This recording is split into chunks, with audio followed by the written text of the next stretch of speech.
Chapter 9.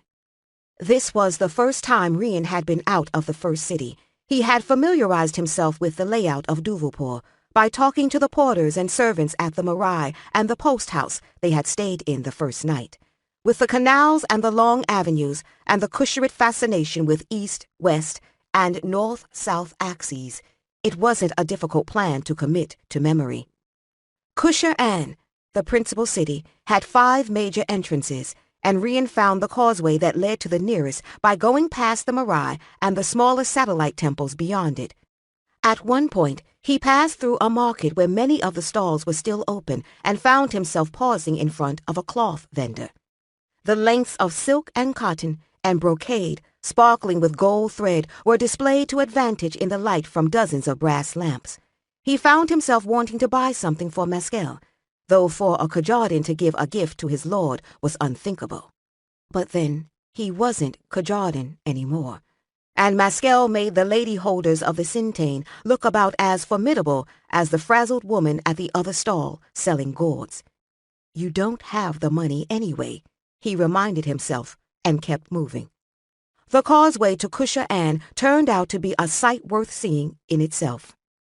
Walking down its broad paved length in the cool, damp night air, he passed between stone giants, each more than 30 feet tall. In the light of the torches mounted between them, he could see some were meant to look benevolent, while others were grotesque, 6-headed monsters. In another place, he would have thought they were meant to represent gods, but here there was no telling. In the darkness beyond the barrier of the giants, there was sometimes the water of a canal, sometimes marshy ground. It was too dark to see if there were any buildings there. Even at this time of night, there were still people out, porters with yokes over their shoulders, peddlers with exotic goods or food, idlers, guards, and servants forming processions for the palanquins of the rich. Even in Markand and the High Lord's Belladera, the 2 largest holes in the whole Sintain, the streets would have been dark as pitch and empty of everything but demons, thieves, and murderers at this time of night. Duvulpur still pulsed with life. Rian wasn't the only foreigner out late either. He saw several Madara Islanders with clan marks painted on their faces and other travelers who could easily be from any of the outer provinces, though there was no one who looked Sitanese. A party of Malindi merchants in their brightly patterned robes stood under one of the giants, gesturing up at it and talking excitedly. Rian crossed to the other side of the causeway in case these were the same Malindi who had been on the great road with them, but they were too occupied to notice him. Then, a procession escorting some noble from Kutura Klain came down the causeway, guided by a Kusharit official and some men in city guard livery. The Kutura Klain wore bright feathered cloaks and tall headdresses, and even the Malindi stopped to stare at them as they went past. Rian felt less conspicuous every moment. Maskel, fortunately, had not thought of the argument that there were not many Sitanese in Duvulpur, and that she and Rian had been seen together all over Kushair, so he was just as likely to be recognized at this point as she was. And she thinks you're not going to find anything, he thought. Just because Maskel wasn't likely to leave damning evidence strewn about didn't mean the Lady Marauder was as careful. People who thought they were clever enough to plot secret killings often made the same mistakes as half-witless petty thieves. And, he told himself, it's been a long time since you caught somebody you didn't wish had gotten away. His oaths had forced him to send dozens of men and women to traitors' deaths for trying to kill the Holder Lord, something he had wanted to do himself, probably far more than any of them had. At the end of the causeway was a gate, guarded by 2 stone elephants, each large enough to do battle with any of the giants. Their tusks looked like real ivory, and on their harnesses gilt and gems glittered in the torchlight. Past the gate, a wide avenue led up to another great temple, its lower levels hung with lamps, but most of it lost in darkness. That had to be the Baran-Dur. From seeing it at a distance in daylight, Rian knew it was a truly massive structure, larger even than the Marai, and that all the towers were topped by benign stone faces. The palace was somewhere up there too, to the west of the temple. There were dozens of large buildings around the Barandur, some wood, some stone, visible only as lighted windows in shapeless masses in the night. The avenue leading toward the temple stretched between two canals where pleasure boats still drifted, the lamps on their bows revealing people in bright silks lounging on cushions and drinking wine. He found the street he wanted halfway down the avenue to the Barandur and crossed a bridge over the canal to reach it. The street was lined by large palisaded houses, hanging lamps glowing golden on roofs ornamented with heavy carving and widely extended beams, shade trees and palms growing in their courts. Maskell had been right. Several houses were brightly lit and noisy, with richly dressed people and servants going in and out of the gates, and small caravans of palanquins crowding the street in front of them. Rian counted down and found the one that should be Marada's. It was dark, except for a muted glow of light over the palisade, probably from the outdoor kitchen. He went down the street cautiously, staying away from the lighted gates, his boots making little noise on the soft ground. There was another canal at the far end. He could glimpse reflected light on the water between the buildings fronting it. The wideness of the street and the flowering bushes planted along the palisades made stealth easy. The house compounds were set apart from each other, with alleys between them leading over to the next street. He slipped down the alley next to Marada's guest house and saw that behind it, on the other street, was what must be the manse of some high official or noble. It was 3 stories high, with lamps glowing and people moving on all the balconies. He hesitated, but the noisy house's courtyard was large, and a stand of trees blocked the direct view into the alley. If he waited and came back tomorrow, there would be every chance the owner would be holding an entertainment then, too. Rian jumped and caught the top of the palisade, hauling himself up to look over and scraping his hands on the rough wood. The court was empty, the house dark. On the far side there was firelight and a couple of lamps near the kitchen hearth, but if anyone was there, they were keeping quiet. Marada only had a few maids and 6 or so men servants. Considering the size of the processions that Kusharit nobles routinely dragged along to their entertainments, she would have most of them with her. If her servants were anything like those in the Sintane, any left behind would be dozing until their mistress returned. Drums and cymbals made a counterpoint to unfamiliar stringed instruments from the noble's house as Rian scrambled over the top of the wall and dropped to the packed dirt below. He crept toward the back of the house. On the lower floor, the screens had been dropped between the pillars, closing off what should be storage and the bathing area and quarters for the servants. Rian didn't mean to go up through the inside of the house anyway. He froze as a voice spoke softly from the kitchen area and another answered. 2 at least, he thought. The words were incomprehensible, but then, according to the gossip, Marada's servants couldn't or wouldn't speak Kusharit. Rian waited long enough to be sure the 2 weren't about to jump up and investigate any suspicious noises. Then he continued to the back of the house. There he climbed up the outside of the great corner pillar, feeling for hand and footholds in the carving. The wood was slick with damp, and it was hard going. It occurred to him that being caught sneaking into the chambers of a foreign noble lady, who was a guest of the celestial emperor himself, was a transgression likely to badly upset even the usually serene Kusharit. The explanation that he was only looking for signs that she was a poisoner and a murderess was not likely to be well received either. Worry about that when it happens, he told himself. He reached the railing of the veranda and climbed over, dropping down to a crouch. The house stayed quiet and dark, and the low mutter of voices continued from the outdoor kitchen. He slipped into the nearest doorway. A small cage lamp had been left lit in the inner hall, and he picked it up. If he stayed away from the doors and windows on the far side, the light wouldn't be seen from the kitchen area just below. He skirted the edge of the common room, the light gleaming off the lacquered woodwork and the colors in the wall paintings. The room was bare, except for the low table and the cushions that must have come with the place. He passed on into the sleeping rooms. The house was larger than theirs, but not so well laid out, the individual rooms bigger, but not so many of them. The first few, he looked into were also oddly bare. The bed cushions had been unrolled, so he supposed they were occupied, but their owners had left little sign of their presence behind. The Ariadne had moved into their house in force with puppets, stage paraphernalia, children's toys, dishes, and discarded clothing. This house looked like theirs had the day they had arrived. Then he reached a large chamber at the back and paused in the doorway, baffled. It was anything but bare.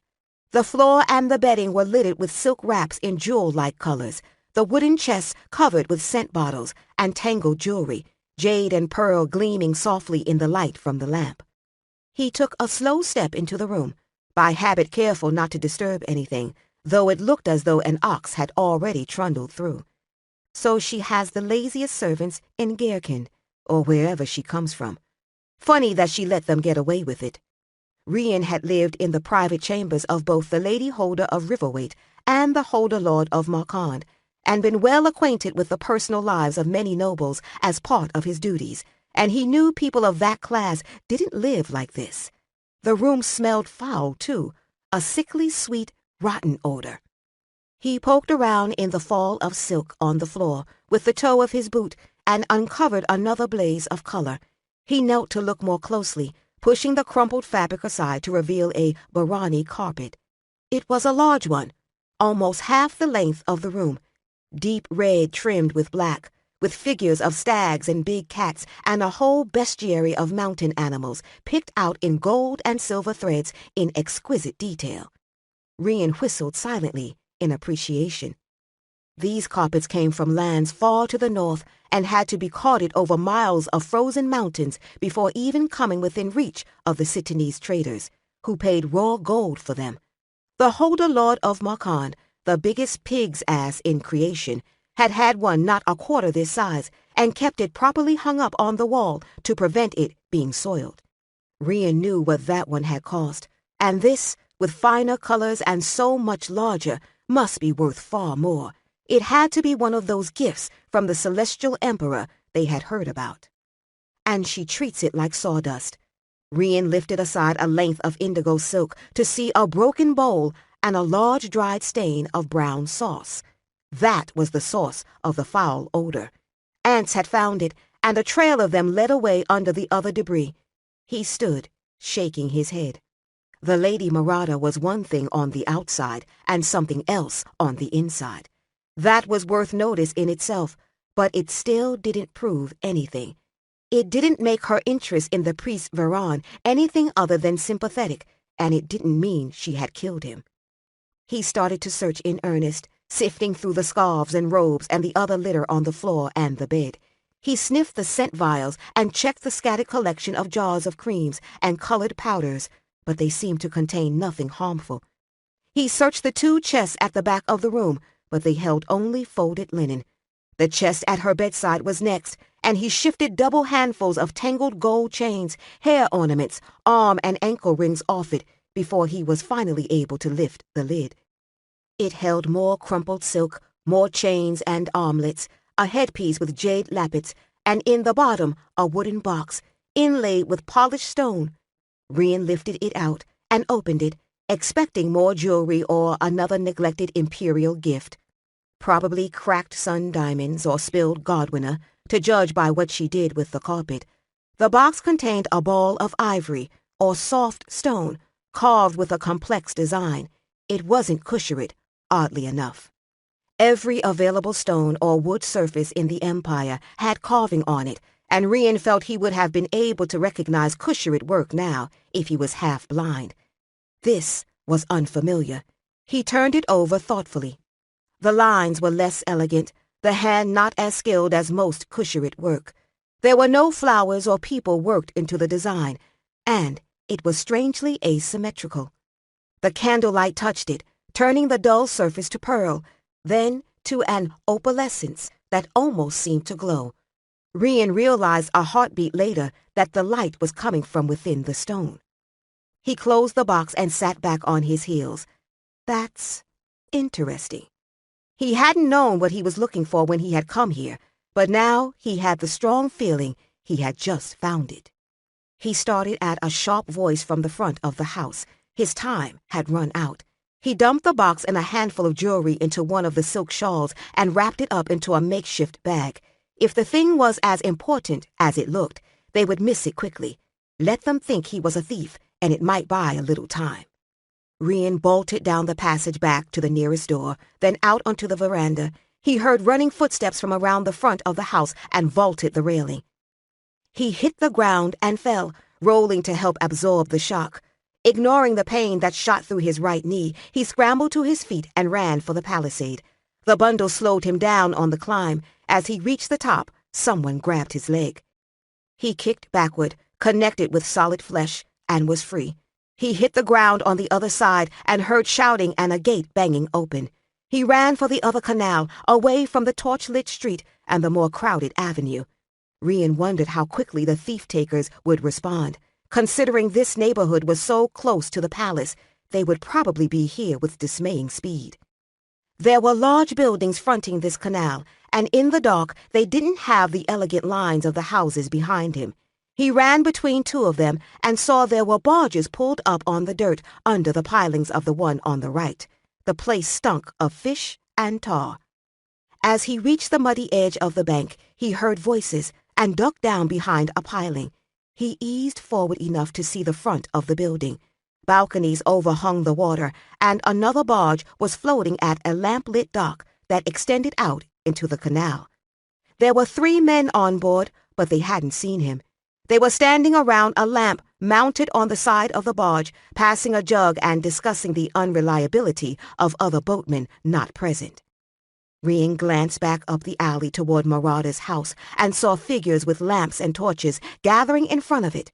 Marada might not have many servants, but she hadn't hesitated to rouse her neighbors in the emergency. He needed to get away from here, far away, fast. One of the men on the barge stepped off onto the dock and started to untie the mooring rope. The barge was about 15 feet long, piled with baskets and bales. It's better than nothing, he thought grimly.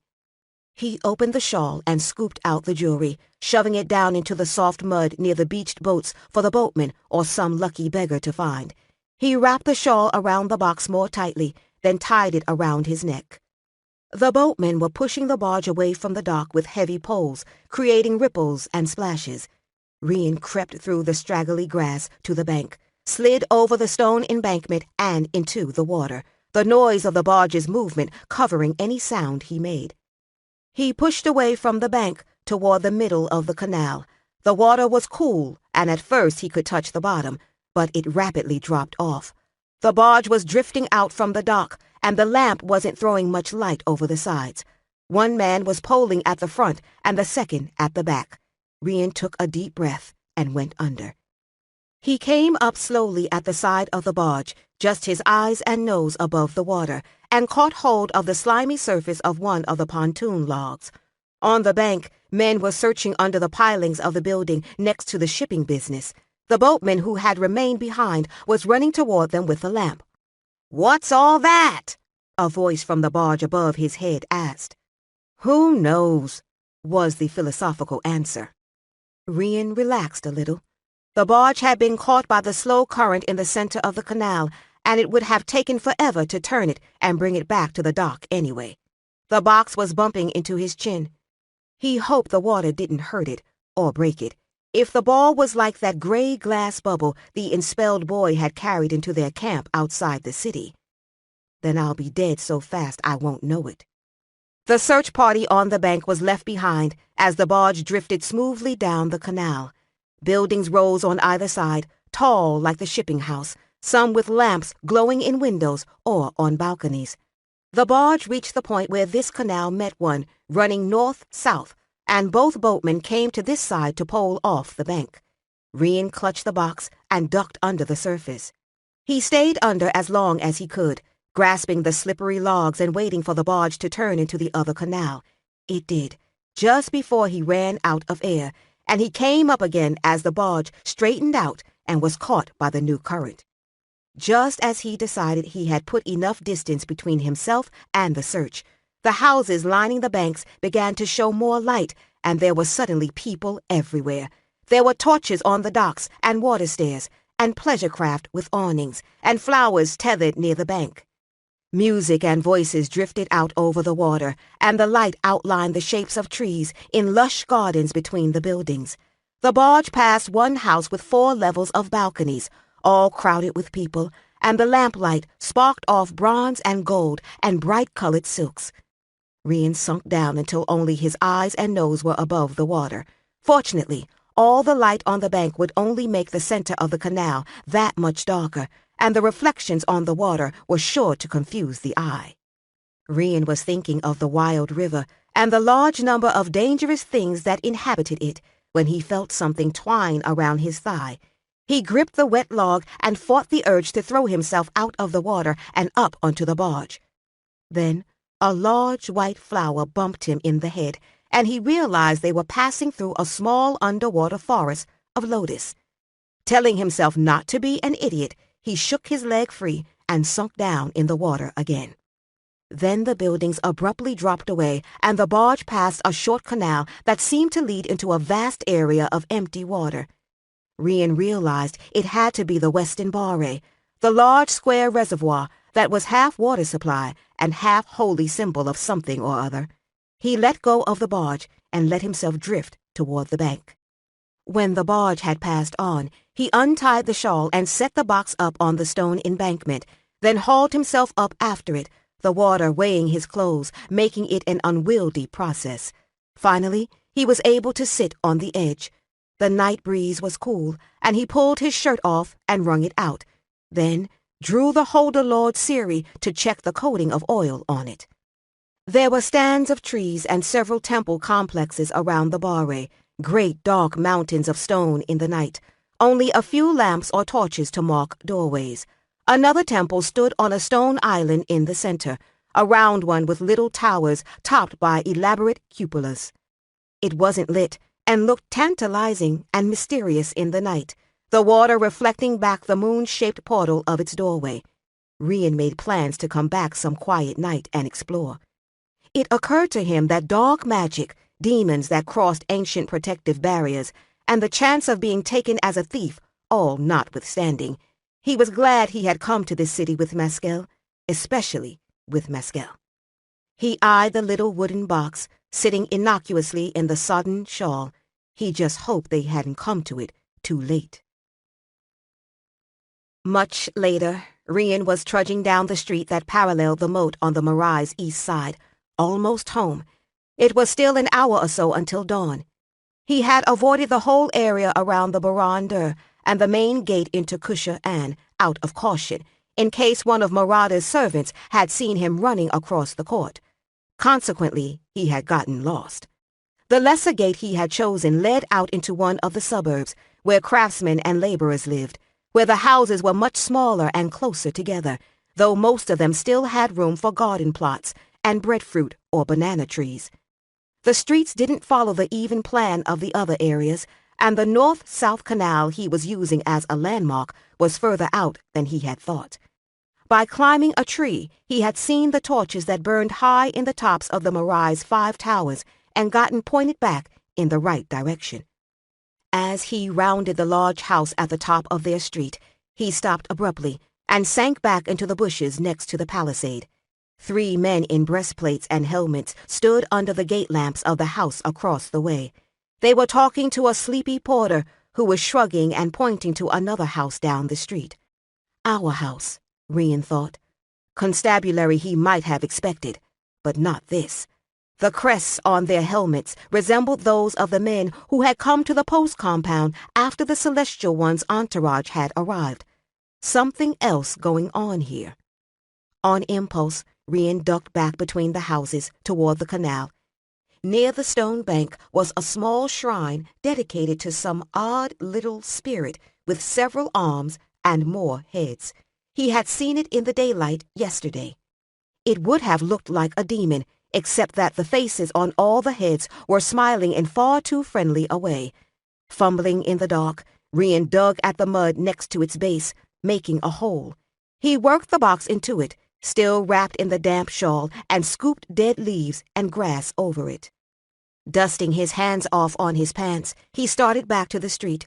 He could have worked his way back along the canal and gone in through their back gate, but he didn't know if Maskell was still in the Marais, and if they really were after him, he didn't want to lead them right down on top of her.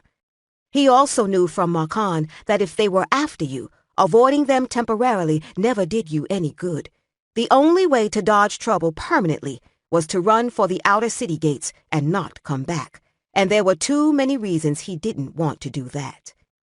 Rian went down the street without trying to conceal himself, stepping around the mud puddles left by the last rain. The night air was heavy with damp and the scent of wet greenery. The guards were gone from the gate of the house across the way, but a prickling on the back of his neck told him they hadn't left entirely. Morning life was starting to stir behind the palisades, and through the occasional open gate he could see sleepy cooks stoking the domed bread ovens. He was almost home, crossing in front of a dark house with a closed gate, when a man stepped out from behind the corner of the wall in front of him, flicking up the shield on a lantern. Rian stopped, reached for his sword hilt, but then hooked his thumb on his belt instead, pretending to just now realize that this wasn't a footpad confronting him. He could hear two more coming up behind him. The one facing him took a couple of steps forward, slowly, eyes narrowed suspiciously. He was no ordinary guardsman. He wore the wrapped silk trousers and open brocaded jacket that Rian had seen on the wealthier passers-by in the streets, but over it he had a heavy leather sword belt studded with figured gold. The lamplight struck glints off the gems in his rings and the archer's wrist brace he wore.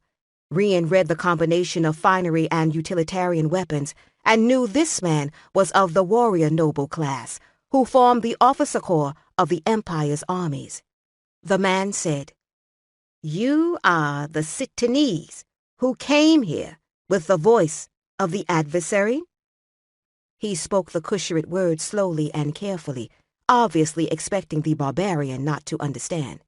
"Yeah, what's it to you?" Rian folded his arms, not wanting to be stabbed from behind by some over-eager recruit. The noble said, "You will come with us." Rian sensed one of the guards behind him reach for his sword arm, and he sidestepped, making the man stumble and curse. "Why?" Rian said, sounding startled. "What did I do?"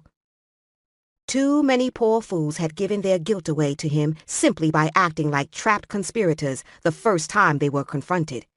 He was startled, a little. He couldn't believe he had been recognized at Lady Marauder's house. "You carried evidence out of there that she was a sorceress, idiot. You should have expected this." They stepped toward him again, and Rian backed away. The odds were terrible.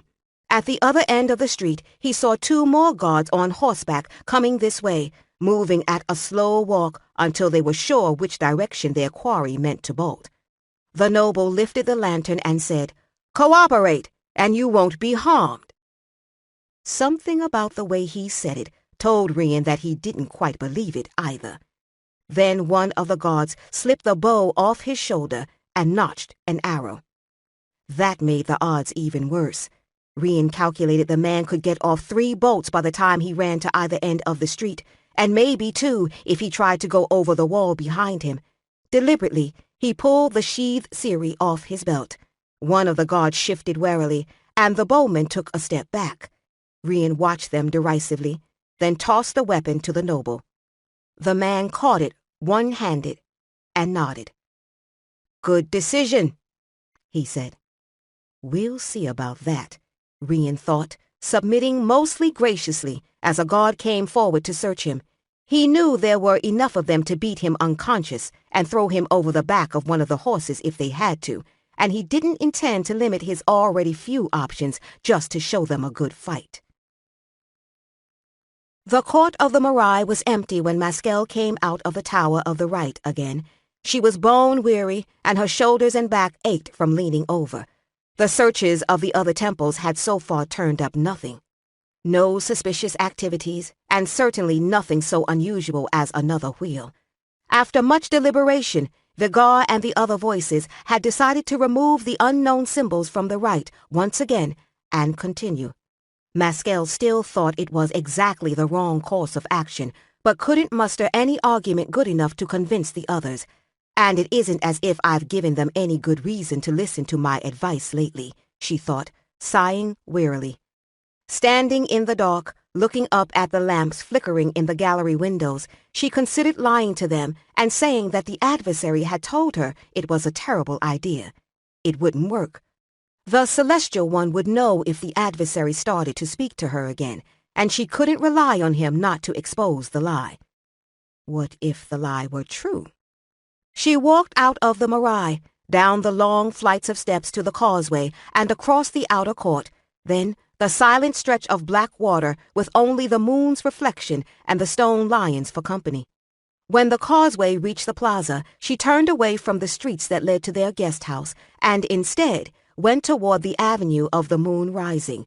It led to the Ilsat Sidar, the temple of the adversary. There were still people on the plaza, some carrying lamps, some scurrying furtively in the dark. She supposed Desara might have sent someone to follow her again, if it was Desara who had sent the other one, but her mood was too fey to bother with that. And it was night, and the moon was on the wane, and the adversary was strong. She could feel the city around her like a living thing, the beat of its heart in the stone under her thin sandals, its breath in the breeze over the water, its warm blood flowing through the canals. The avenue led away from the plaza, past the smaller temples that marked the lesser sites of power and connection to the infinite. She could feel them all in the dark, the one set back from the avenue and separated from it by sacred and symbolic moats, and flanked by libraries, the tiny ones of only 1 or 2 rooms, set low to the ground and close to the street, where a passerby could easily leave an offering of fruit or flowers or tie a fragment of bright fabric to the pillars. There were no houses behind or between these temples, no markets growing up on the small plazas in front of the larger ones, only stretches of grass with wild mulberry and ilex and red jasmine. There would be quarters for priests and penitents and the temple servants, but they were set far back from the street. The avenue ended at the Ilsat Sidar. There was no ceremonial moat. The avenue narrowed to a walkway, passing between 2 long, low buildings, enclosing pillared courts, the temple's libraries. There was lamplight glowing from the windows of one, revealing late-night scholars, but Maskel passed silently. The walkway became a broad stone stair that led up a hill that was part natural, part man-made, shored up with stone long ago when the city's foundations had been laid.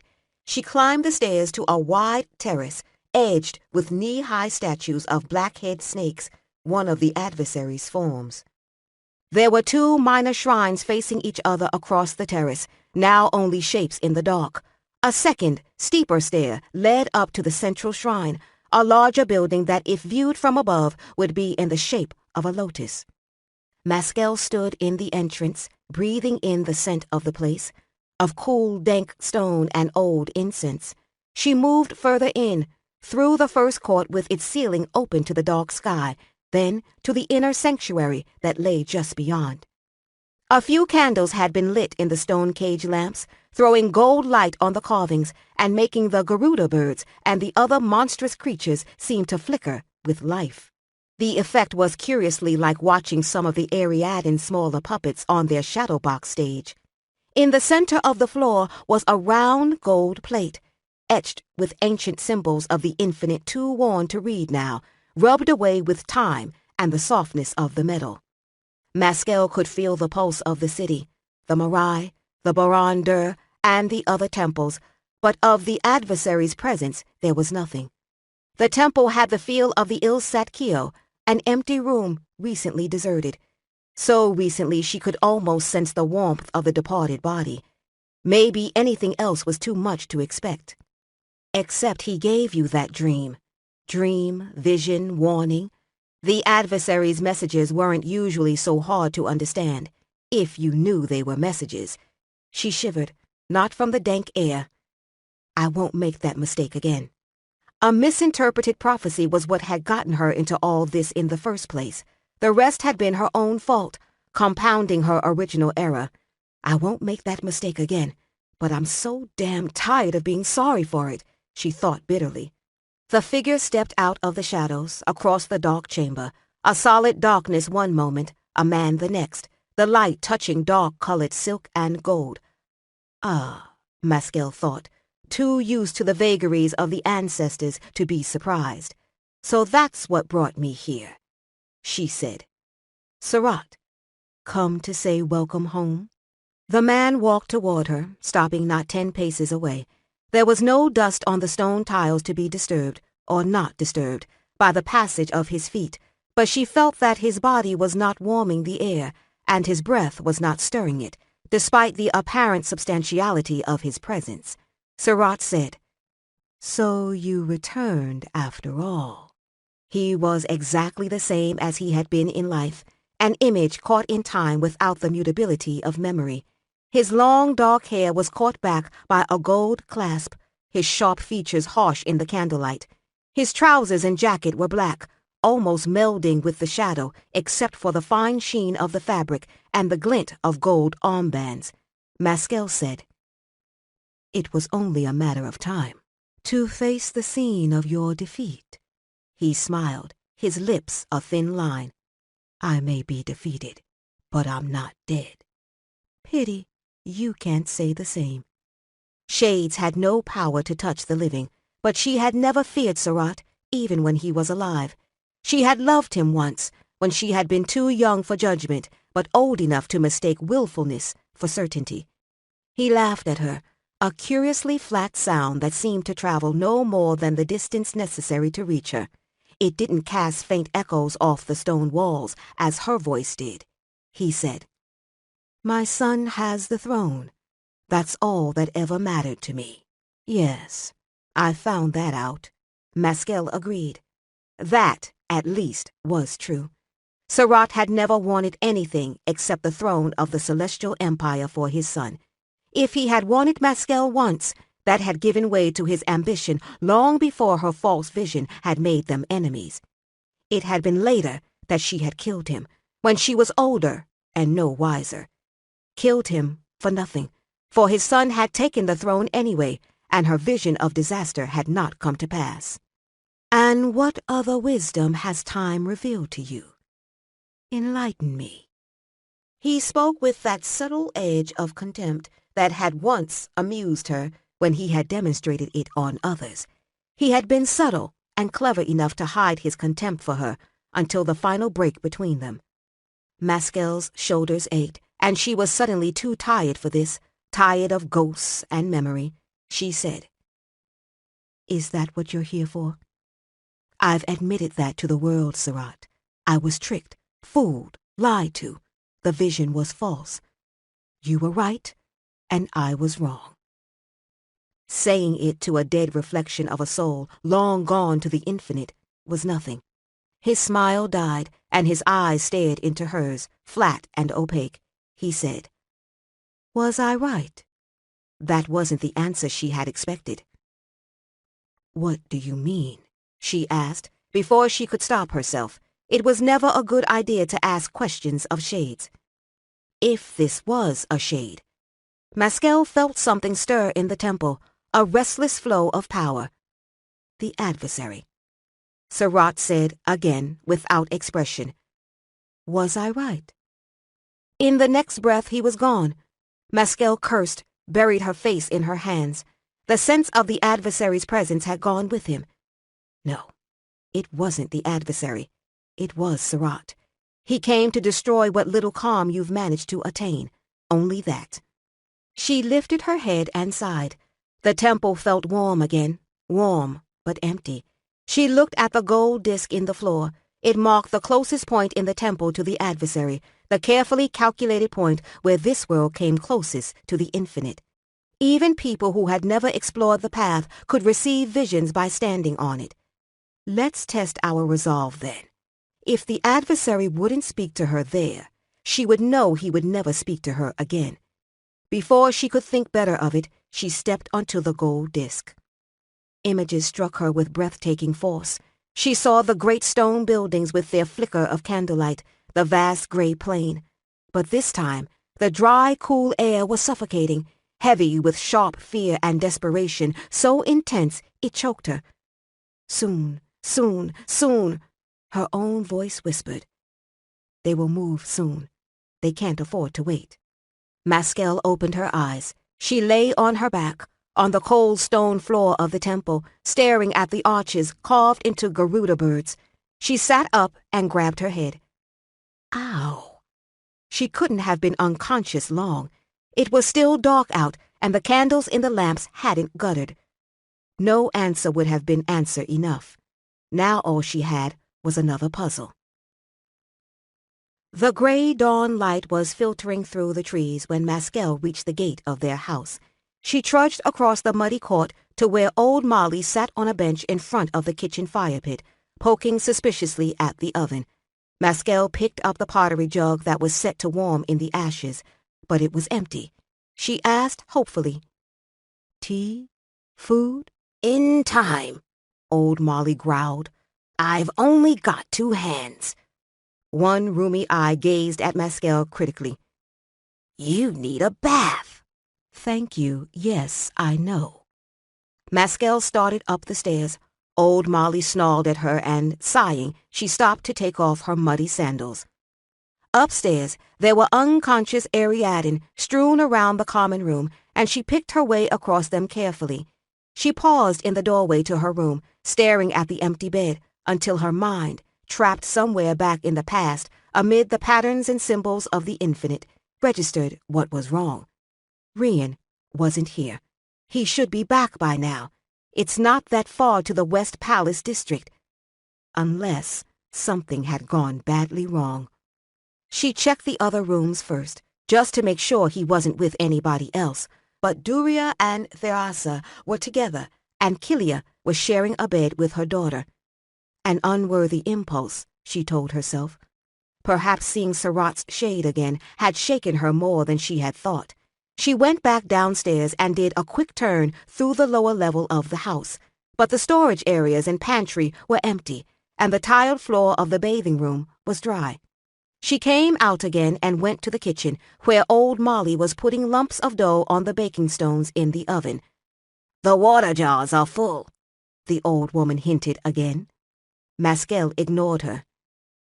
"Did Rian come back last night?" "No." Old Molly glared at her. "He's with you." "He's not with me." "What did you do with him then?"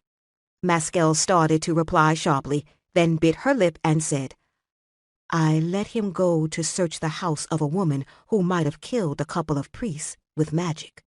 Old Molly rolled her eyes and shook her head. Maskel snapped, "Well, now I realize that." She paced, shoving her hair back out of her eyes.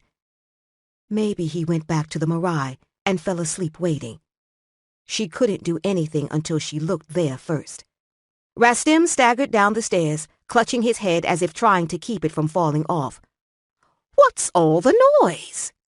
Maskel started toward the gate. "Sorry.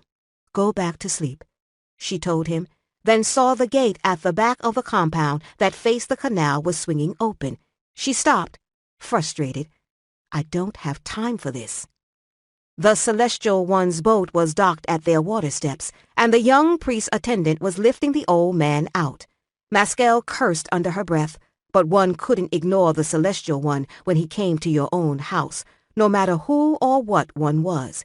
She crossed the muddy court to meet him. The attendant sat the old man down, and he came toward her. Rastim hurried forward, trying to straighten up and not look half dead, and old Molly was standing ready with a mat in case the old man sat down. As Maskel reached him, she said impatiently, "I'm in a hurry." "Listen to me." The Celestial One held up one hand. Maskel suddenly knew what this was about. Intuition or the ancestors, it didn't matter. Her throat felt tight. She said, "He'd better not be dead." Rastim and old Molly stared at her. Deliberately, the Celestial One said, "I had a message from Hirain of the Baran Dur. Your friend was brought to the celestial home by the god during the dawn meditation." Maskel nodded, looking away. Rian was right, she thought. She could see it now. just as clearly as she could see the dark eruption in the right. That's all I needed to know. It hurt to talk, and she realized it was because her jaw muscles were so tight. Rastim looked at old Molly, baffled. She hissed, "The Sitanis!" The Celestial One shook his head. "Let me deal with this." "Oh, no," she smiled. "He's gone to all the effort of having Rian brought to him just to get my attention. I could hardly deny him what he has asked for. Now can I?" The Celestial One's eyes narrowed. "You will let me deal with this." Maskel's rage crystallized into a hard knot in her chest. She turned and strode for the gate. Behind her she heard the Celestial One shouting for his attendant and his boatman. Chapter 10. The guards took Rian back toward the gate of Kusha-An, down the causeway of giant guardians. His first thought was that they were going back to the Lady Marada's house, so someone could point and say, "It was him." If she had used her magics to see who the intruder had been, there was nothing he could do about it. But they passed the way that led to Marada's house and continued up the broad avenue toward the Baran Dur. The guards didn't know quite what to make of him. They had expected him to put up a struggle, so he had gone quietly. He had heard the man who had confronted him called Lord Karuda by the others, so he knew he was correct in his initial assessment. It was mildly annoying that they had found all his knives. Karuda himself still carried the Siri, like a trophy. Careful, Kusharit Lord. Trophies like that come with high prices. As they walked, Rian saw Karuda half-draw the Siri, examining the bare hilt and the ring, rubbing his thumb over the places where the figured gold had been removed. Rian eyed him warily. He suspected Karuda was too sharp for his liking. As they neared the great gate, the noble raised his hand, stopping them under a large brass lamp hanging from the harness of one of the giant elephant guardians. He stepped closer to Rian, looking him over thoughtfully, then said, "You're a Kajadin. Which lord do you belong to?" He had the pronunciation as right as his Kusharit accent would allow. Rian rapidly weighed the merits of claiming Riverweight or Markan and decided on neither. "No one. Not anymore." Let Karuda think he was a thief, an outcast, anything. Just don't let him think it would be a good idea to send me back. It hadn't occurred to him until now that that could be a possibility. "I'm not going back to the Barrow. Not alive." Karuda's brow lifted skeptically. If he knew enough to look at the remains of the caste marks in Rian's ear and use a word which didn't have an equivalent in Kusharit, then he knew how unlikely it was that a Kajadin had been allowed to leave his hold without catastrophe or scandal. Karuda asked, "The High Lord?"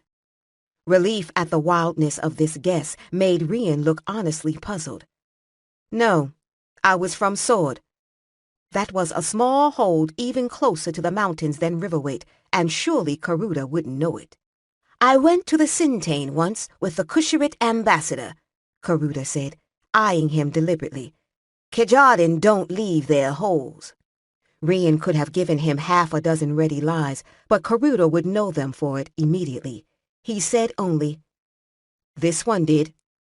Frowning, Karuda only looked at the Siri again, sheathed it, and moved on.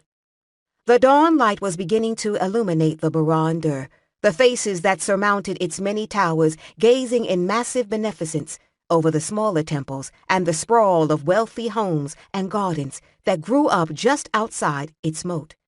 It wasn't meant to look like an ever-rising mountain like the Marai, but it was built up on two high stone terraces that raised the central towers more than 100 feet in the air. The stone was a lighter color than the other temples and glowed a rich gold in the dawn.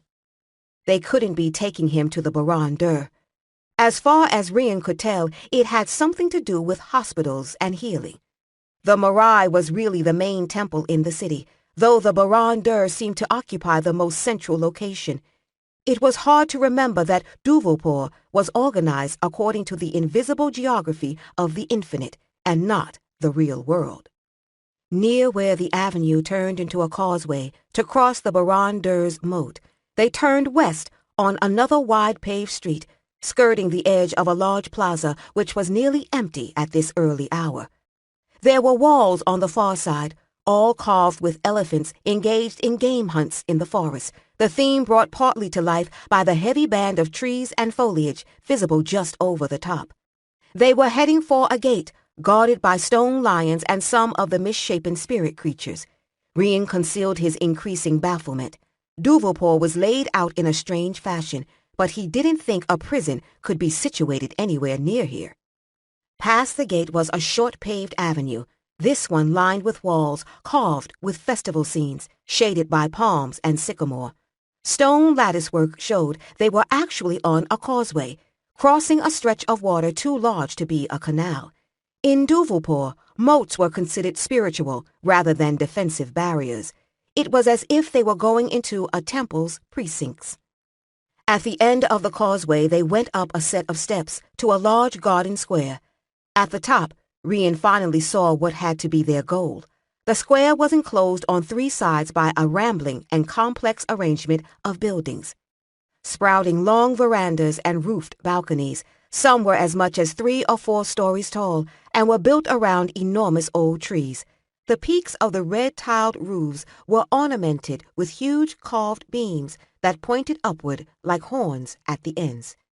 As they led him across the garden, they passed plots, all taken up with bright flowering shrubs, the vivid colors muted by the gray dawn light, and 2 large square pools, one deeply sunken into a stone basin with steps leading down into it.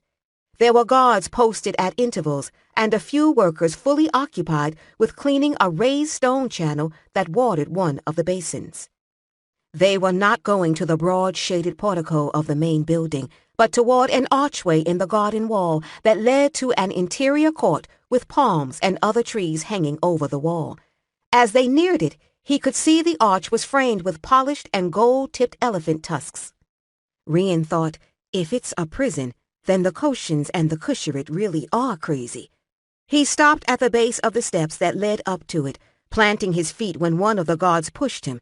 He said, "What is this place?" Lord Karuta glanced back at him, his expression closed, and didn't answer. The biggest guard gave Rian another hard shove. He shifted his weight to keep his balance and stood his ground. Rian supposed that sort of treatment was always effective on the peasants in the market, though he would have thought any one of the porters who carried burdens yoked on their backs could have beaten the man into the ground one-handed. Karuta pressed his lips together, annoyed. Rian had the feeling they didn't want to make a disturbance here. The aggressive guard uncertainly fingered his sword, contemplating further persuasion, and looked to Karuta for instruction. Finally, the noble said, "This is the celestial home." Rian just stopped himself from calling Karuta a liar. He looked at the large complex of buildings again, reluctantly admitting to himself that it did look a lot like a Kusharit palace. All right, you only thought you were in trouble before. The guard gave him another hard shove. Rian kept his balance and ignored it. Karuta shook his head, for a moment looking almost as puzzled as Rian felt, then turned and went up the steps. Rian followed without persuasion, much to the guard's annoyance. Just past the archway, the lush garden court was shaded by palms and ilex and a massive cypress whose roots had dislodged many of the paving stones around the square pool. The scent of flowers mingled with sandalwood incense. On the far side of the pool was a pavilion with a red tile roof supported by stone pillars. There were cushions on the polished wooden floor and courtiers on the cushions, 3 young men, probably of the warrior noble rank like Karuta, but in their silks and gold they looked as soft as doves. Standing to one side was a Koshan priestess, robed in blue and clutching a silver-wrapped staff. She was a small elderly woman with thin lips and a grimly determined expression. Another young man who didn't look soft at all was pacing on the far side of the pavilion. His long, dark hair was pulled back from a narrow face with sharp, handsome features. He was dressed in a simple, open jacket and trousers of watered green silk, but his armbands, anklets, and pectoral were heavy gold. He stopped abruptly and turned toward them as Rian was brought in. Rian saw the man's face was dark with anger. Karuda bowed, and though Rian wasn't practiced at interpreting the different levels of the Kusharit bow, he knew that one signaled an even greater degree of homage than the celestial one normally received. I know who this is, he thought, feeling a shock that was like a punch to the pit of his stomach. The guard behind him kicked at his knee, and Rian knelt smoothly, back straight, sitting back on his heels. It was the proper etiquette for showing fealty to the High Lord of the Sintain, and even if they didn't know that, the gesture could hardly be interpreted as disrespect. He hadn't expected the Emperor to be so young. He had thought of him, if he had thought of him at all, as somebody like the Celestial One, if not quite so ruinously old. This man couldn't be much above 20, if that. "That's him," the Celestial Emperor said, his full lips curling with contempt. Uh-oh, Rian thought. He hadn't accused Lady Marada of being a murderer to anybody except Maskel. The Emperor couldn't have heard about that. I'm either dreaming or dead, he thought. Probably both. Even if it had been obvious that he shared the bad opinion of Marada held by the servants attached to the Marai, that couldn't have found its way to the Emperor's ears in so short a time, unless his spies had near supernatural abilities. "It is, Your Majesty," Karuda said. His voice was colorless, only the tension it took to keep it so betraying any opinion. Rian didn't think Karuda was a possible ally, but he could tell the noble wasn't entirely happy with his role in all this, whatever all this was. The Emperor said, "Stand up!" Rian stood. The blow caught him across the cheek. Rian saw it coming, rocked back on his heels to absorb the force of it. He felt one of the Emperor's rings open a cut under his cheekbone. He doesn't hit nearly as hard as the Holder Lord used to. For just a moment, the Emperor's expression was disconcerted, possibly at Rian's lack of reaction. He turned away, paced almost to the edge of the pavilion and stopped. Fists nodded. He jerked his head at the courtiers and said, "Get out!" All three immediately got to their feet, gracefully, though not wasting any time, and made their bows. When they had gone, there was quiet for a moment. In the trees, birds sang, greeting the dawn, and the tension stretched. The Emperor turned his head and asked softly, "Where did Maskel find you?" At least he's not asking about Marada, Rian thought. At least, not yet. He hesitated, but he couldn't think why the Emperor had the remotest interest in him. If he really cares so much who Maskel travels with, why aren't Rastim and the others here? He said, "On the Great Road, 2 days south of Duvulpur, Lord." He had no idea what the Kusharit called the Emperor when addressing him directly, and knew that making a mistake would be a serious tactical error, so he used the Sintanese honorific for the High Lord. Fortunately, no one seemed to care. The Emperor faced him, staring. 2 days? Before she came to the city? Yes. The implication is obvious, a new voice said. Another man stepped up into the pavilion from a hidden path through the foliage. Rian managed not to twitch at his sudden appearance. He was older, his dark hair graying and pulled back behind his head in an elaborate knotted braid, his face hard and calm. He wore enough gold to mark him as a noble, but there was no ostentatious display, and his air of power didn't require the support. "Our information was correct. She has made foreign alliances." "What use would an alliance with the Sintain be?" the Emperor snapped. True, Rian thought, just managing to keep his face straight. The warring lords of the Sintain made terrible allies for each other, let alone for the Celestial Empire, which they regarded with suspicion and fear. They suspect Maskel of making a foreign alliance? It was all part of her past, the mistaken vision, the throne, and her second husband's heir. But they must have known she was here that first night, when the Celestial One came to the post house. if they suspected her of treason, then why wait until today to fetch Rian in? Surely the Celestial One's presence would not have been enough to stop men under the command of the Emperor himself. The Koshin priestess, standing forgotten on the other side of the pavilion, said suddenly, "The voice of the adversary has no need of alliances. Chancellor Marak knows this." That explained part of it. Anyway, Rian remembered the priestess Barami at the Ilsat Keel had mentioned Marak as an enemy of the Koshins at court. Marak gazed at the old woman with amusement and said, "This priestess has divided loyalties. So, now Hirain makes a foreign alliance? The master of the Baran-Dur and the Celestial One conspire against me?" The Emperor snorted derisively. At least he's not a brainless lordling, Rian thought.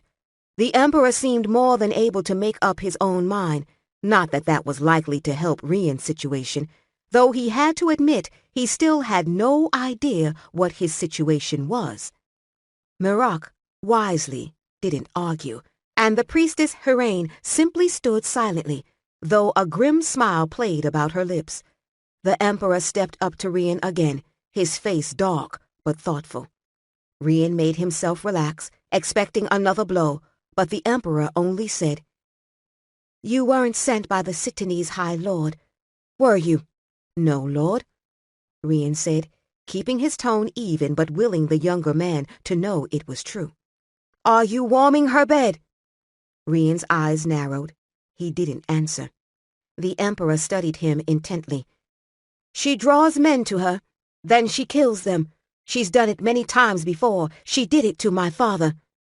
He was trying to sound mocking, but was too obviously taut with anger to be saying these things for his own amusement.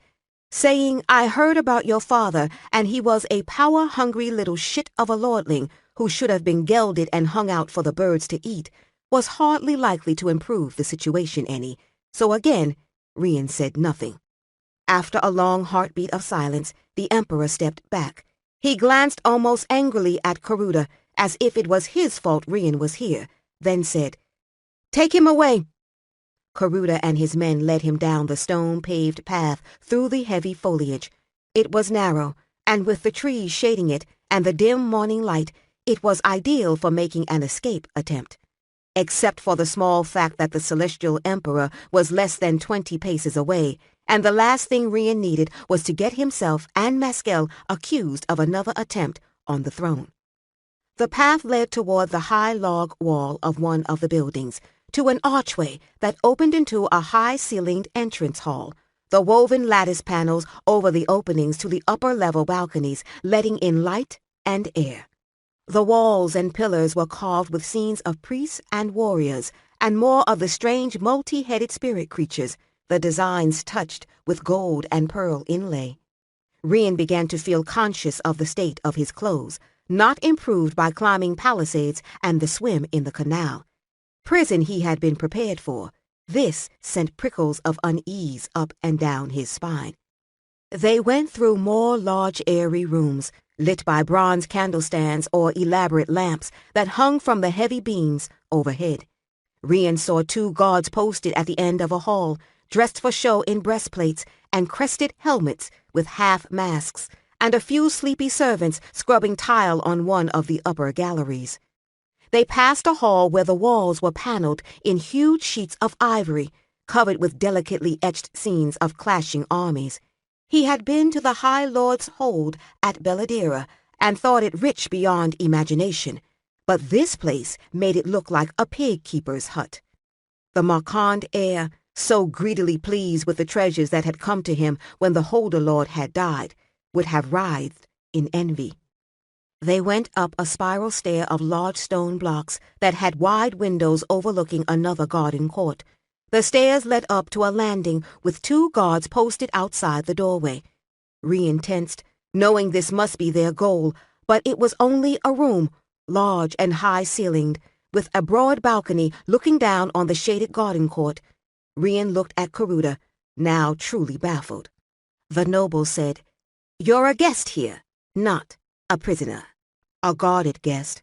"Yes, for now." Karuda didn't leave, but just stood there, watching him.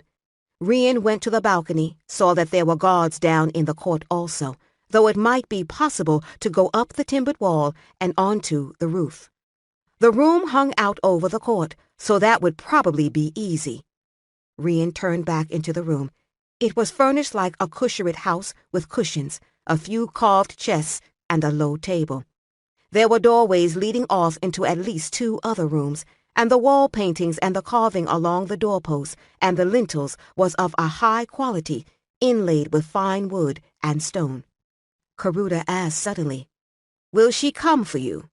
That's the plan, is it?" The noble made no answer, and Rian knew he was right. He was being used as bait for Maskel. The sanctimonious bastards. He was used to controlling his anger, had swallowed down rage through that entire impossible year at Marcand, but this almost broke his control. He found himself smiling tightly, an expression which Karuda weathered, but made the guard who had followed him into the room shift warily. Rian said, "You'll get more than you bargained for." "She's an old woman." Rian laughed. Karuda stopped, and Rian could see the noble didn't believe his own words either. He repeated, "You'll get more than you bargained for." Karuda hesitated, as if he wanted to say more, then turned and walked out, the guard following him. The others remained at the door. Rian went to the balcony again and gripped the carved balustrade, letting out his breath. Marada and her possible plots, the celestial one and the damage to the right, all suddenly seemed of little importance. "We're for it now," he thought grimly. Maskel entered the celestial home through the golden door, the main entrance that lay across a short bridge from the great square of Cushur-An. She went down an avenue lined with mimosa, under stone arches that, like the passage markers on the outer approaches to the city, served as protective barriers. The cloud cover had set in, and the morning light was diffuse and dimmer than it had been at dawn, though the early rain hadn't started yet. The walk across to Cushur-An had been a long one and given Maskel time to think. That this was all part of some sort of trap was obvious. The golden door was just that, a great golden gate balanced so exactly that it would swing open or closed with a touch. It stood open now. There were guards, but they ignored her, some staring nervously, some making what they thought were unobtrusive warding gestures. Beyond the door was the steps up to the broad portico of the great house, with 3 levels of galleries above it going up to the huge red-tiled roof. Built of heavy timber from the upland forest and supported by round stone pillars, this was the place that ruled the celestial empire. It was so familiar and so strange, like returning to a well-known place in a dream or vision. Speaking of visions, it was an obvious trap, but as to who was behind it, that is not so obvious, she thought. It was encouraging that she could still think. Anger had been a heady intoxicant, and she had always enjoyed that sensation of being balanced on a blade's edge. Rage had always left her oddly clear-headed, but this time it was even more so. Rian's life might hang in the balance, and she didn't intend to make a mistake. The awareness that if she wasn't careful, she would deliver herself into her unknown enemy's hand helped as well, but it was less important. She was rather looking forward to confronting an enemy just now. Any enemy. Arrayed on the portico were a group of Imperial Guardsmen and a young warrior noble she didn't recognize. Maskel stopped on the paved path about 20 paces away, leaning on her staff, and counted guards. "Only 10?" she said, her voice sounding brittle and bitterly amused, even to her own ears. "That's an insult." The noble stepped down toward her. "Revered, we're to escort you only." Maskel stopped listening. She had expected contempt or impertinence at the very least from these young men, who had been hardly more than children when she had left Duvulpore. The noble's air of determined resignation reminded her they weren't doing this of their own volition and saved all their lives.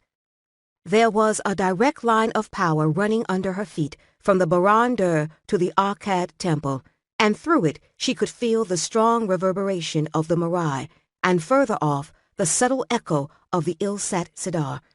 She drew on it and used it to widen her perception of her surroundings, right up to the clouds hanging high overhead heavy with water. Stimulated by the contact with the power running through the earth, the power of the sky inherent in the clouds leapt out. Drawing on the temples for the strength, she channeled it down to impact harmlessly on the stone pavement, equidistant between her and the gods. For an instant, the world was raw light and sound. She gripped her staff and stayed on her feet, temporarily blind and deaf. The violence of the ringing in her ears made her teeth hurt. When her vision cleared, she saw the gods were scattered, some sprawled on the ground from shock and terror, but all unhurt. Some had dropped their bori clubs and swords, and all were now dragging off their helmets. Heat burned into her palm from the silver in her staff, and she knew that all the metal within many yards was now hot to the touch. The air smelled raw and burnt. There was a dark, steaming hole in the pavement where the power had struck. There, she thought, a little dazed herself. Are you pleased? Every dark spirit within miles will be drawn up to the city boundary, waiting for you to leave. She answered herself. Yes, I am pleased. I reminded them of what I am and why they shouldn't trifle with me with no harm caused to anyone but myself. Something wasn't quite right with that, but she would worry about it later. The noble staggered to his feet, staring at her. He didn't try to stop her as she walked past him and climbed the steps to the portico. She went through the ivory-framed archway into the entrance hall, quiet now and dim, with the clouds cutting off the morning sun and the lamps not lit. It was fragrant with the scents of the fine inlaid woods in walls and floor, and the semi-precious stones set into the carving gleamed in the shadows. It was too quiet, even for this time of day. As Mescal passed the antechambers and rooms reserved for waiting supplicants and petitioners, all empty, she knew that they had been cleared because of her presence. They should have been full of officials on real business and people who meant to try to seek some personal favor or matter of justice from the imperial secretaries, who also had their audience rooms in these halls. To clear this place quickly, without resorting to threats of violence which would only cause full-blown riot among the regional governors and high court advocates, who were sure to be here, was an impossibility. Only one man could have emptied the place with a simple request. Mescal's jaw ached from unconsciously grinding her teeth. She came to a huge room, the ceiling going up the full 4 stories to the peak of the roof, with the center portion open to the gradually lightening sky and covered only by the giant skeleton of the heavy support beams. The floor was paved with fine white stone, with 2 steps down to a shallow pool in the center, directly under the open roof. The floor under the pool was mosaicked to resemble a natural pond, blue water, laced with lotus and other languid, flowering water plants. The illusion of an outdoor pond was increased by the presence of a dozen or so large, graceful herons, standing or stalking elegantly about the shallow pool. The wide doors just past it led into a large, dark room, this one with the empty feel of a place normally bustling with people. It had a floor of wood inlaid with ivory, and the ceiling arched high overhead, the sections between the carved beams painted a deep indigo and starred with gems that glittered like ice in the light from a few gold candlestands. At the far end, on a dais raised 2 steps off the floor, was a heavy gold bench. Seated on the steps in front of the throne, his staff across his knees, was the Celestial One. Mescal stopped a few paces from him, folded her arms, and said, "Why did you clear the halls? Did you think I'd kill everyone in my path?" "I wanted no one to take the opportunity to interfere with you. Any further, that is," he said, sounding tired. "Your friend is well." I made certain of that. The anger went out of her suddenly. She was tired too, and her ears hurt. And it came to her that it had cost the Celestial One something to cross the city by boat, to be here before her, to reach the great house from the Celestial Home's canal dock, and clear the halls before she reached it. She crossed the short distance between them and sat down beside him on the steps. "Well, I'm too old for these plots," he grumbled. "That was always your duty." "Thank you. I think I meant to deal with the plots, of course." He gestured in irritation. "Wraith insists this was his own idea. Perhaps he even believes it. The boy is just as stubborn as you." The Celestial One was one of the few people in the Empire who could use the Celestial Emperor's given name and talk about him as if he was an errant acolyte while seated 3 feet from the throne. She asked. "It wasn't Marada?" He frowned at her as though the question sounded mad. "Who?" "A court lady visiting from Gherkin. I saw you speak to her at the Marai the day we arrived." "Oh, her. I can't tell them apart anymore. She had requested an audience with me to gawk. The usual reason these foreign visitors do." He glanced at her sharply. "Why do you think she caused this?" Maskel shook her head. "She was the only stranger close enough to Varan to do whatever was done to him. There was so much she didn't know yet. She needed to find out if Rian had managed to get into the guest house, if he had found anything. She's a favorite of Wraith's. That will make matters difficult." The Celestial One rubbed his chin thoughtfully. "Is there any proof, or only suspicions?" "Just suspicions." "That is the thing I don't understand," she thought. "Someone with dog power did this, that's obvious enough. But how did he learn so much about the Rite? Even with access to the Koshan libraries in Kusher-At, theoretical knowledge wasn't enough. It would take practical experience with building and shaping the sand patterns of the wheel and weaving it in and out of the infinite to make that new section, and make it so quickly. That knowledge might have come voluntarily from poor dead Varan, or maybe even the voice Igarin, but I doubt it, Maskel thought. Rian had found out enough about both men to support her gut instinct. As Igarin had grown older, he had grown closer to the infinite, as most voices did. He had hardly left the Marai at all in the past few years. Varan had been well occupied with his studies and his instruction to younger Koshans. Lady Marada had been the only odd intrusion into his life, and the Temple Master and some of the voices had examined the books and notes in Varan's quarters and confirmed that there was no trace there of the unknown symbols. Something used Varan. That has to be it. Something invaded his mind and used him like a tool, and Marada killed him to keep him from telling us.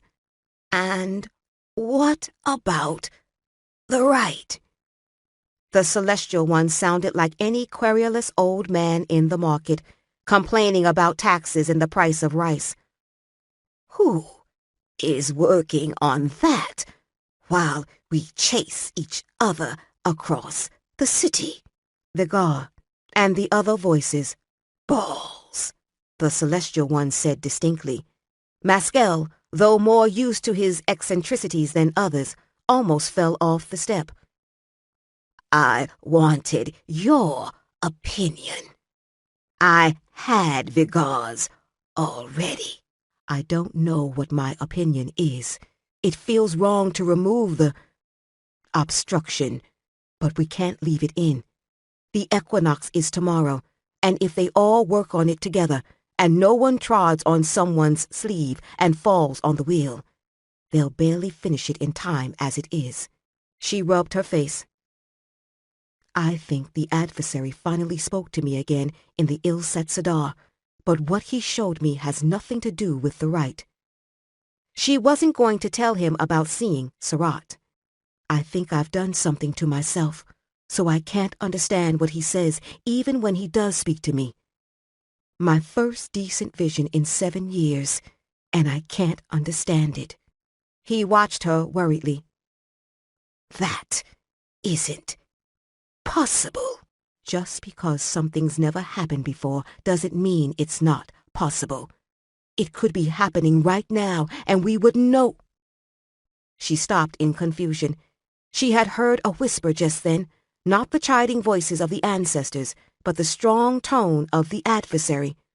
It lingered, like the taste of copper in her mouth. A warning. Something is happening now, but we don't know what or where. She swore under her breath. These warnings that made no sense were going to drive her mad. The Celestial One was shaking his head. Calm yourself. Meditation. I'll try it, she said, standing up suddenly. She wanted to leave now. Whatever the answer was, she was more likely to find it in the Ilset Sadar or the Marai than here. Tell me where Rian is and we'll go. The Celestial One's mouth twisted. There is something more. Wraith wants you to spend the night here as a gesture of fealty. What? He must be mad.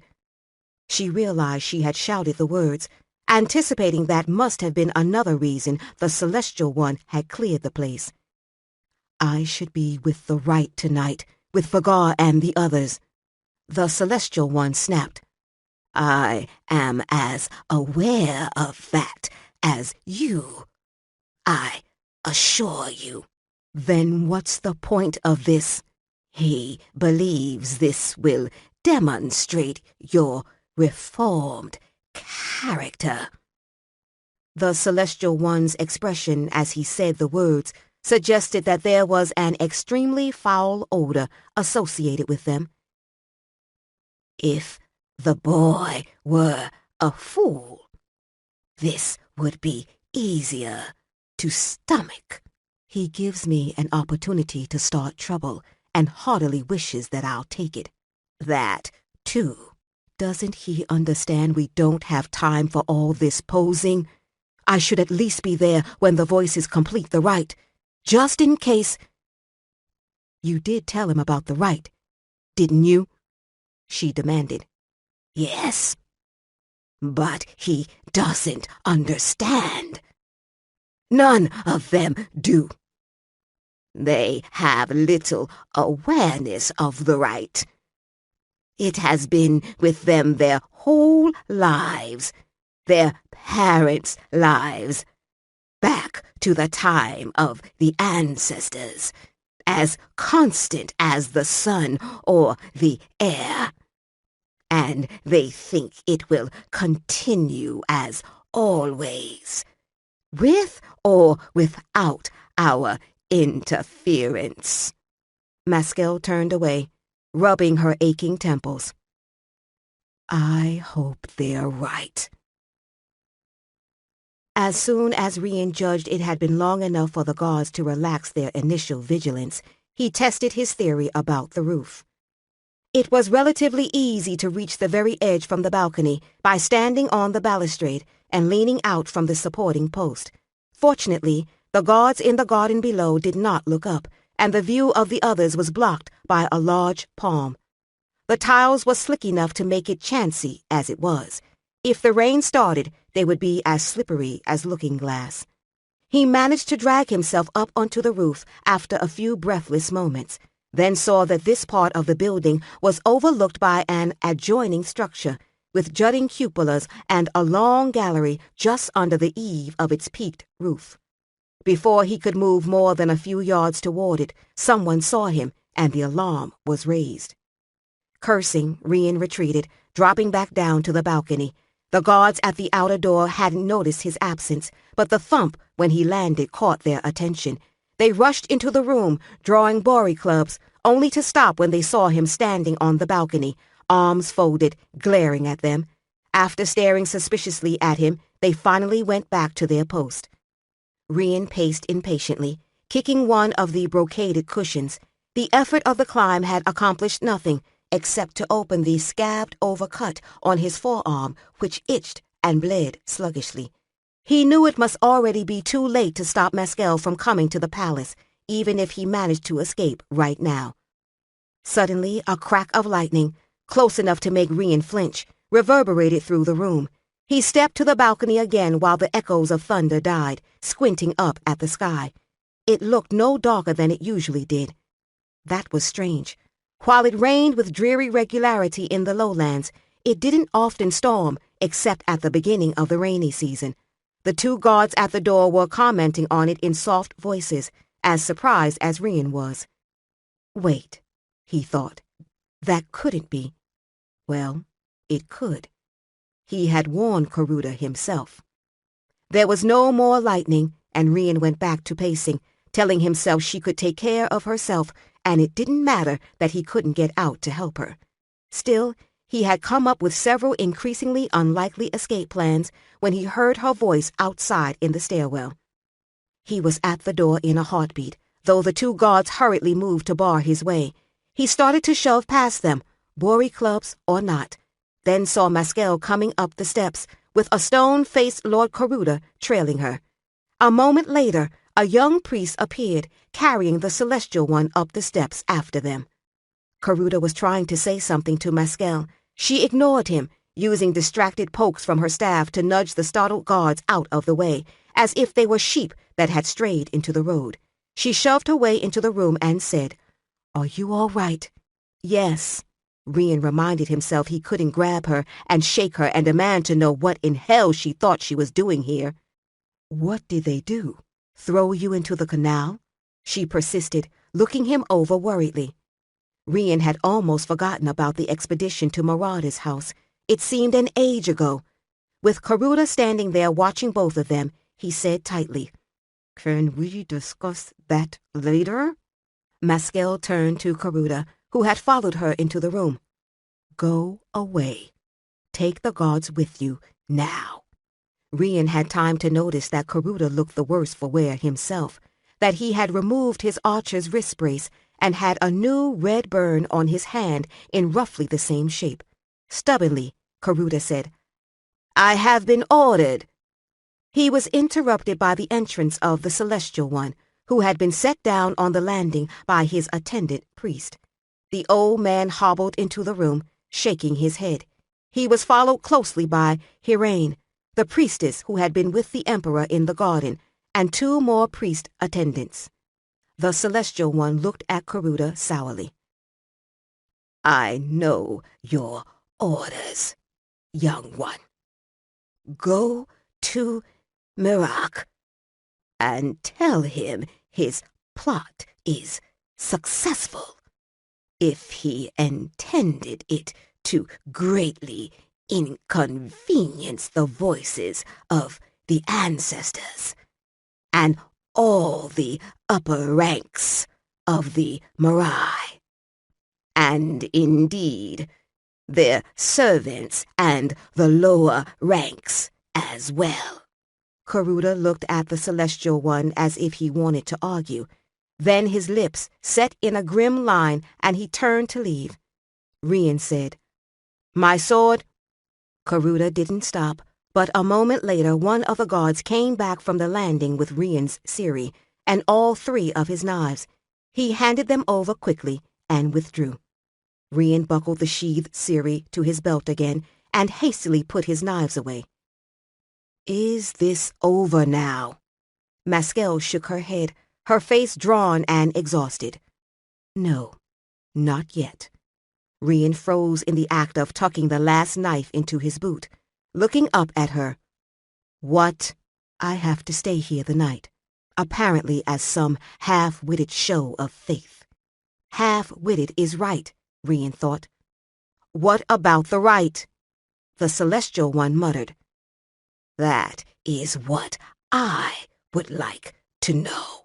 I did my best, the priestess Hiraine snapped. I only caught word of this because one of my 6th-level priests had a dawn meditation with the Chancellor this morning. This didn't go through the Imperial secretaries? Maskell asked, frowning. It appears to have been a private act on the part of the throne, Hiraine replied, her pinched expression betraying what she thought of that. I couldn't discover who was behind it. Miraak was in favor of it, certainly, but I couldn't tell if he instigated it or not. She looked at Maskell, and for the first time her face softened a little.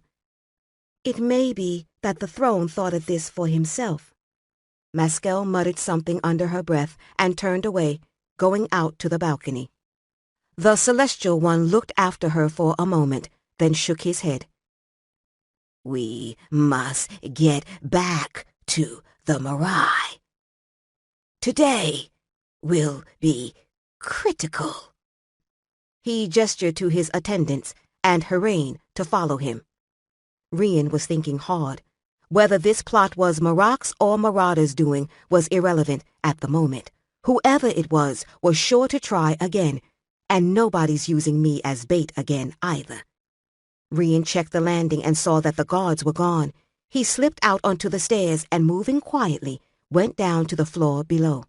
The room there was empty as well, but he heard voices from the door that led out into the garden and stepped softly across to it. Karuda was informing the guards in the garden of current developments. Rian heard the noble's footsteps crunch away on the gravel path. Then one of the remaining guards muttered, You should have seen it. She called lightning out of the sky. Rian listened to a biased account of Maskell's arrival at the celestial home, wondering how much of it was true. It explains the lightning, at least, he thought. When it seemed there would be nothing else worth hearing, Rian went quietly back up the steps and into the main room. Maskell was still standing out on the balcony, leaning on the balustrade. There was much he needed to tell her, but he couldn't think where to start. When she heard him behind her, she stirred restlessly, and without looking back at him, said, Now you've seen for yourself. He didn't have time to figure that one out. They think the High Lord sent me to you, that you're in some kind of plot with him. One of them does anyway, he added, remembering the young Emperor's reluctance to accept the suggestion. This at least made Maskell glance back at him, baffled. I'm in some kind of plot. With who? The High Lord of the Syntaine. She snorted and turned back to the view. Oh, as if that's likely. Rian made himself take a deep breath. She was safe, for the moment anyway. There was no point in letting their enemies' tactics get to him. He thought he knew what was bothering her, and decided they might as well get it out in the open. He said, The Emperor is your son, isn't he? She didn't turn around. Yes, not by law. I gave him up to his father's family. He had a better chance at the succession that way. And I didn't really want a child. She gestured around at the suite, at her temporary captivity. So this is what I get for it, Rian said. I've got 3. 3 what? 3 children. In Riverweight. Slowly she turned around, leaned back against the balustrade, and folded her arms. Frowning thoughtfully, she asked, How many wives? None. Kajadin aren't allowed to make bonding contracts, but we're popular with women who want children. And then I was the Lady Holder's favorite, so she... Maskell held up a hand. I think I have the idea.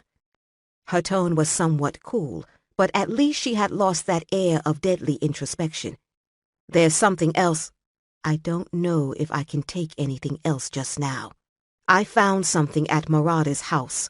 A box with something like an ivory ball in it that glowed when I touched it. I took it so you could look at it. There were other things too, subtle things. The house didn't look right.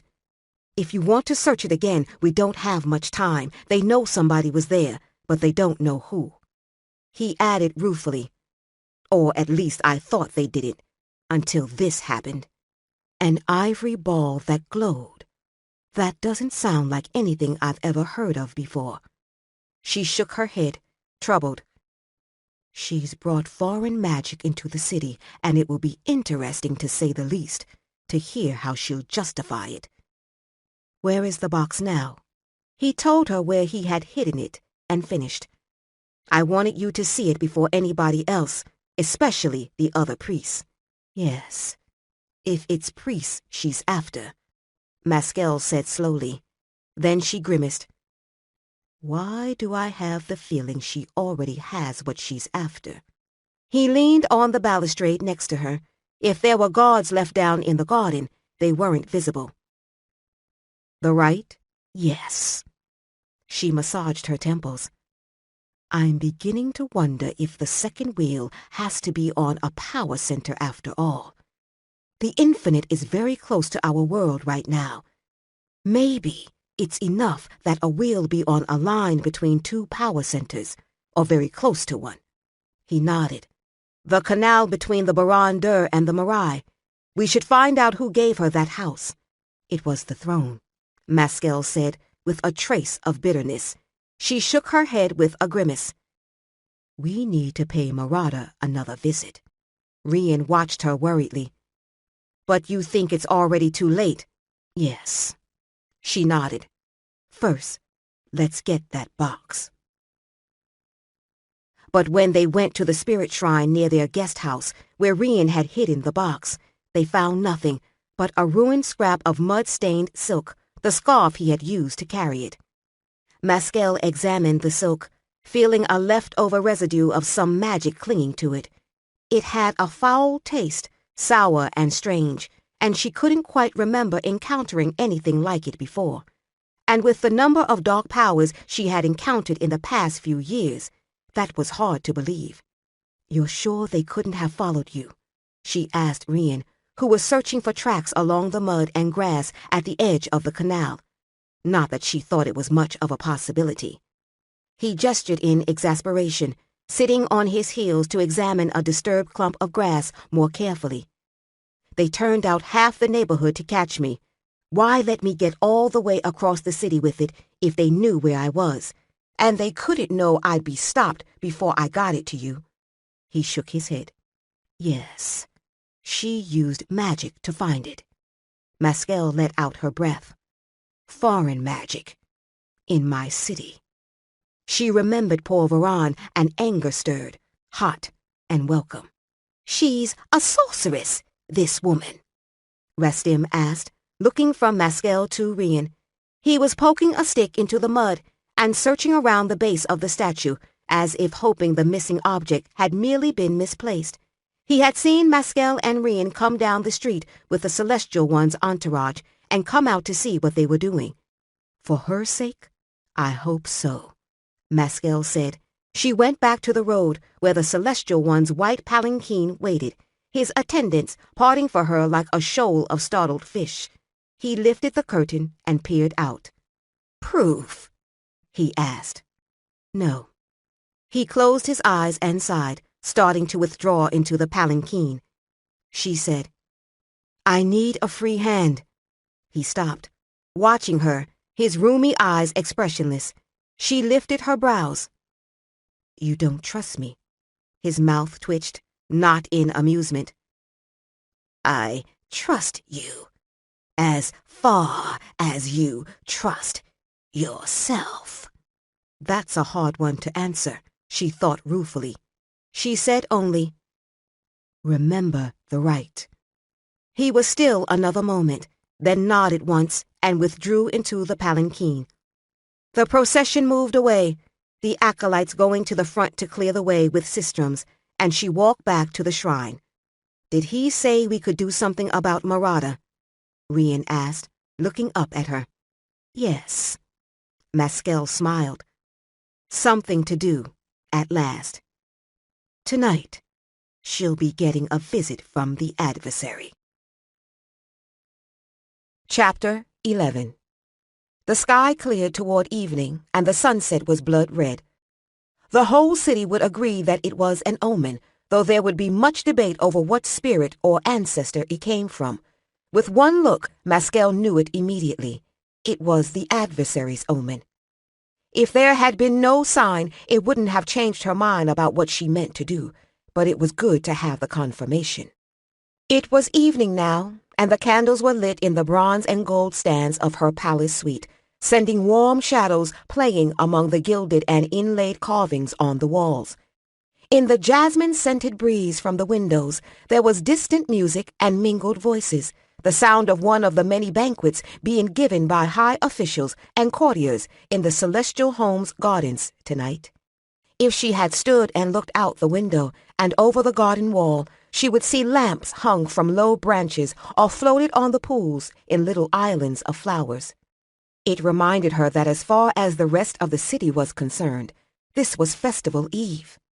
Rastim had mentioned that the Ariadne were engaged not only for the official celebrations tomorrow, but for a special curati performance tonight at the home of the Lord Portmaster of Telai, who was in the city for the festival and giving a party for 100 or so of his closest friends. In a few weeks, the puppet Gizar would be able to rejoin them, purged of its curse by the Marai's influence. "This is a bad idea," Rian said, for perhaps the 100th time. Maskel sat on the floor, eyes closed, her hands turned palm up in the meditation position. Her awareness was split, part of it in the room and the rest roaming the night outside. She could feel the damp breeze from the window lightly on her skin, and more strongly as it tore through her insubstantial spirit body. The Celestial One had sent several young Koshin monks with them, to act as his witnesses and to perhaps exert a restraining influence on any of the throne's impulses to stir trouble. They were camped out in the stairwell now, practicing meditation rituals, and she could hear the soft echo of their voices in the infinite. Old Molly had also come with them, apparently feeling that if Maskel was staying at the palace, she needed an attendant to lend her countenance. Maskel had mixed feelings about this. She didn't want to put the old woman in danger, but old Molly had come in handy, terrorizing and then driving away the servants who kept showing up on various pretexts. Most of them were undoubtedly spies sent by Marak, Desara, or other old enemies, but there had been nothing for them to see. Rian had sent away anything in the suite that could possibly be poisoned, and from the extent of the list, Maskel wondered how there was anyone alive left in the Syntaine. She could hear Rian pacing and knew he was doing it to deliberately wreck her concentration. Without breaking the trance, she said, "It would be better to do this in the Ilsat Sidar." The pacing paused. "Why? Then I'd have help that would cooperate and keep its mouth shut." She was trapped here for the night by her agreement with the throne, or at least her body was. After telling Vigar about Marada, and the strong possibility that the second wheel was located somewhere in her house, they had made their plans for tonight. Then, Maskel had spent the day in the difficult balancing act of removing the dark portion of the right, grain by grain, while the other voices continued with the rest of the design. The symbols she and Vigar had uncovered, as they had taken off the outer layer of dark sand, were even less encouraging.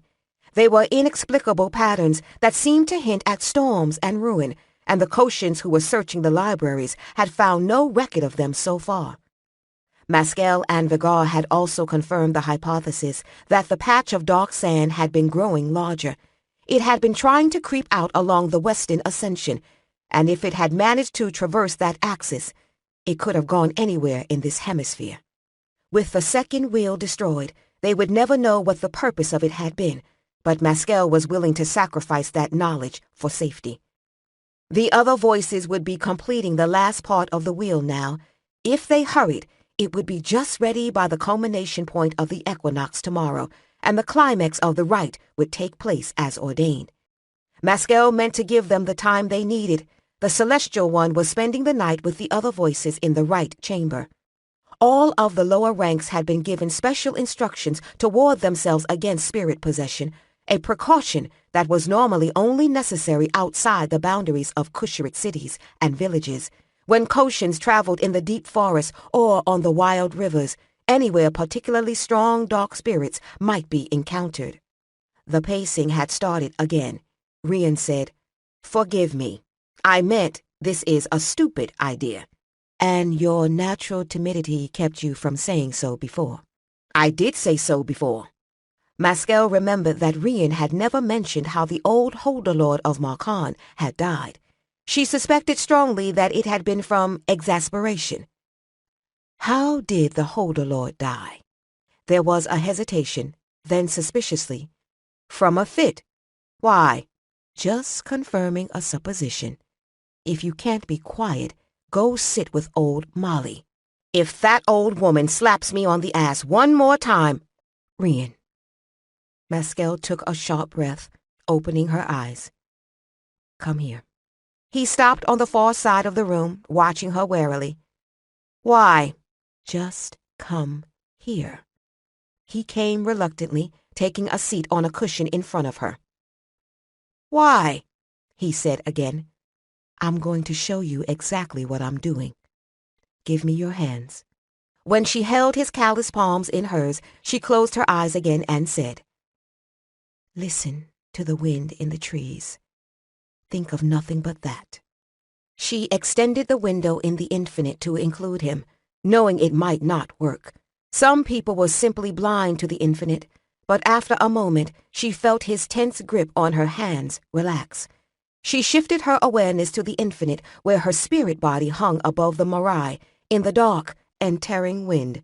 For an instant she felt him beside her. Then he jerked his hands away. She opened her eyes. He was giving her an indignant look. "You could have warned me." "It's the Twilight world, the connection between this world and the infinite. Everyone sees it in a different way. Now do you want to come with me or not?" All right, all right." He gave her his hands again. They were in the air high above the Marai.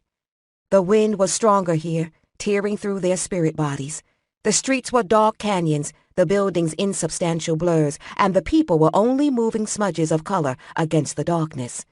Many of the streets and plazas were lit by torches for the festival crowds, but they were dim red blurs, like banked coals. Only the temples, shrines, and the canals were sharply visible. They glowed with a soft inner light, the carvings standing out in such high relief they were almost readable from this height. The faces on the Baran-Dur were warm and alive, and the smaller temples and shrines glowed like fallen stars. Except the Marai. The light around the Marai was not soft. It was sharp, outlining every stone of the temple in warm yellow fire, and it pulsed with the growing power of the rite.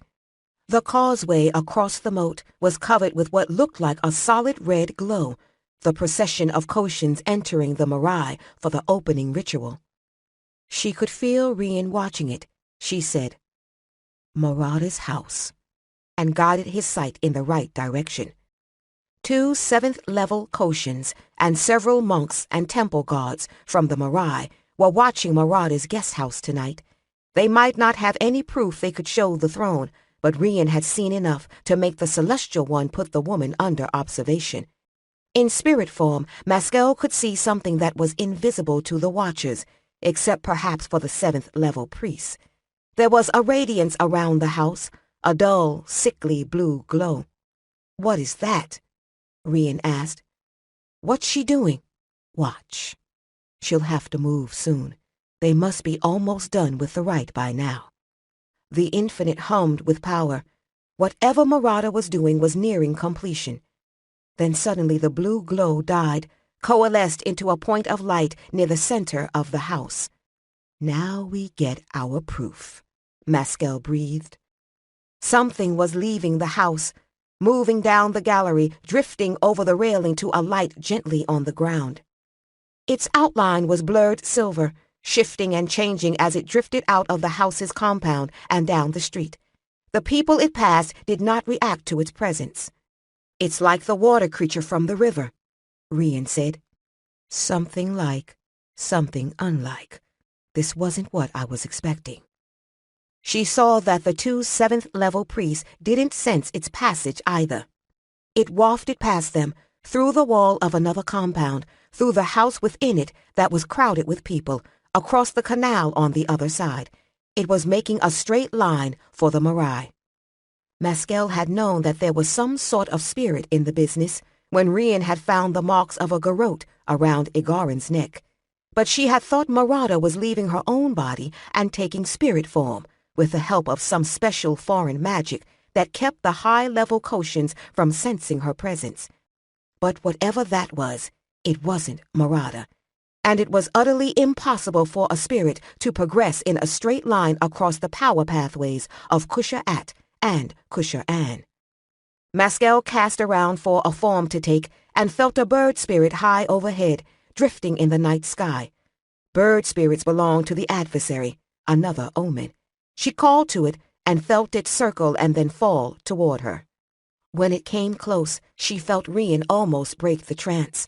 All razor-tipped green and gold feathers and flashing claws, it too closely resembled what he thought demons looked like. But he didn't let go of her hands. She explained, "My spirit self can't truly touch or move anything. This spirit can." She felt a wing brush her cheek, opening up a line of fire as the sharp-edged feather cut her skin. "I need you," she thought to it, "just for a short time." It circled her warily. She knew it recognized her. "To watch," it said. "To hunt." It laughed and opened itself to her, and suddenly she was looking through its eyes. Its vision was sharper than that of her spirit body. It could see the temples and the canals even more clearly than she could, but the houses and other buildings were still just big brown blurs, the people nearly invisible. It hadn't seen the creature moving away from Marada's house until she looked through its eyes. She heard it hiss in surprise. "Kill," the bird spirit whispered in her mind. "Soon," she told it. They watched the creature drift across the Marais moat. Maskel was still amazed by the temerity of the thing. She had to change her course to follow it, flying above the straight line of the causeway. Even the adversary's proxy had to approach the Marais through the correct passages. Once across the moat, the creature moved through walls, again taking the straight path through the temple that should be impossible. Maskel had to make each square of the inner and outer court before she could drop further toward the ground, buffeted along the way by the power entering and leaving the temple. She brought herself down to the inner courtyard and felt her own toes curl in reflex as the spirit's claws touched the damp, cool stone. The lamps here were dim orange glows, and there were strange, blurred shapes that were all she could see of the people moving in the court. She stepped out of the bird spirit, and it crouched, waiting. Her quarry drifted across the paving stones, the silver nimbus around its form a little sharper now. The creature was moving toward the central tower, toward one of the blurs that stood near the archway. This blur was more well-defined than the others, its presence in the infinite stronger. Maskel recognized the celestial one. So that's it. She shifted to block the creature's path. It stopped, then tried to go around her. She moved again, and it halted, drawing back a little. It seemed to see her even less clearly than she could see it. It tried to go around her again, reaching for the celestial one. Now she could see the cord in its hands. "Now," she told the bird spirit, "kill." With a shriek that echoed through the infinite, the bird spirit leapt onto the creature. They fought across the court, twisting and writhing, teeth and claws throwing back shards of light. Maskel knew the higher-level Koshans in the Marais would sense this. She felt the celestial one's awareness slide across her. Struggling desperately, the thing shook free of the bird spirit, throwing it halfway across the court. The bird spirit tumbled in mid-air, a dizzying ball of green and gold, then shot back toward its opponent like an arrow. She saw the thing try to wrap its cord around the bird spirit's neck, and the spirit went insubstantial, laughing, to reappear again and tear lacy remnants of the thing's flesh away. Watching in fascination as the bird spirit tore into Marada's creature, Rian heard a sudden urgent shout from behind him. He turned to look, but couldn't tell which of the blurs in the court it had come from. Then he heard it again, still coming from behind him, and realized he had heard it with his real ears, not whatever passed for ears here. He looked at Maskel, but a crash of wooden furniture decided him. In another heartbeat, he was sitting opposite her in the room in the celestial home. The room wavered in and out. He took a deep breath and pressed his hands to his eyes, trying to adjust to the abrupt transition. The noise came from the anterooms where the monks were on guard. One of them was shouting for help. That jolted him back to full awareness. He rolled back off the cushion, catching the Ciri up on the way and drawing it as he came to his feet. In the doorway, one of the monks was blocking the way, trying to hold someone off with a stool. Old Molly was at his back, armed with a heavy gold pot. Past them he could see a figure in dark robes with lacquered armor and a crested barred helmet disguising its face. One of the other monks sprawled, unmoving, on the floor. Torn and bleeding, the spirit thing fled out of the Marai's court. Maskel went straight up, almost losing sight of it as she and the bird spirit threaded their way out of the pathways of power around the temple. But the thing was fleeing straight across the city, and she knew what its destination must be. It was going back to Marauder's guest house, to its master. Rian pushed old Molly aside, caught a handful of the monk's robe, and yanked him out of the way, just as a Kusharit short sword cleaved the air where the young man had been standing. Rian slung the monk behind him and ducked a second sword cut. He slammed into the armored man, knocking him back out of the doorway and across the stairwell. There was one lamp lit in Marauder's guest house, in the common room, the light leaking through the wicker of the closed shade panels onto the balcony. There were no walls of power around it, and Maskel alighted on the balcony without resistance. By unconscious habit, she used the partially open door to enter the house, the bird spirit slipping through the wall next to her. She gave herself the semblance of a body so she could see more clearly, and the room swam into focus around her. Marauder sat at a low table under a single candle stand. Several Kusharit books lay on the table, and in front of Marauder was a glowing ball of light. The armored man threw Rian off, and he smashed into the carved panels next to the stairs. One of the monks must have gone for help. There were 2 lying dead or unconscious on the floor, and 3 still standing, again blocking the doorway between the armored man and Maskel. The one armed with a stool started forward, but Rian motioned him back. Realizing where the most effective resistance was going to come from, the man ignored them, striking down at Rian. He rolled away from the blade, slashing upward with the Ciri. The blade sliced between the sleeve of the dark robe and the leather gauntlet, severing the wrist. The gauntlet hit the ground, but there was no spray of blood, and Rian almost died when the astonishment made him hesitate. The armored man's sword thudded into the wall above his head as he ducked and came to his feet. He had an instant to exchange a baffled look with the monks braced across the doorway. Marauder looked up at her, no expression on her lovely, perfect face.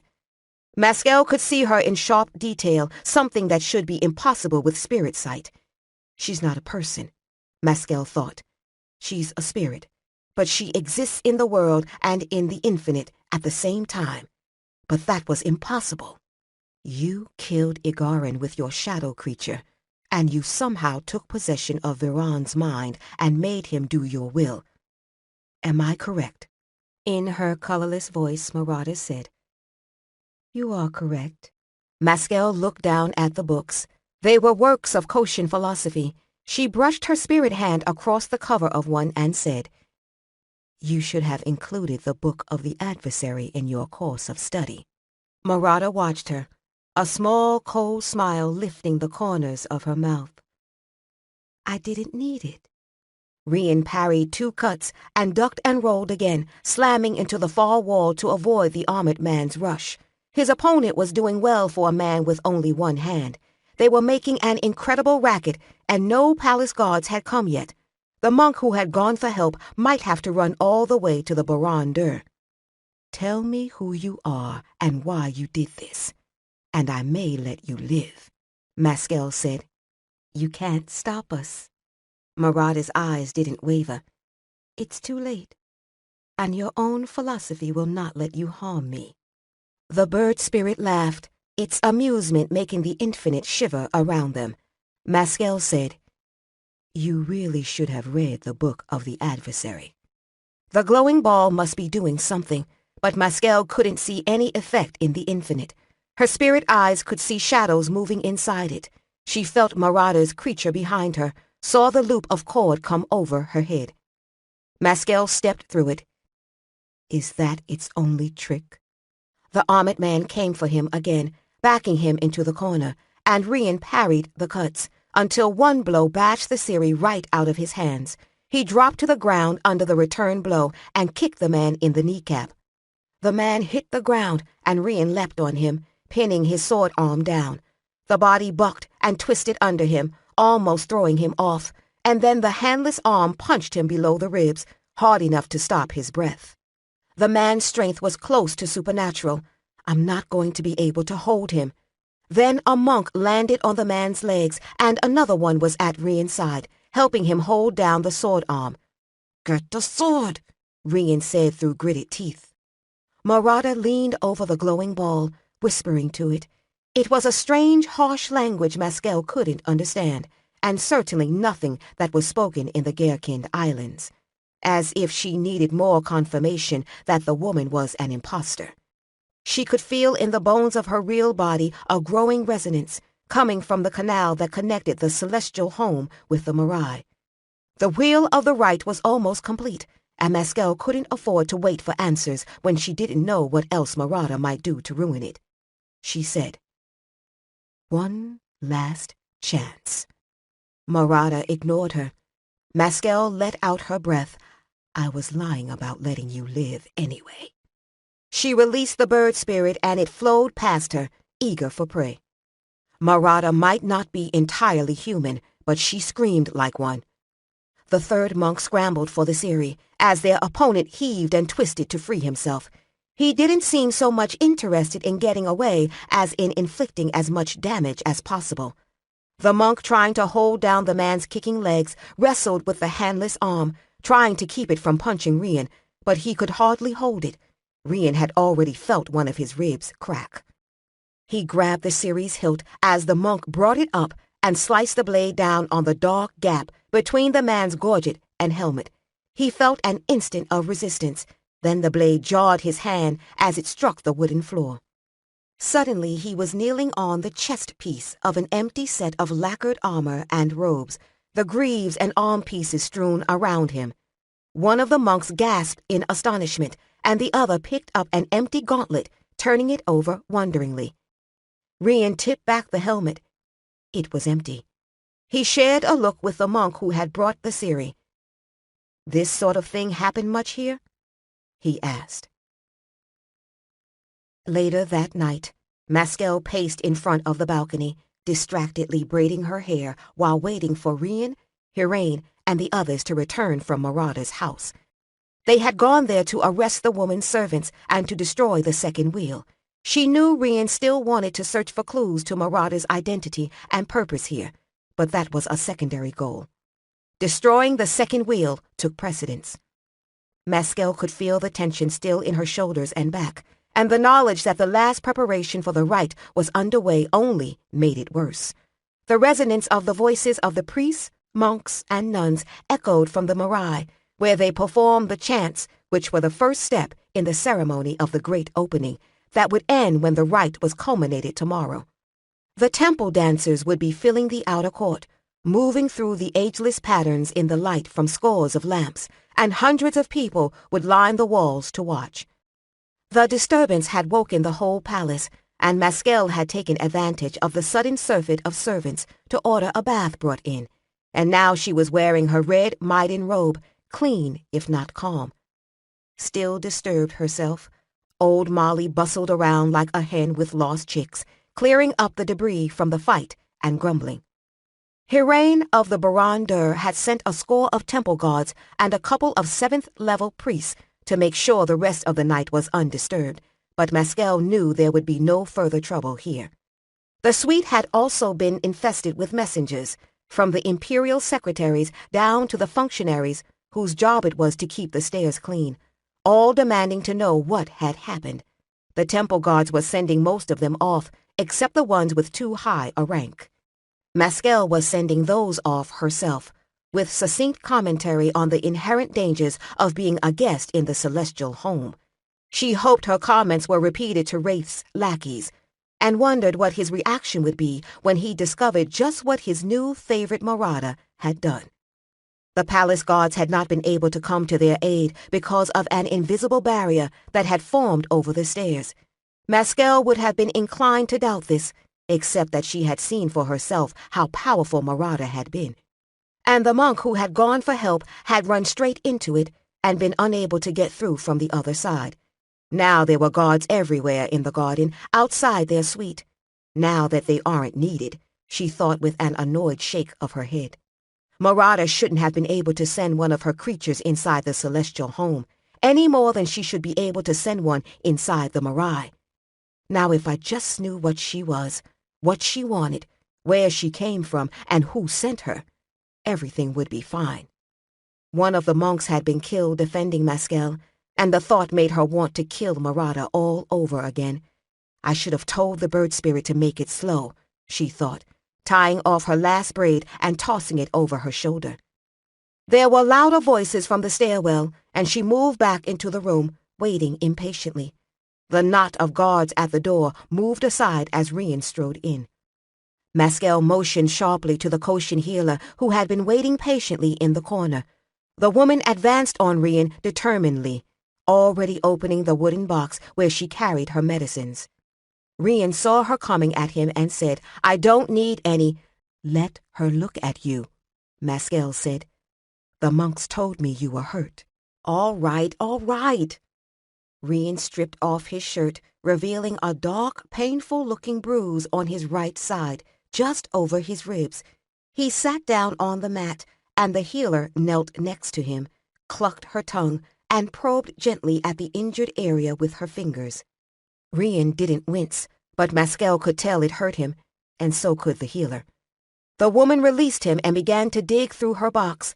Rian ignored her, telling Maskell it wasn't there. Not there. Aghast, Maskell sat down on the cushions, burying her head in her hands. I am so tired of being wrong, she thought. It has to be there. I know, but it wasn't. Rian's tone was brusque, but she could tell he felt it as much as she did. No sand or anything else they could have made one with either. They must have been hiding it somewhere else. He rolled his shoulder carefully and winced. We caught everyone she brought with her. 4 women and 7 guardsmen. None of them will talk. Yet. Maskell shook her head, trying to make herself think again. She poured a cup of palm wine from the serving set on the table. Handing it to Rian, she asked, "Do the others still pretend not to understand Kusharit?" He nodded. I couldn't tell if they were faking it or not. Neither could Karuda or any of the Koshins. He drained the cup and shrugged, then grimaced at what the incautious movement had done to his injury. Maskell lifted a brow at him, and he gave her a disgruntled look. I don't suppose the priest could tell if any of her people were the same sort of creature as Marauder, she said. That's what they want you for.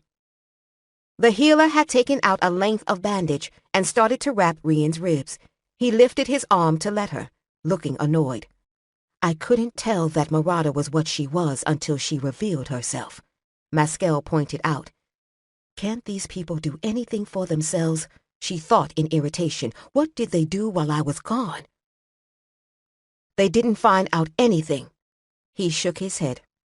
The priests are still searching the house. We brought that ivory ball thing back here, but it won't glow anymore. The healer tied the bandage off, and Rian told her, It's too tight. Good, the woman said sharply. Maskell got to her feet. The ancestors were whispering that no good could come of this, but that's what they usually said. Where are they? Marauder's companions were being held in the Celestial Home's guardhouse. This was a long stone-walled barracks that stood back against the south moat wall, concealed from view of the pleasure gardens by a heavy screen of bamboo and breadfruit trees. It had its own water gate, causeway, and dock, where the prisoners had been brought by boat. They were being held now in the big common room, surrounded by guards and priests. The outer wall had open arches facing a little court and the greenery that shielded it from the gardens, though the air was still warm and dank.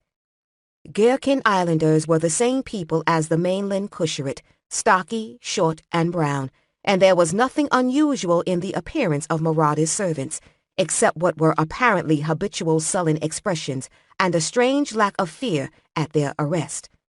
They hadn't been harmed during their capture, though their clothes looked as if they had rolled in the dirt. They all wore rough, plain trousers or wraps, no jewelry, like field workers stripped for labor. It was odd that Marada hadn't chosen to equip them more lavishly. Most of the wealthy in Duvalpur kept their retinues well dressed as another way of showing status. "They are defiling the celestial home with their presence here," Hiraine said, folding her arms. The priestess of the Baran-Dur was grim, her thin form rigid with tension. The celestial one was still occupied at the Marai with the other voices. Hiraine should be there too, but the protocols of tonight's ceremonies could spare her presence where it couldn't spare the others. Chancellor Marak was also present, dressed in festival finery, with Lord Karuda a shadow at his back. It's a little late to worry about that. Maskell picked up the ivory ball from the table where it rested, except she didn't think it was ivory. The texture was wrong, and though it was hard to tell in the lamplight, she thought the color was off as well. She tried to feel it with her inner senses, to listen to it the way she could hear the currents of power in water or air or the stone of the temples. There was nothing. The power that had made it shine with light in this world and the infinite might have died with Marada. "These people should be taken to the prison," Hiraine persisted. Maskell looked from the white ball to the face of the oldest servant. She was a stocky woman with gray hair, just as plainly dressed as the others. She had probably been Marada's chief maid. There was no defiance in her cold, dull eyes, just a complete lack of interest. Too complete. "I'm not so sure that's true," Maskell said, thoughtful. The woman's only jewelry was a wooden amulet with an earth spirit sigil on it. It was the kind of token worn by the village shaman who had helped people placate or defend against the spirits before the temples had risen in the celestial empire. Hiraine snorted. She folded her arms and looked away. "By your own evidence, they cooperated with that woman in an attempt to assassinate."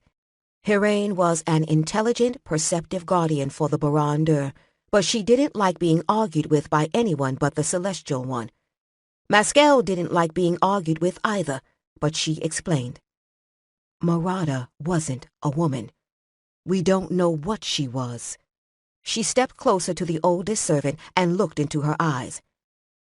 "And I don't think I'd call this cooperation." "You're thinking of Varan," Rian said, watching her closely. "Yes." She nodded slowly. "Poor, dead Varan, who I should have watched much more carefully. He was a priest, trained in meditation disciplines. If he was close to fighting his way free of whatever controlled his mind and kept him from speaking to us, then that's why he had to be killed. How would the same condition look on a person who wasn't trained, who had no way to fight?" "You told the chief healer that Varan was possessed," Marak said slowly, almost unwillingly. He took a step closer. "Possessed by what? And why can't the other voices and the 7th-level priests see what you seem to see?" "If I had those answers, we'd be further forward in this matter than we are now." Maskell rubbed the bridge of her nose, tired and annoyed. "The only thing I can say is that this seems to be a deception only the adversary has the knowledge to penetrate. That is why the ancestors created him, to be their guide where they couldn't go." She turned the globe over again.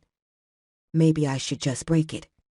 The adversary and the ancestors remained stubbornly silent on the subject. "Is it to be a philosophy lesson?" Marak asked, his voice an amused rumble. "If you're in need of one, I can send a 5th-level priest to supply it." Hiraine told him sharply. At least she's impartial in her irritation, Maskell thought. She hefted Marada's ball again. I'll keep this with me. Stepping closer to the oldest woman, she looked into her eyes. There was still no expression there.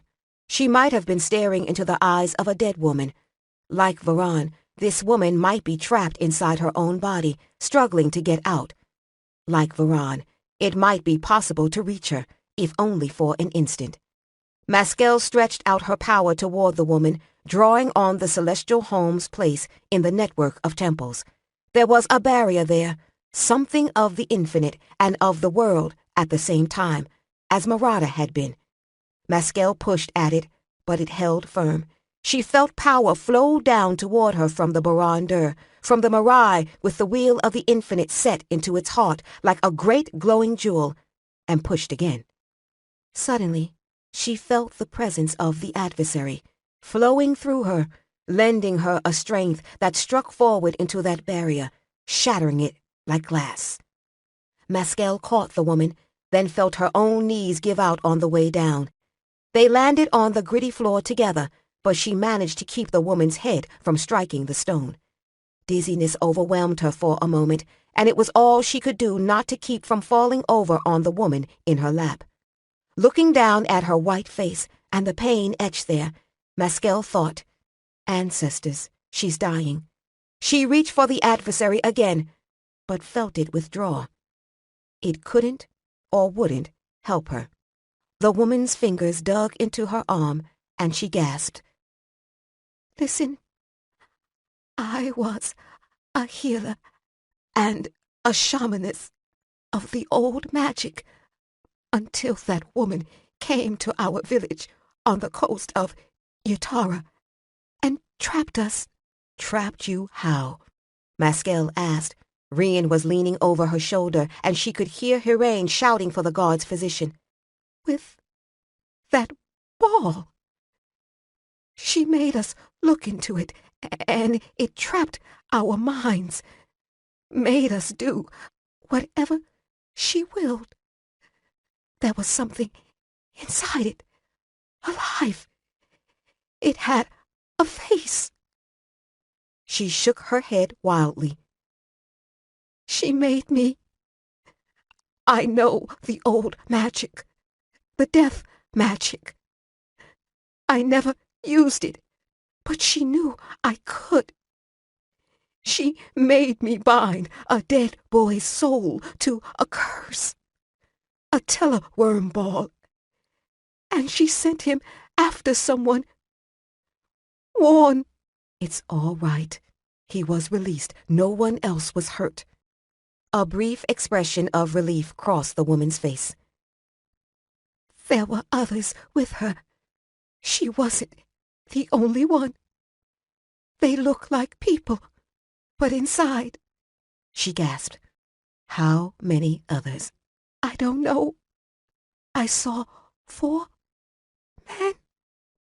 The woman's voice was a faint rasp. "Tell us what she wanted. Tell us." The woman stiffened in her arms, then went limp. Maskel watched her eyes go still and set. She lowered the woman to the floor and let Rian help her up. She glanced around and saw that Marak had left the chamber hurriedly with his attendants. From their muted voices, they were in the court outside the archway. Looking grimly down at the woman, Rian said, "She didn't know anything else. If she knew why Marada was here, she would have said that first." Glancing up, he said, "We need to find that village." Karuda said, "I'll send men tonight." Hiraine nodded to the 7th-level priest who had helped search Marada's house. "They will go with them, should those others she spoke of remain there." I should go with them, Maskel thought. Then no, not until after the rite is over. Yutara wasn't near a power center, and the second wheel of the infinite couldn't be there. "What about the others?" Karuda said, eyeing the other servants who still stood impassive, surrounded by their guards. Maskel looked at Hiraine, who shook her head slightly. She saw in the old woman's eyes that she knew as well as Maskel did that it might be kinder to kill them. But Maskel wouldn't give that order, not yet. "Lock them up. under guard," she said helplessly. "Maybe we can find a way to free them." Seeing the faces of Karuta and the others, she wasn't the only one who found this doubtful. Chapter 12. The day dawned hot and clear, unusual for this season of daily rains. It would make it easy for the priest to judge the exact moment of the equinox when the rite would draw to a close. The chanting had stopped early this morning, but the Marai's stone still sang with it. Despite Marauder's interference and her strange brand of power, the temple felt exactly as it should, even to Maskel. She had risen before dawn, and bringing Rian with her, had gone to the Marai to make certain everything was all right. The crowds had already been thick in the streets, and the canals nearly clogged with boats, but any craft with the imperial seals had right of way, and they made the trip in good time. Once there, she had walked an abbreviated meditation ring over the whole Marai, eliminating the rituals but checking every cardinal point, every resonance chamber, every corner of each court. She could find no weaknesses in the structure, not in the physical or the spiritual realms. After the first hour, they had passed Vigar in the solar side of the inner court, on the same mission. Maskel had reached the far end of the gallery on the lunar side of the outer court when the steady growl of the festival crowds on the other side of the moat rose to a roar. "Maybe that's Rastim getting lynched," Rian commented, leaning on the balustrade in one of the openings between the pillars. Maskel glanced out on the court below and read the time from the length of the shadows on the walls. It was mid-morning, and the Ariadne should have been performing some time now, from what old Molly had told her of the plans for the entertainments. "Hopefully, it's the end of the play," she said. "I think they're doing the Mask of Night." With help conscripted from the hundreds of workers the warden of the public festivals had available, they would be able to handle the complex scenery movements and the big puppets. "Did you want to see it?" "Yes, but I'm sure if I ask nicely, I can get the whole thing repeated for me tonight, with a blow-by-blow description of the audience's reactions." Smiling, Rian cocked his head at her, pretending to doubt it. "You think so? I don't see how I can avoid it." She leaned her staff in the corner and stretched, easing the kinks out of her back. She had brought Marauder's white stone to the temple, not liking to leave it behind in the palace. She had given it into the safekeeping of the temple master, to be stored in one of the cupboards in his quarters within the Marai. It might be only a focus for Marauder's strange power, like the staffs used by the voices when they were away from the temples, and would be empty and useless now that its owner was dead, but she wanted to keep an eye on it. At least after the rite culminates, I don't have to worry about anything else. Then she saw a monk running toward her down the length of the gallery, his expression urgent, and thought, "Why did I say that?" He stopped and bowed hurriedly to her. "Revered, your presence is asked in the outer court, in front of the third gallery gate, by the celestial one." "All right, I'm coming." She followed him reluctantly. She was a little surprised they were calling her to the outer court. If something was going to go wrong, it would go wrong in the Heart Tower, in the Wheel of the Infinite. The ceremonies surrounding the culmination of the rite were complex, but worthless for anything but entertainment value. "What is this about? Has there been another problem with the rite?" "I wasn't told, Revered." The monk glanced back at her worriedly. "But Chancellor Marak is there, and guardsmen from the palace." "But the royal party should already be in the inner gallery for the invocations." The ceremonies involved the presence of the celestial emperor, who had been brought here in a formal procession earlier in the day. Maskel had planned her examination of the temple carefully to avoid the emperor's ritual progress to the inner gallery. "They are there, Revered." She glanced at Rian and saw the significance of this wasn't wasted on him either. "I exist to be tormented for the pleasure of the adversary," she thought. They went down the steps of the entrance to the outer court. Maskel saw the temple guards arrayed on the lowest step, under the porch, and read the tension in their stances. They made space for her to pass before she reached them, and she stepped down onto the terrace.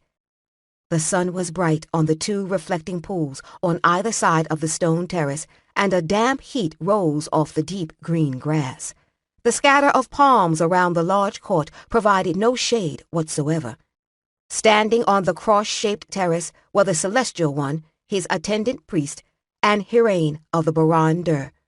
Maskel sensed Rian tense next to her, and a heartbeat later, she registered what he had already seen. They were facing Chancellor Marak, Lord Karuda, and a dozen or so palace guards. Half surrounded by the palace guards were the Ariadne, still in their stage clothing and face paint. The children, except for Firak's two sons, who worked puppets in the show, were not with them. They would have been left back at the guest house with one of the Kusharit servants attached to the place, since their help hadn't been needed with the props and other little chores. That was one small mercy at least. Old Molly was there, though her help hadn't been needed in the play. The old woman had an uncanny ability to involve herself in everything. It explained the roar of the crowd. Kusharit theatricals tended to be free-form and would often go on for hours if the audience was still interested. The play must have been a success, and the crowd had expected more of it and been disappointed to see the actors leave the stage. It didn't matter. This is enough, Maskel thought. She was getting very tired of Mirak's interference. She walked past the Koshans, almost stepping on the palace guardsmen who didn't move out of her way quickly enough. Rastim, what are you doing here? There's a little difficulty, he said, sounding embarrassed. Firak, standing at his elbow, moved uneasily and looked down at his feet. The sun was melting the white paint off their faces, and they both looked awful, but she didn't think they had been hurt by the guardsmen. Karuda stepped toward her, and Rian shifted just enough to block his way. The noble started to speak, but Maskel ignored him, saying, Rastim, please, just tell me. We were arrested. He shrugged, apparently philosophical about it. At least they let us finish the play. I don't know what they didn't like about it. Rastim, they didn't arrest you, and certainly not because of the play. Maskel said. She hoped patiently. Rastim was doing a good job of telling the story briefly for an Ariadne. They don't bring criminals to the Marai. I'm pretty sure we were arrested. Rastim, don't argue with me just at the moment. Maskel took a deep breath. Something going on here. More than just court intrigue and the shifting politics of power. There was nothing wrong with the Marai. There was nothing wrong with the right, and nothing likely to go wrong with it, surrounded as it was by the voices as they did the invocations for the royal party. She could feel the growing tension as a tightness in her chest, but it seemed to be coming out of nowhere. She said to Rastim, Stay here. She had meant for Rian to stay there too, but he followed her anyway as she went toward the Celestial One and the others. They had all been watching her, and she had the uncanny sensation, for a moment, of feeling like one of Rastim's puppets. She asked Marak, Why did you bring these people here? Ignoring her, Marak turned to the Celestial One. He said, You understand the necessity for this. The old man's expression was less yielding than the stone faces carved into the temple wall behind him. He said to Maskel, Tell our visitors to go into the inner court. She looked back at Rastim, jerked her head slightly. He caught the hint and started for the stairs up into the gallery, the other Ariadne trailing after him. Mirak turned, about to gesture to Karuda to stop them. Maskel felt a swell of tension that was sure to end in something rash, but the Celestial One said, I don't recommend it, Chancellor. Maskel had heard that tone only once before in his voice, and that had been when he had told her that if she wanted to move against the celestial throne, she would have to kill him first. It sent a little shiver of cold memory through her, and her own impulse to take action died. Mirak paused and regarded the old man. The moment stretched. Then he let his hand drop. Karuda shifted uneasily as Rastim and the others made their way past the temple guards and into the shade of the enclosure. Mirak said finally. "You choose a strange cause in which to exercise your authority." The Celestial One didn't bother to acknowledge the side issue. "Does the right mean nothing to you?" he said. "I mean to make sure she and all those she brought with her leave the city when the rite is over." The Chancellor betrayed no sign of anger or any other emotion except quiet confidence. "Oh, I'll be leaving the city." Maskel had no idea it was she who had spoken until she saw the Celestial One and Hirain staring at her. The words had come straight from the ancestors. It was one of the more annoying forms of prophecy, when the spirit spoke as your own voice. The world was so close to the infinite at this time of year that in holy places like the Mirai, the barriers became so thin as to be almost insubstantial. The effect would become worse as the rite drew closer to culmination. She just hoped the ancestors didn't decide to say anything particularly damning in front of Mirak. "You take too much on yourself," the Celestial One said to the Chancellor. The old man spoke quietly, but Maskel still heard the warning tone in his voice. She saw Hirain tighten her hold on her staff and sensed the older woman's uneasiness. "I've always believed the Koshans had too much power in the imperial system," Mirak said calmly. "As you know, when have I given the throne commands? I give him advice, which he is free to take up or ignore as his own judgment suits him." Maskel suspected Mirak had been preparing for this test of his power for a long time, that her presence had only provided him with a much-looked-for opportunity. It was the worst of bad omens to have this sort of confrontation between religious and secular authorities at this festival during such an important rite, and in the Mirai of all places. Such things would not have escaped Mirak's calculation, but if he thought to wring concessions from the Celestial One by forcing him to capitulate rather than continue such an inauspicious disagreement, then he hadn't counted on the old man's stubbornness. "The next to hold your office may have the ambition you lack." The old man's lips thinned. "A man with ambitions cannot hold my office." Maskel winced in anticipation of what was coming next. "Unfortunately, I can't say the same for your position." "Perhaps you take too much on yourself," Mirak said, his tone amused, but his eyes hard. "This can be settled later," Hirain broke in. "The rite is more important than this bickering." Maskel felt someone standing behind her and turned. She found herself looking down at the Celestial One. A glance over her shoulder confirmed the fact that the Celestial One still stood confronting Mirak and the others. She turned back to what was standing in front of her. She felt curiously hollow, distant from reality, free of emotion. After 7 years, here was the adversary. Not just a half-vision that might be a dream, not a ghost hinting at doom. She said, "You need to choose a new voice to take my place." It looked up at her, an odd gleam of humor in the ageless eyes. "All right," it said obligingly. "I choose you." The voice was the Celestial One's as well, but it sounded oddly flat, and she knew she wasn't hearing it with her ears.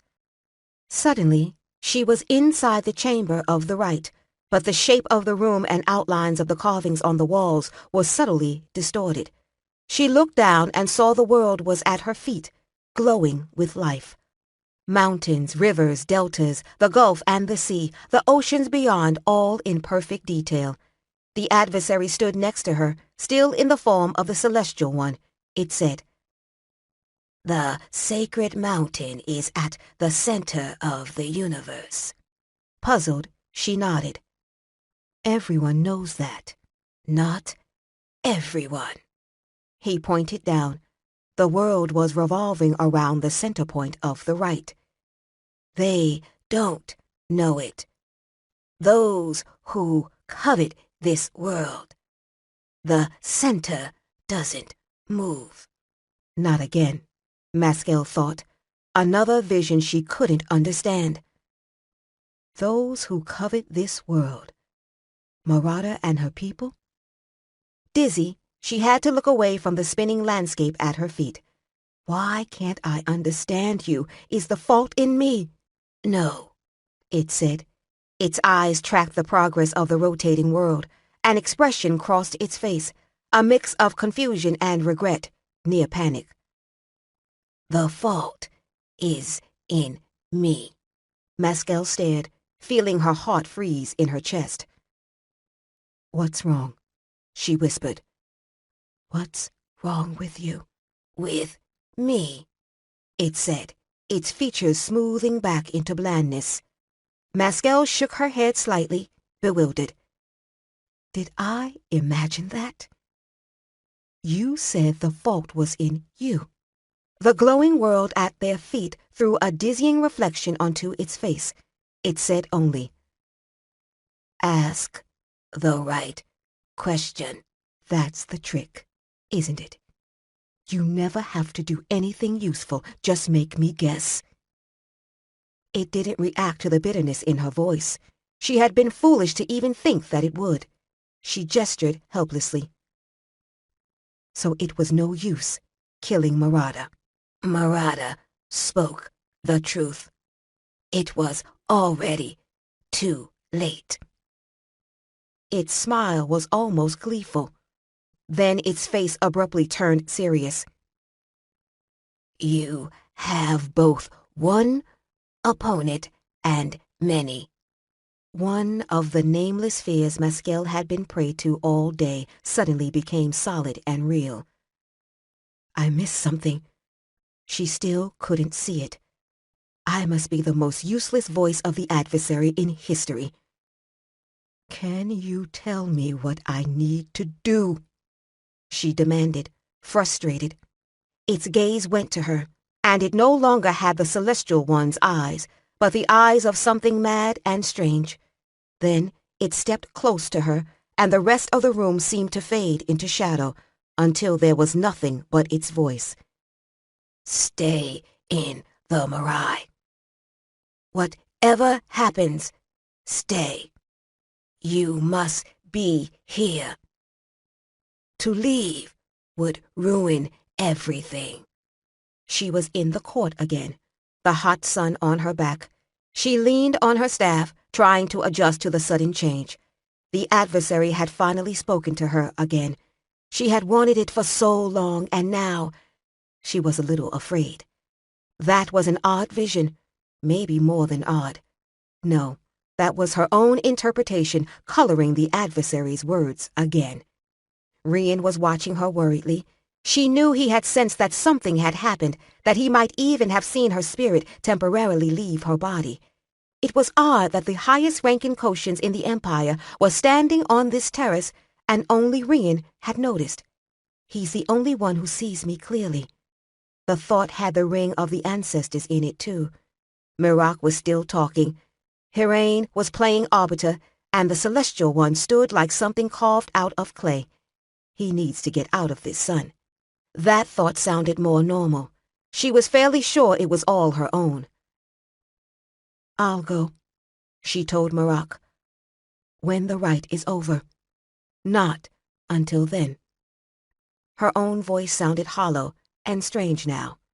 To the Celestial One, Hirain added, You must go to the royal party. If the great opening is delayed, I know, he snapped. He stepped close to Miraak. Leave this place. I will. Miraak's gaze was calm. If she returns to the celestial home. Maskel looked away toward the outer enclosure, smiling a little.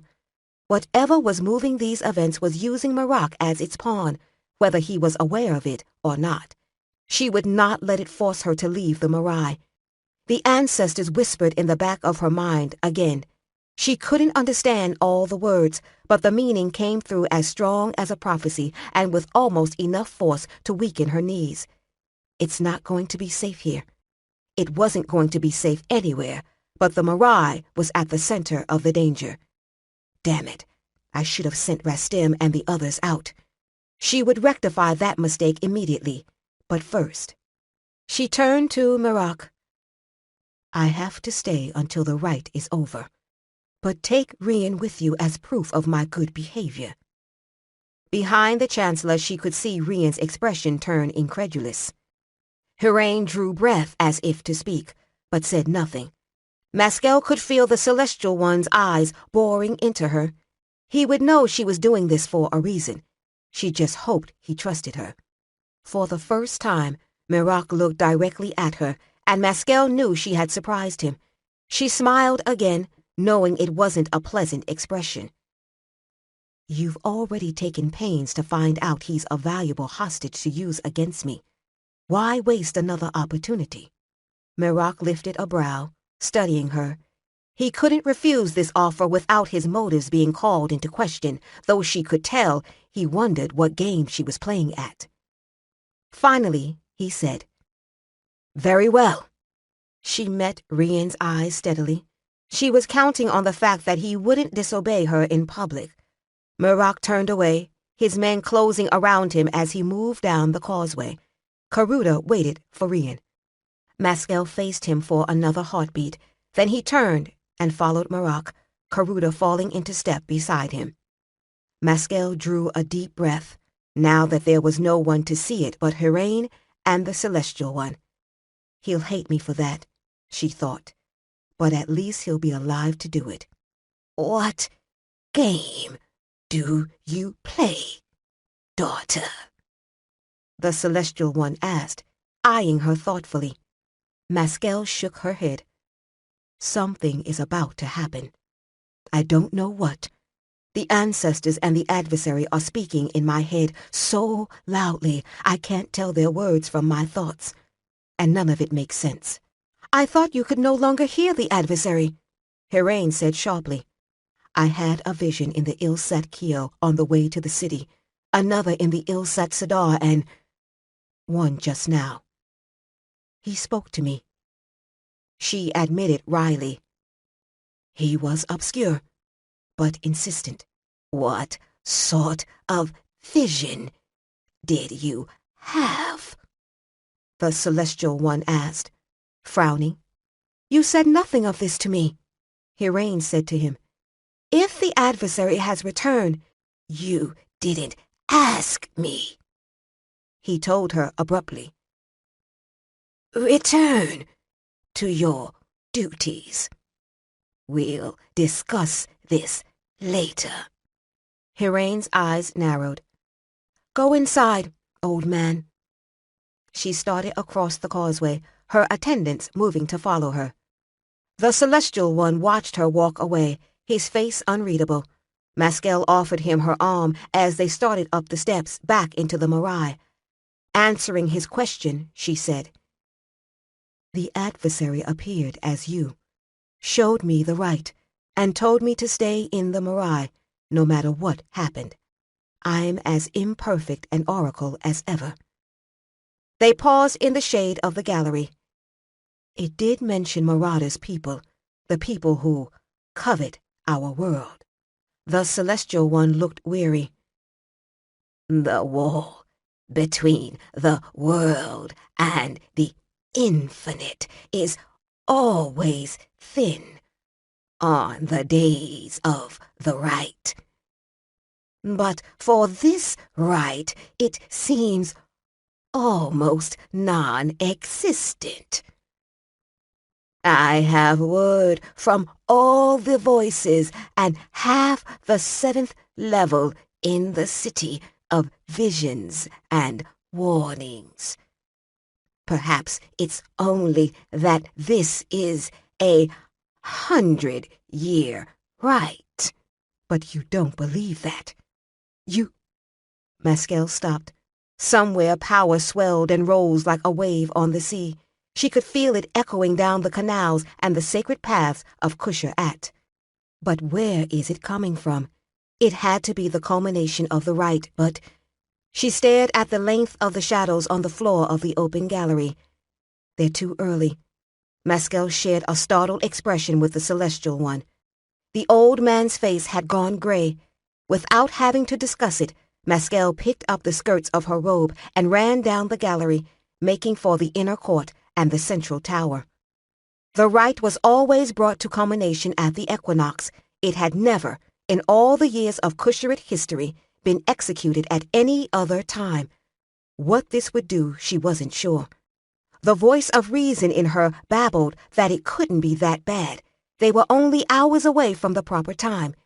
If it was some buried sabotage of marauders, set to proceed even if she was no longer alive to reap the benefits, then Maskel wasn't sure of the use of it.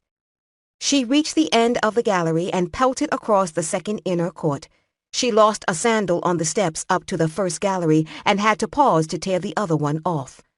The flow of power was stronger, and the taste of it was acidic and unfamiliar, as if against every principle of Koshin philosophy and craft, something else had invaded Kushaat's reservoirs and was flowing over the city. It couldn't have been worse if the mud from the rice paddies had suddenly risen up to break the floodgates and stream into the canals. Every Koshin she passed was reeling under the shock of the onslaught. If it was the wheel's culmination, then something had gone very, very wrong. She reached the first inner court, running out into the open area toward the central tower. Then it hit. It was like a physical blow, as if something heavy had struck her in the back. Maskel staggered, then sunk to her knees, pressing her hands to her face. It came from behind me. It's not the right. Power swelled and raged like a storm, tearing across her body and her mind. Rian walked down the bridge, trying to keep his expression controlled, but it was an effort. He could feel Karuta's eyes on him and hoped what he was thinking wasn't there to be read on his face. I can't believe she did this. He didn't know whether it was some plan he was simply too dense to see the logic of, or if she had suddenly gone insane. He looked out over the water toward the low dike and barrier wall, feeling his gut twist. It was stupid to feel betrayed. This was just the way of the world. At the midpoint of the bridge, Marak stopped and motioned Karuta to come to him. Return to the temple and follow her. Make sure she keeps her vow. Without a word, Karuta bowed and turned away, going back toward the Marai's enclosure. Rian fought the urge to make a break for it. He had known this would happen, and now he wouldn't even be there to do anything about it. Marak looked at him, brow lifted speculatively. The Chancellor said, Perhaps you're not as valuable a hostage as I thought. Try it and see, Rian said, meeting his eyes. He was tired of playing it safe. If Marak wanted to have him killed, let it be for a good reason. The Chancellor's lips thinned, but he didn't deign to answer. He started for the end of the bridge again, and Rian followed, the guards closing in behind him. A hot wind lifted his hair, sudden and strong, and he looked up, frowning. There's a storm coming, he thought at first. There was a gray cloud on the horizon, visible above the buildings and the walls of the city in the distance. Then he remembered this wasn't the plains of the Sintane, and he shouldn't be able to see storms coming on the horizon miles away. One of the guards swore. The group halted, and Marak stared at the rising grayness above the city wall. Rian squinted, lifting a hand to shade his eyes, trying to understand what he was looking at. This wasn't a storm. It was a wall of clouds. Not clouds. It was a solid wall, becoming darker as it drew closer. The noise of the festival crowd was dying out, the sound dropping away in waves. The black wave grew larger, and Rian realized it was now on this side of the city wall. The sudden realization of how huge it was took his breath away, and he realized he was backing up without conscious volition. Its shadow was traveling across the terraces to the broad plaza that lay before the Marai. Its shadow was blotting out the sun. There were screams rising from the crowd now. Rian felt the stone of the bridge's balustrade against his thighs and knew he had nowhere else to go. Maskel's words were echoing in his head. It's more likely that in changing the shape of the land, what they actually did was change everything about it, its shape, its history, its reality.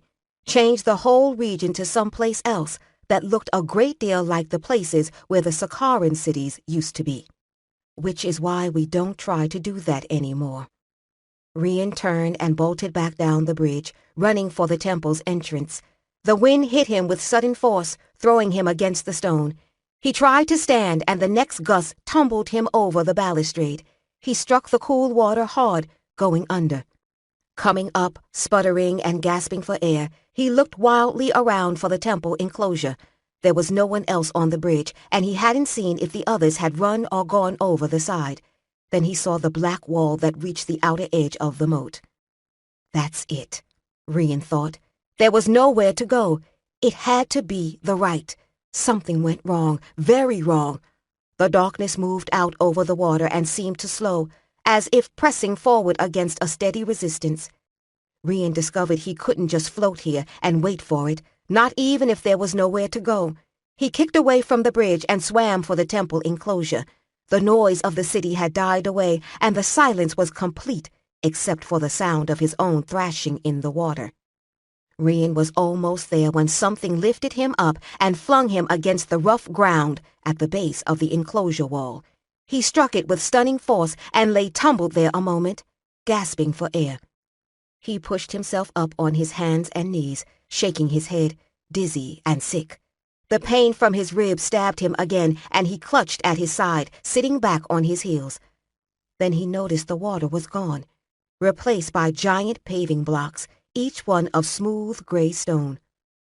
Oh no, Rian thought. I really don't want to know. He made himself look up. The sky was dark and roiling, like a summer thunderstorm, and under that sky was another city. Buildings as mountain-like as the temples of Kusha-At and Kusha-An, but far stranger. The nearest, perhaps half a mile away, looked like a giant overturned pottery bowl. Others were cone-shaped, or like pillars with giant balls set atop them. Surfaces that the Kusharit would have used for giant stone canvases were mostly bare, marked only with 1 or 2 bands of geometric shapes. Trying to deny the evidence of his eyes, Rian looked toward the front of the Marai. The moat and the bridge over it, the plaza and the walls and the city itself were gone. He could see the causeway that ran through the outer gate of the Marai's enclosure not far away. It dead-ended, about level with where he had fallen, the stone chopped off as if by masons' tools. He looked back out at the strange city. There were no people anywhere. The festival crowds that had surrounded the Marai had vanished with everything else. Rian got to his feet, stumbling as his right knee tried to give out. He realized he was shivering, though the air wasn't cold. He wiped sweaty palms off on his shirt. Panicking was beginning to seem like an appropriate response. He wished he had screamed earlier when the wind, or force, or whatever it had been had thrown him into the wall. It seemed like self-indulgence to do it now. He started toward the gate, limping, new bruises making themselves known. The only sound was the wind sweeping dust over stone, a whispering noise that seemed to echo with threat and loneliness and loss. Rian took a deep breath. He had come to the Celestial Empire looking for a different world, right enough, but this wasn't what he had had in mind. Rian reached the outer gate and leaned on the pillar. The court on the other side of the wall looked the same, except the color of the grass was dull and lifeless under the dark sky, and the only sound was the stir of the palm leaves in the empty wind. A rustle in the grass that wasn't the wind made him freeze. For a long moment there was nothing. Maybe I've gone crazy and none of this is actually happening. It was a heartening thought. Then he heard it again. He stepped to the edge of the causeway. Karuta lay on the grass near the base of the causeway. As Rian watched, he stirred feebly and groaned. Rian contemplated the unfamiliar sky in exasperation. It would be him. He swung over the low balustrade and jumped to the ground, landing awkwardly. Karuta groaned again as Rian rolled him over. The noble had a bleeding gash on his temple, but he blinked and opened his eyes. Leaning over him, Rian said flatly. Guess what? Slowly, Karuta pushed himself up on his arms. He stared at the churning sky. The right, he managed to say. Yeah, the right. But at least that little problem with the Koshans having too much power in the Imperial system is all taken care of. Too bad Marak isn't around to appreciate it. Rian turned away in disgust, limping toward the steps that led back up to the causeway. If Karuta had survived inside the Marai, the others must have too. Maskel's head hurt. She knew she was still in the Marai before she opened her eyes. The gritty stone under her cheek resonated with the temple's power, but something was terribly wrong. She pushed herself up on her arms, lifted her head. The sky was gray, the clouds dark and angry, as if a storm had just passed. It was almost familiar. The breath caught in her throat, her vision in the Ilsat Kio. Oh no, she breathed. Oh no. Oh no. She laid her hand flat against the stone of the pavement and extended her awareness outward, through the courts of the Marai, inner, first outer, lunar and solar, to the outer wall just before the moat. There it stopped. This isn't happening. Rian was kneeling at her side then, one hand under her arm to hold her up. She stared at him incredulously. What are you doing here? I sent you away from this. He was looking worriedly up at the strange sky. Just lucky, I guess. She shook her head. Nothing worked. Nothing. Help me up. He pulled her to her feet, and she wrapped an arm around his waist.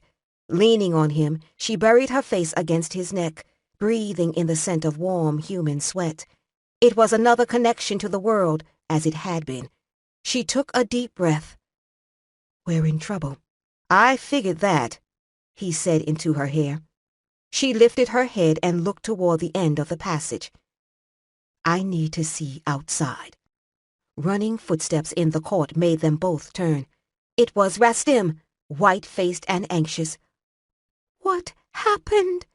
He said, low-voiced as he reached them. Maskel shook her head. I need to get to the first solar tower. Rastim picked up her staff and tried to hand it to her. She shook her head. Cut off from the spirits and the power of the temples, it was only so much dead wood and silver now. His mouth twisting in distress, he leaned it against the wall. All the lamps had gone out along the colonnade, and as they neared the corner tower, it was almost too dark to see. Maskel's knees were weak, and she waited to feel the Marai's force start to fade. The temple would die around her until the stone was nothing but a shell. They reached the entrance to the western tower, and Rian started up first. The chambers off the stairwell were quiet, and the air unnaturally still. When they came out on the gallery, Maskel moved forward to lean on the parapet. It was the plane of her vision, vast as time, stretching away into the dark horizon under the purple-gray storm-churned sky. In the distance, a wind drove a wall of dust across the giant paving blocks that formed it, and from the height of the tower she could see a mountain range in the distance. The cities she had seen rose like smaller mountains around them. The nearest structure was a strange bulbous shape, like 3 balls of stone perched atop each other. It was decorated only with wide bands of unfamiliar, meaningless geometric carving. It was so strange that it was frightening to look at, and Maskel found it hard to draw a full breath until she turned away. Rian asked her quietly, The right brought us here, didn't it? Something went wrong, like you thought. The right didn't bring us here. You mean it's an illusion? Rastim's voice was hopeful. Ariadne are the eternal optimists, she thought ruefully. She shook her head. It's not an illusion. Oh. Rastim flattened his hands against the parapet uneasily, seeking reassurance from the familiar stone. Then how? This is our world. We haven't gone anywhere. They brought this to us. This is what the disruption to the right was for. It let them do this. No. Really? Rastim said, as if hoping she would change her mind. Rian said nothing, looking out at the alien landscape. Yes, really. Mescal touched the Mirai's power again tentatively, waiting for the inevitable, but the temple wasn't dying yet. It felt, in fact, a little stronger. The center doesn't move.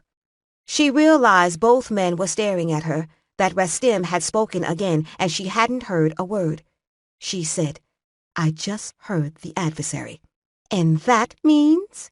Rastim prompted worriedly. She shook her head and turned back into the tower. Behind her, she heard Rian say, "It means we're not dead yet." Mescal went back down the stairs, down the gallery toward the inner court. She could hear voices, hushed and frightened, and when she came out into the open below the central tower, she saw a group of about 40 people huddled in the gallery and the portico around the tower. Some of the younger priests were on the upper level where they could look out over the plain. She saw one pointing, another shaking his head in disbelief. And the Mirai's stone throbbed with the temple's heartbeat, stronger with each step. The rest of the Ariadne were there, and Therasa and Firak hurried toward her. "What's happened?" The question was echoed by the others. It was a mixed group, most of them Koshans. "I'm not sure," Mescal told them. What she wasn't sure about was whether she was lying or not. She was beginning to think she had misunderstood. Again. She stepped past them, through the portico and into the tower. There was no one in the outer vestibule, and she went around the wall to the chamber of the right. Vigar and the other voices were there, many of the older ones still lying on the floor in shock or unconsciousness. Vigar was just climbing to his feet with the help of a young nun, but Mescal had eyes only for what lay on the chamber floor beyond him. The Celestial One lay as still as a dead man, his head pillowed on a bundled-up robe, two of the younger voices anxiously leaning over him. She went to his side, and they made way for her. He wasn't breathing, and she touched his face gently. She whispered, "I'm sorry." The Mirai's power must be in her imagination, or it was some temporary state that would quickly fade. She felt Vigar standing behind her. "He may come back when the shock is less," he said, his voice rough. She didn't look up. "Come back to what?" Vigar touched her shoulder, and she finally looked at the center of the room. The wheel of the right was whole and almost undisturbed. A path was torn through the edge of the outer ring, through the border protection symbols, and into the eastern rise. Someone must have been thrown into it when the shock of the change took place. But that little disruption was nothing. The right was nearly intact and still waiting for its culmination. I was right, she thought. It came from somewhere else, not the right. At least, not our right. Mescal looked at Vigar. "We didn't do this." He shook his head. "No." She felt a little of the tightness in her chest ease. She took a deep breath. "Who did?" One of the other voices said quietly. "That's the question." We return to the basics of our philosophy, Mescal thought. It was the first lesson of the first step on the Koshin path. When you seek an answer, first define the question, she said. That will do for a start. Mescal got to her feet and walked back out to the portico. The strange purple tint of the sky gave the carvings an unfamiliar cast, but the Mirai was still itself. Rastim was with the other Ariadne, giving them reassurances she could see he didn't believe. Rian moved to stand next to her. "Over there," he said softly, nodding toward the west side of the court. Merak was there, in the shelter of the colonnade, standing with another man dressed as courtier whom she didn't recognize. "Ah, that's all I needed," Mescal said under her breath. "I thought he was outside the boundary." "So did I." Rian's expression was grim. He must have run back down the causeway. Ancestors, Wraith is here too, Mescal realized.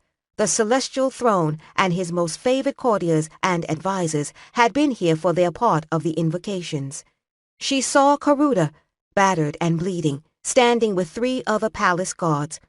Most of the temple guards would have been outside in the crowd, but a small contingent of palace guards would have come with the celestial throne into the temple. Vigar stepped out onto the portico and stood looking up at the sky. "The woman Marada, whoever sent her," Maskell nodded. The disruptions to the right were part of this. There was a second wheel, and those symbols were of this place. "We have to know how they learned enough of the right to do this." Maskell couldn't argue with that. Knowing how meant knowing who. She could feel Vigar's eyes boring into her. Then he said, "You are the voice of the adversary, only in name. In name and power and authority." She looked at him, lifting a brow inquiringly. She was holding her breath, half in dread, half in anticipation. He stepped back and gave her the full 9th-degree bow, the obeisance and respect due to the chief religious of the Koshin temples and the Celestial Empire. Maskell's glance flicked around the court. They had all seen the 7th-level priest, the 2 other voices who had followed Vigar out into the court, Karuda and Marak. She nodded to Vigar. "Go back to the Celestial One. We can try to summon the healing spirits that may help him return faster." Vigar's brows lifted. "Can the healing spirits answer our call after what has been done?" As if I know, Maskell thought grimly. "I heard the adversary earlier. If he can reach us, they can." Of course, the adversary was far more persistent and far more ferocious than any of the other ancestors. It might only be lingering after the others had gone. No, don't think that. Those thoughts were the first step toward giving in, and she didn't intend to give in. Not now, not while the Marai's heart still beat. Vigar nodded, thoughtful, and turned back to the tower. When he had gone, Rian said, low-voiced, "What was that about?"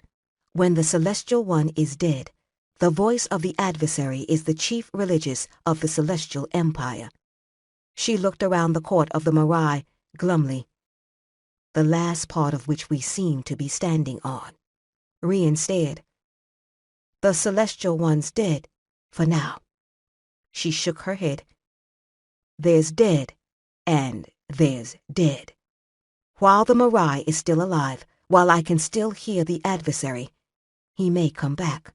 So Vigar just told you you're in charge of this disaster? That's what the adversary is for." Her mouth made a dry smile.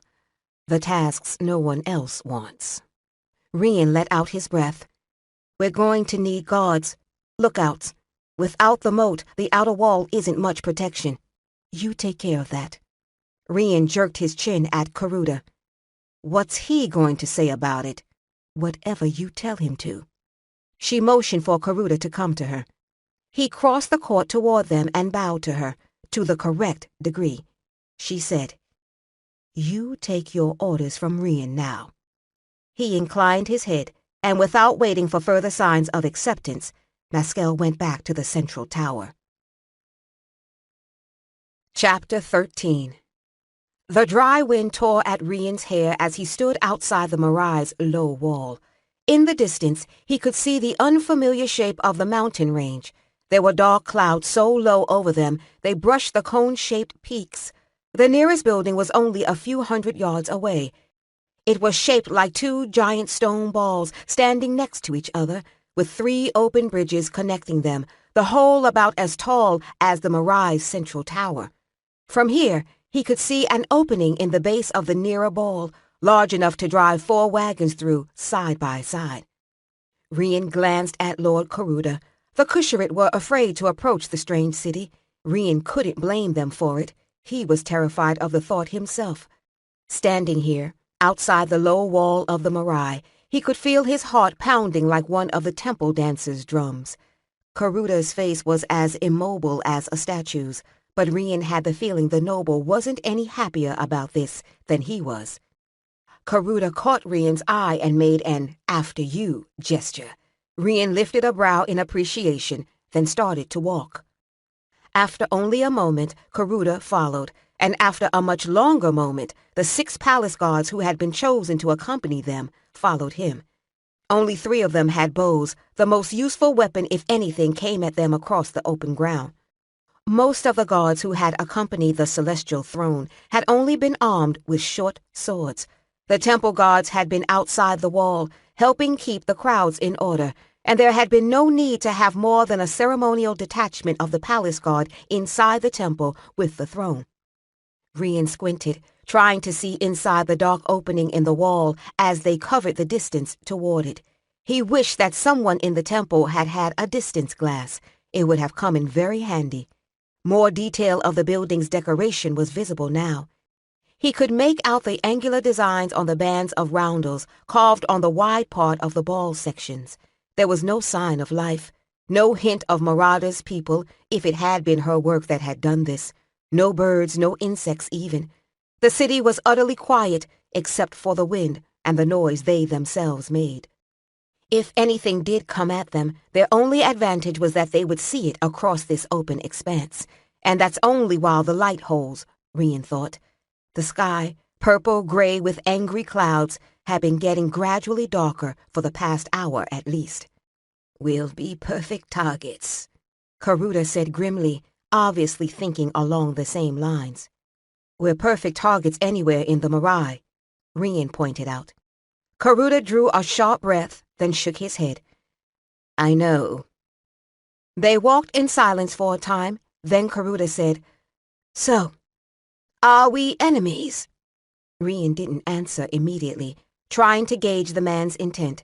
The wind pulled at their clothes, and one of the men walking behind sneezed at the dust in it. Karuta was looking ahead toward the building, and Rian couldn't read his expression. Finally, Rian said, "That depends on you, doesn't it? And Mirak. Mirak is acting for the Celestial Throne. The Celestial Throne can't help us now." Rian jerked his head back toward the Mirai, where Maskel was. "She can." Karuta didn't have to ask who he meant. "The chief religious of the Empire serves the throne. Does she? If she didn't, I think you'd know by now." Karuta lifted an ironic brow. "That is probably true. Unfortunately." Rian thought Karuta realized as well as he did that this was no time for court machinations, when the court no longer existed and they might all be dead within the day or the hour. But he couldn't give over all suspicion yet. The problem is, some people are just that stupid, and Mirak may be one of them. "What exactly does Mirak think she's going to do?" Karuta looked into the distance and finally shook his head once, as if in dismissal. "Make an agreement with our enemy." Karuta didn't sound certain at all, as if he wasn't any more attuned to the Chancellor's thinking processes than Rian was. Rian didn't find that terribly comforting. "We don't know who our enemy is." "I know that." "Well, maybe we'll know soon. Or we'll be dead. Then it won't be our problem." Karuta's short bark of laughter held no mirth. Even if they were never attacked, Rian knew they had only a limited time here. Unless the storm overhead broke, the only water was in the double reflecting pools on either side of the causeway, and the other small basins in the temple courts. The first solar tower contained a storeroom with bags of rice and taro root, and some bundles of sugarcane, which were used to pay the temple servants, and at the moment, this was their only source of food. The temple master was sorting it out and tallying the amounts now, and soon they would know just how many days' supply they had, if this place even had days. There was no way to approach the building subtly, no possible cover to take, so they simply walked toward the doorway. As they drew closer, Rian was relieved to see that appearances hadn't lied. The place did seem deserted. Gray dust had gathered in drifts along the edges of the walls, and this close, he could see there were cracks in the carved roundels, and some of the windows above them had pieces broken from the sides. Whatever lay beyond the wide doorway was lost in shadow. Rian reached it first and stopped just inside the archway, letting his eyes adjust. This was the most dangerous moment, when something could come at him out of that darkness, but nothing moved except the dust and the wind. The shadows lightened to reveal an open, empty chamber. Well, it's not going to take as long to look through it as I thought, he realized, not sure whether he was disappointed or relieved. It was a vast space, taking up the whole of the building, the walls curving to the dome high overhead. Wan light came through the small windows, throwing odd speckled patterns on the gray mottled stone. The place smelled thickly of dust, age, dead stale air. Rian stepped inside tentatively, then moved to the side, following the curve of the wall. High in the far side, he could see the round openings for the bridges that connected it with the second part of the structure. Karuta and the others fanned out, looking around, equally mystified. Rian touched the stone of the wall. It was cool, and the surface was rough, lightly pitted. He dug at the dust with his boot, exposing the place where the wall joined the pavement. The seam was as close as that between the paving blocks outside. He had thought the Kusharit were the masters of stonework, but whoever had built this city had obviously been even more skilled. "Nothing," one of the men whispered, looking up at the height above. "No bats, no birds, no spiders," Karuta said, glancing around at the dust-strewn pavement. Rian knew that wasn't what the man meant. "No," he told Karuta. "No stairs, no ladders." They returned to the temple, entering through what had been the north side water gate in the outer wall. Leaving the smooth paving blocks for the more familiar stone of the steps was a relief, and Rian rolled his shoulders, trying to shake the feeling of having a target painted on his back. Karuta paused to speak to the sentries posted at the gate and Rastim, who had been hovering nearby, hurried to Rian's side. The Ariadan had been brave enough to come out a short distance onto the pavement, which was more than most of the Kusharit were willing to do, but he hadn't quite dared to follow Rian and the others all the way to the first building. Rastim asked worriedly, "Did you see anything?" Rian swallowed a sarcastic answer and said, "No, it was empty. Completely empty." Rastim was, in his way, trying hard to be helpful, though about the only thing he had been good for so far was keeping Rian company while he walked around and saw just exactly how terrible the situation was. Rian explained briefly what they had seen in the first building. The other half of it, the second ball that was connected to the first by the bridges, had not had an outside door. Rastim rubbed his chin, puzzled. "Wood," he said. "The inner floors were all of wood, and it's been so long it's turned to dust." "It's possible," Rian conceded.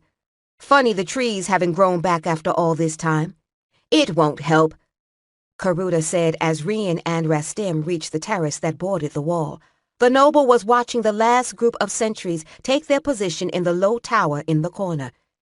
"Anything could come over this wall." To say the Marai hadn't been designed for defense was an understatement so laughable it was almost imbecilic.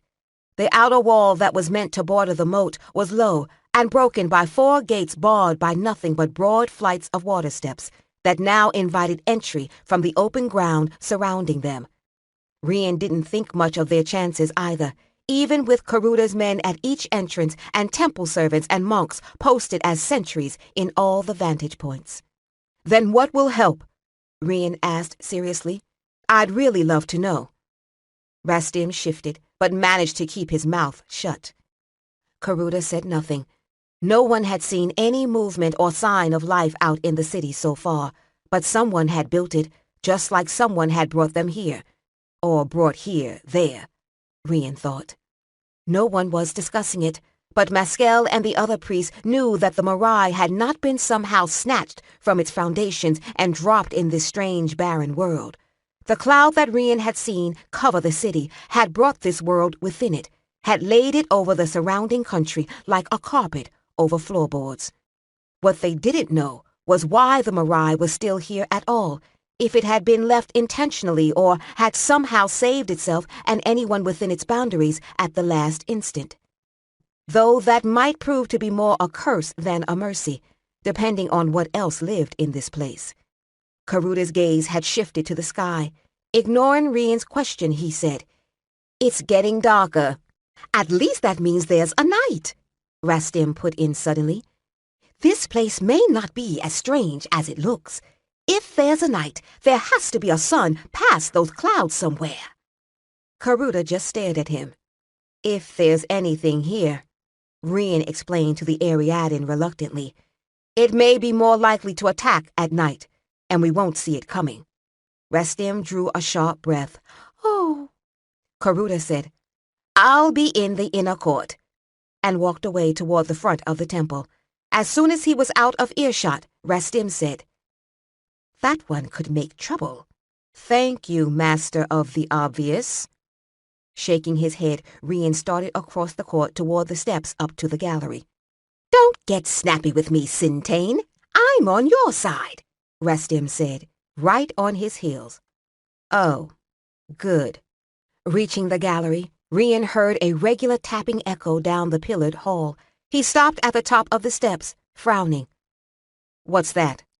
Rastim looked around, baffled. Someone hammering on the stone? No, that's wood.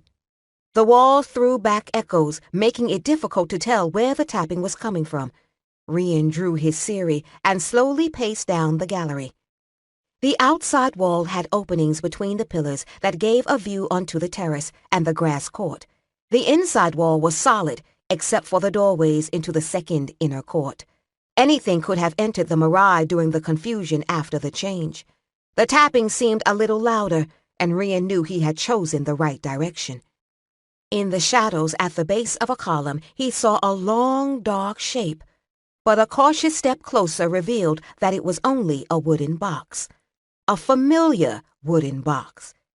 Rian let out his breath. This damn thing. Gizar! I forgot all about it! Rastim blanched. Oh, no! Oh, yes. Rian moved closer and circled the box, though he was careful not to touch it. At least the lock still looked secure. He supposed if it could do more than tap, the thing would have gone on a rampage by now. What are we going to do?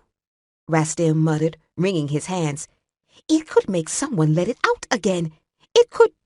Rian slid the Siri back into the scabbard. Rastim, if you're going to panic, pick something else to panic about. There's plenty to choose from, and this is the least of our problems. Rastim pulled himself together with a little shake and took a deep breath. I suppose you're right. His brow furrowed with worry. He added, But what about the noise? It might lure someone out here and trick him into releasing it. Will we have to put a guard on it? Rian had to admit he had a point. Thinking it was worth a try, he kicked the box. Hey, demon puppet, be quiet or we'll use you for firewood. The tapping ceased. Rastim looked hopeful. Then a low, gravelly voice said, Let me out. Yeah! Rastim leaped back a step. Rian felt the hackles on the back of his neck itch. Did it ever do that before? No. Rastim shook his head, his eyes wide. It said again, Let me out. There was a strange grinding note under the words, like wood grating painfully. The other Ariadne puppets had hinged jaws, so the operator could make them appear to speak. The image of the thing lying packed in its box, that fake jaw working, gave Rian a chill. To the puppet, he said, I don't think so. I can help you. Rastim's expression went from horrified to incredulous. Rian snorted and said, And we should believe you because you've been so much help in the past.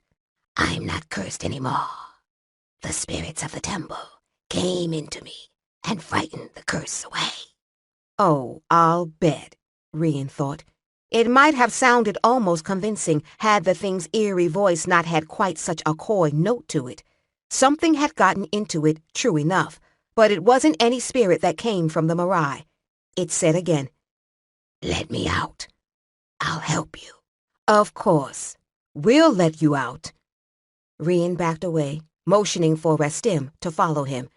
The actor circled wide around the box, watching it as if Gizar might suddenly leap out at him. Rian added, Just give me some time to find the key. He led Rastim to the nearest door into the second inner court and said, "Wait here while I find out what Maskell wants to do about this." Personally, he was hoping for a bonfire. "Don't let anybody go near that thing." "All right." Rastim nodded, his round face worried. He wiped his palms off on his shirt, glancing back at the box warily. "We can't really burn it, unless this thing that's in it now is different from the original curse. Maskell said destroying it would just release the curse and make it more powerful." "That's good to know." Rian swore under his breath as he started away. Behind him, he heard Gizar begin to laugh, a painful, wrenching sound that conveyed a fiendish amusement. Rian found Maskell in the central court. The place had begun to divide up into separate camps, which wasn't an encouraging development. The royal party was in the east side of the gallery, behind the central tower. The priests, assorted monks, and temple servants, and the Ariadne were in the south side of the gallery and the court around the tower itself. The voices were in the chamber of the right, repairing the portion that had been disturbed during the change, but so far they seemed to be able to cross back and forth between the two camps with impunity. Rian hoped it stayed that way, since it was Vigar who was the key to Maskell's authority here. The rest of the great temple was empty, except for the sentries posted in the towers and along the outer wall.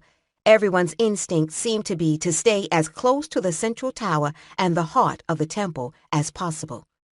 As Rian came through the passage into the court, he saw most of the priests were up on the second level of the gallery, heads bowed in a meditation position, chanting in that low, rhythmic way he had heard the night before. He couldn't understand the words. They must be from that special Koshin variant of Kusharit, but he still thought it sounded different from the chants last night. Last night, before the world ended. He shook his head and started down the steps. Last night seemed like years in the past. Firak and Gardik caught him halfway across the court. Gardik had his customary suspicious scowl, but Firak just looked worried. "Any news?" he asked anxiously. "Well, yes," Rian admitted reluctantly. He didn't want the word about Gizar to spread, but these two already knew most of it, and he couldn't risk leaving Rastim alone with the thing for long. "Not good. Rastim's keeping an eye on something in the north side of the third gallery. Can you go and help him?" Firak looked puzzled. "On the north side of the—" He had helped deliver Gizar to the temple, and recognition lit his face. "Oh, no." "Oh, yes." "What?" Gardik demanded. Firak caught his friend's arm and hauled him toward the passage, saying grimly, "I'll tell you on the way." Rian crossed the court and stepped up into the south gallery. They had closed off one of the side passages by draping some of the white festival banners over the openings and made a bed there for the celestial one. He picked his way past the little circle of nuns who were gathered around the entrance, murmuring to themselves in meditation, and lifted the drape to step inside. The makeshift room was kept warm with a couple of braziers, though their supply of wood was limited. Rian had enjoyed ordering the temple servants to break up one of the royal litters for its wooden poles and supports, but he knew just how hollow a victory it was. There were 2 libraries in the second court, and 2 in the third court, if they got desperate for firewood, but no one wanted to talk about that.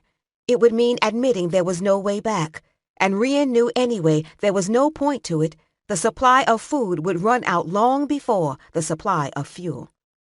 The celestial one lay on a pallet, his attendant priest and old Molly sitting on the ground next to him. The old man was utterly still and looked as dead as the voice Igarin had when Rian had persuaded the temple master to let him examine him. The young priest was deep in prayer or meditation, but old Molly glanced up as Rian stepped in. She grimaced at him, an expression that might be either a welcome or a warning to keep his voice low, then wrung out a cloth over a bowl of water and placed it on the old man's forehead. Maskell sat nearby in the meditation position he had seen her use before, her eyes closed. Her face looked hard in the muted light, and Rian knew the celestial one's condition frightened her, though he was probably one of the few who could tell. And if he knew court factions and intrigue, then on the other side of the gallery it was already being said that she wanted the Celestial One to stay dead. In the next few days, if things continued to go badly, the story would change to suggest that she had killed the old man herself. Back against the wall, wrapped up in a piece of sacking, was Marada's white stone ball. Maskel had retrieved it from the temple master's keeping to examine it again, hoping that in this strange place it would provide some clue to their enemy's identity or location, but as far as he knew, it had told her nothing yet. The air was heavy with incense, and Rian sneezed. Old Molly glared at him. Without opening her eyes, Maskel said, "Come here." He stepped across to sit on his heels in front of her. She was doing that spirit-walking thing again, the way she had last night, when the bird demon had killed Marada. When she held out her hand, he took it. As soon as Rian closed his eyes, he was outside the Marai, in the alien city, feeling the unbelievably strange sensation of the wind tearing through his insubstantial body. He had expected to be high up in the air, but they were only a few feet off the ground. Taking up his entire field of vision was a dark gray stone wall. After a moment, he got the trick of moving and rolled backward to get a better view. The wall arched up and away, and he realized it was the side of a dome. About midway up was a carved roundel, like the bands of decoration he had seen on the building to the north. The design was of concentric rounds of raised or sunken squares, with other geometric figures woven between them. In the ears of his real body, Maskel's voice said, "It doesn't look like writing. It's not complicated enough, unless it's one or two symbols repeated over and over again." Rian tried swinging around, noting that he couldn't see Maskel's spirit body. After a couple of tries, he managed to face the right direction to get a view of the Marai from a distance. It looked odd, framed against the nightmare storm sky and the strange city, ripped away from the other temples that should surround it. The wind carried a curtain of sandy dust across the stone between their position and the temple, but nothing else moved. He swung around to eye the strange building again, trying to estimate scale. If he was judging it aright, this was the squat bowl-shaped one to the east. What about the inside? This is as close as I can get, and it was hard going to make it this far. The power pathways are all gone. No canals, no rivers, no roads, no crop lines, no footpaths, no game trails, nothing. Not even any residue of where they were. Rian felt a sick feeling settle in his stomach at more confirmation that this was their world. He couldn't afford to think about it now. He said, "I've got something to tell you." She dropped his hand, and abruptly he was back in the incense-heavy air of the Celestial One's sick room. He sat back with a thump, startled at the sudden change, and Maskel smiled apologetically at him. "Sorry." She stretched and shook out her hair. "Let me guess. Trouble with Karuda?" Rian leaned back on his hands, waiting for the room to stop spinning. "No, trouble with somebody else. Gizar." "Gizar?" Maskel frowned. "Who the—" "Oh, him." She was puzzled. "What can he do? The curse should be almost gone now." "It might not be the curse. It could be something else, or at least," he added ruefully, "that's what it said." Old Molly shook her head and muttered under her breath. Maskel's brows rose. "It said?" At his confirming nod, she gazed up at the ceiling the way she did when she was cursing the ancestors. She told old Molly, "I'll be back soon." Out in the open gallery, Rian thought the scent of impending storm in the air was stronger. Maybe it would rain. He stopped in the gallery to tell one of the temple servants to make sure that anything that could possibly catch and hold water was set out in the open. As the man hurried off to organize help, Rian caught up with Maskel, who stood out in the court, squinting up at the sky. She said, "So, it's getting darker. I thought my eyes were going." Rian nodded. Interesting to see what happens then. That's one way of putting it. Is the celestial one any better? Rian asked her as they went up the steps to the passage. The man looked dead to him, but all the Koshians were so determined that he wasn't, or that at least it wasn't a permanent condition. It seemed easier to fall in with their belief. And he really didn't want the old man to be dead. Rian wasn't sure what it would signify if the old man did come back, but the celestial one was like the Mirai itself, and his continued existence would somehow mean that not everything was as bad as it seemed. The same. She shook her head. There's really nothing we can do except wait and watch. When he comes back, it will be sudden. They passed under the second gallery and out into the second court. The chanting of the priests sounded louder and was beginning to take on that low reverberation that had echoed all the way to the palace last night. What are they chanting for? The rite? Rian asked her. No, it's something different. They're trying to make the Mirai a little less vulnerable. It's a very ancient ritual the temple master knew of. She pushed a stray lock of hair behind her ear. We won't know if it works until... Well, it works. What will it do? It will make a wall around the temple. A wall we can't see, but that we can feel. He supposed he had seen stranger things, especially recently. All right. She grinned unexpectedly. Wait and see. Rastim, Firak, and Gardik were gathered in a tight little knot in the doorway, nervously watching the box that lay down the hall in the shadow of the pillars. Rastim glanced toward them as they crossed the court, and the relief was evident on his face. He hurried to them and reported in a low tone, It keeps asking to be let out. Of course it wants out, Maskell said. She ran her hands through her tangled braids and sighed. It can't kill anyone while it's inside that box. I hope not, the Ariadne muttered. Rian followed Maskell past Firak and Gardik. He could hear Gizar making little wooden chuckling noises to itself. She paced cautiously toward the box, stopping a short distance away and sitting on her heels to eye it thoughtfully. Rian circled around the box to stand opposite her. Before Maskell could speak, Gizar said, Did you come to let me out? Maskell lifted a brow, exchanging an ironic look with Rian. She said, And why should I do that? My curse is gone, it said, and the coy note was back. I can help you. I don't think your curse is gone, but I think your curse may be finding it a little crowded in that wooden body right now. Her expression thoughtful, she added, Help us how? Help you destroy your enemies. I don't think so. Maskell stood, starting to turn away. She added to the others, These demons have no imagination. You don't even know who your enemies are. Its voice was subtly different, deeper, less coy, more sure. Maskell paused, watching it carefully. Skepticism evident in her tone, she said, And you can tell us? They journeyed here from a dying place to take this place for their own. Maskell's face went still. This place, the Celestial Empire.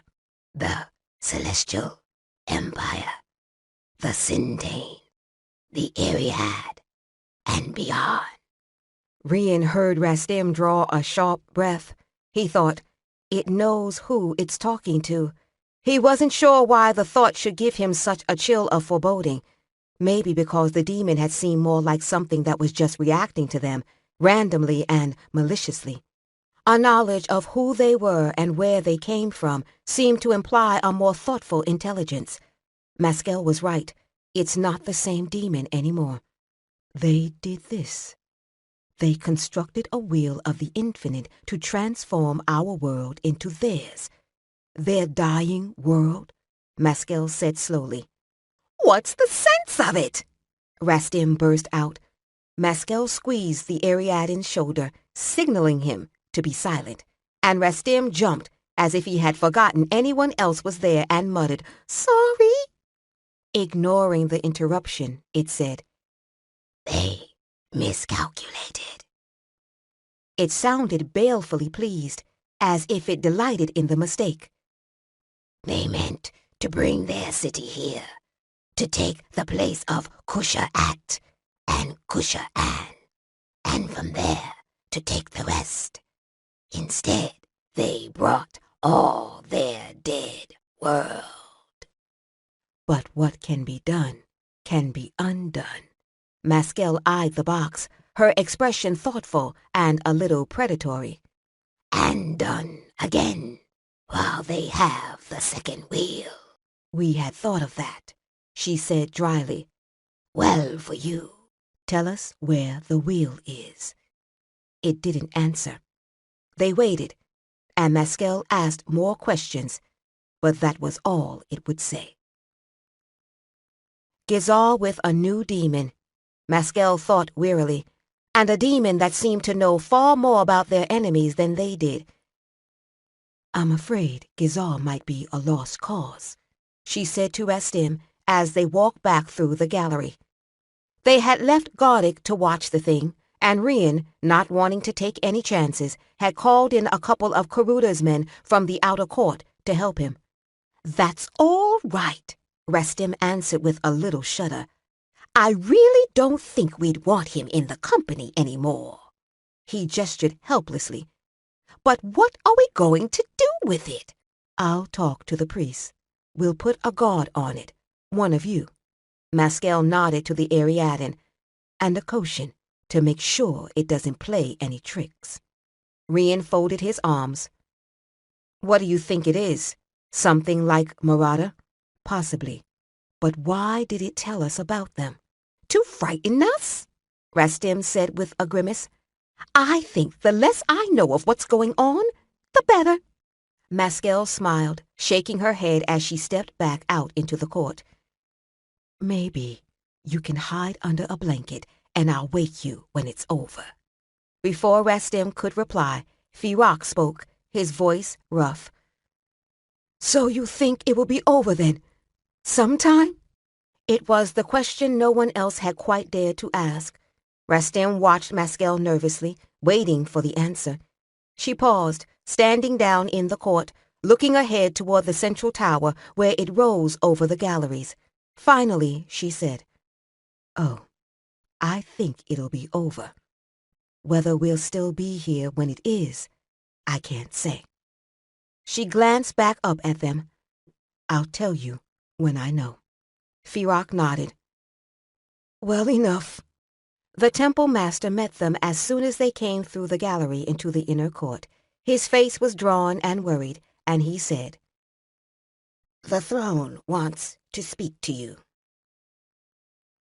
They gathered in the court outside the portico of the central tower. The emperor had sent all his guards to help watch the gates and the outer wall.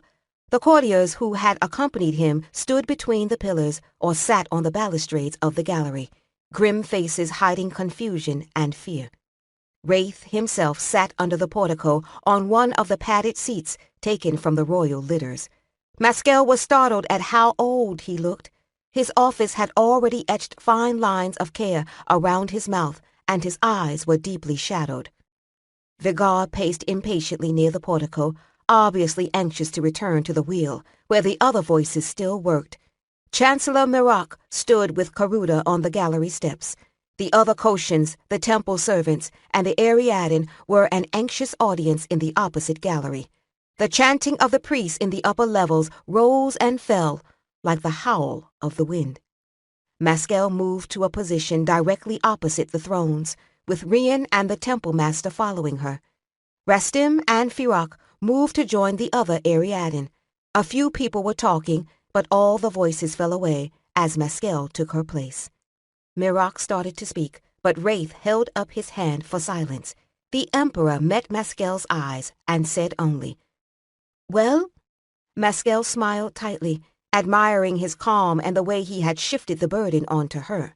It was a gesture that said, "If you are the chief religious of what's left of this empire, then act like it." She folded her arms and said, "We've discovered something new, but the source is, at best, dubious." There was a faint stirring of curiosity and unease through the crowd as she repeated the gist of what the demon had said. Even Vagar stopped pacing. When she had finished, Wraith shook his head a little. "Why would this creature betray its own people if it's one of them? That's the question," Vagar said. Wraith glanced over at him, frowning. "Do the libraries tell of anything like this happening before?" A very cogent question, Maskell thought. Echoing her own words to Rian last night, Vagar said, "There are many places that touch the infinite." He waved a hand, gesturing at the strange city beyond the walls and galleries. "We have the evidence of our own eyes that it's possible.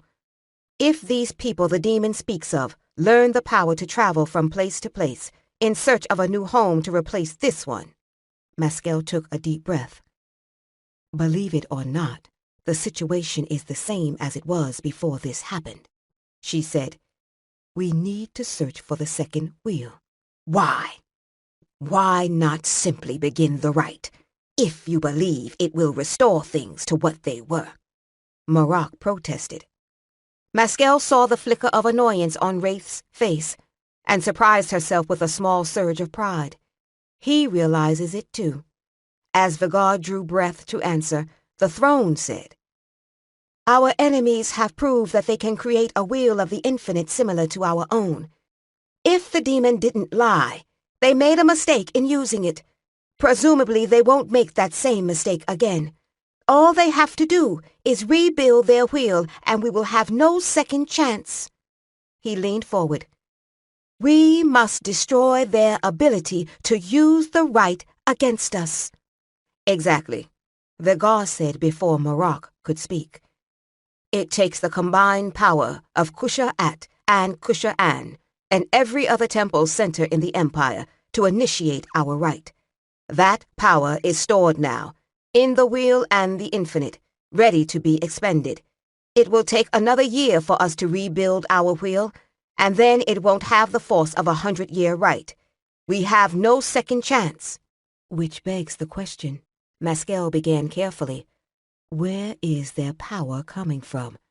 Not our cities or temples, and there isn't anything similar here, unless we simply can't feel it." Vagar shook his head, unwilling to speculate. Karuda stepped forward and said, "Will they know our wheel is intact? If they do, they'll come after it." Maskell felt Rian shift beside her and knew he had drawn the same conclusion. In his mild voice, the temple master said, "The Marai is no longer undefended." His arms folded into the sleeves of his robe, he nodded up at the priests in the upper levels. "The barrier is complete. What they do now is only to keep it in place." "We'll send out search parties for the second wheel," Wraith said, standing. "Leave enough men behind to watch the boundary, but finding that wheel must be our first task." He looked around at all of them. Small groups, with a few trained warriors, and a priest or monk who knows what to look for. When they find it, they will send a message back for the others to make a plan of attack.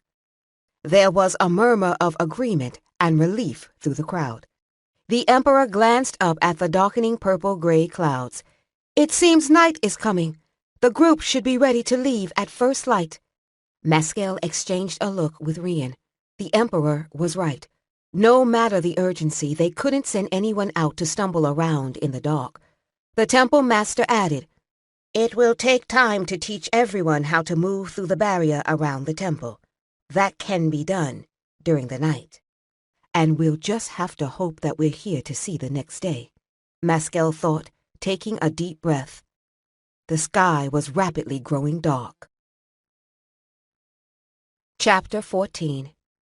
After the royal party had retired to their side of the Marai, and everyone else had been dispatched to make the various preparations for tomorrow, Rian stood in the inner court of the Marai with Maskell, watching the nightfall. It was quiet, except for the low chanting of the priests.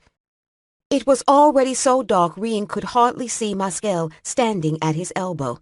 It made the yellow flicker of lamplight in between the pillars of the galleries look as bright as the sun. He said, If Murata and her people were from here, how do they live? What do they do for food, water? He knew someone had laid the stone blocks on this plain and built this city. It just didn't seem reasonable that they could still be here. Maskel looked up at the now inky blackness of the sky and shook her head. I don't know. I have a feeling Murata was an even stranger creature than we thought. I saw she seemed to exist in the infinite and our world at the same time.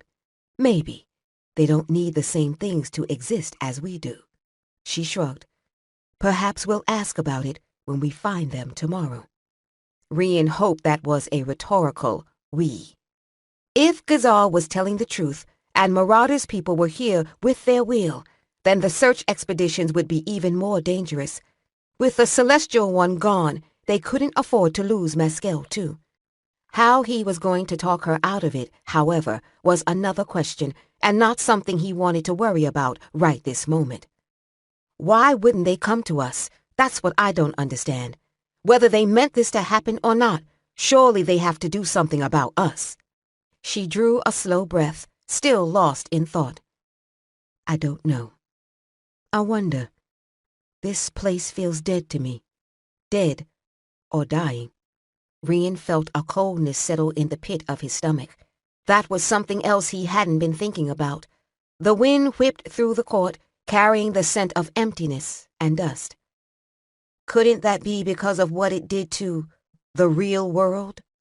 He was looking at the east side of the gallery, trying to make sure no one was creeping out to listen to their conversation. Marak and his faction had been ominously cooperative. Rian would have preferred a direct confrontation to force all the innuendo out in the open, where it could be fought. At least the Emperor seemed to be in firm control, for now. Maskel stepped close to him suddenly, turned his chin back toward her, and kissed him.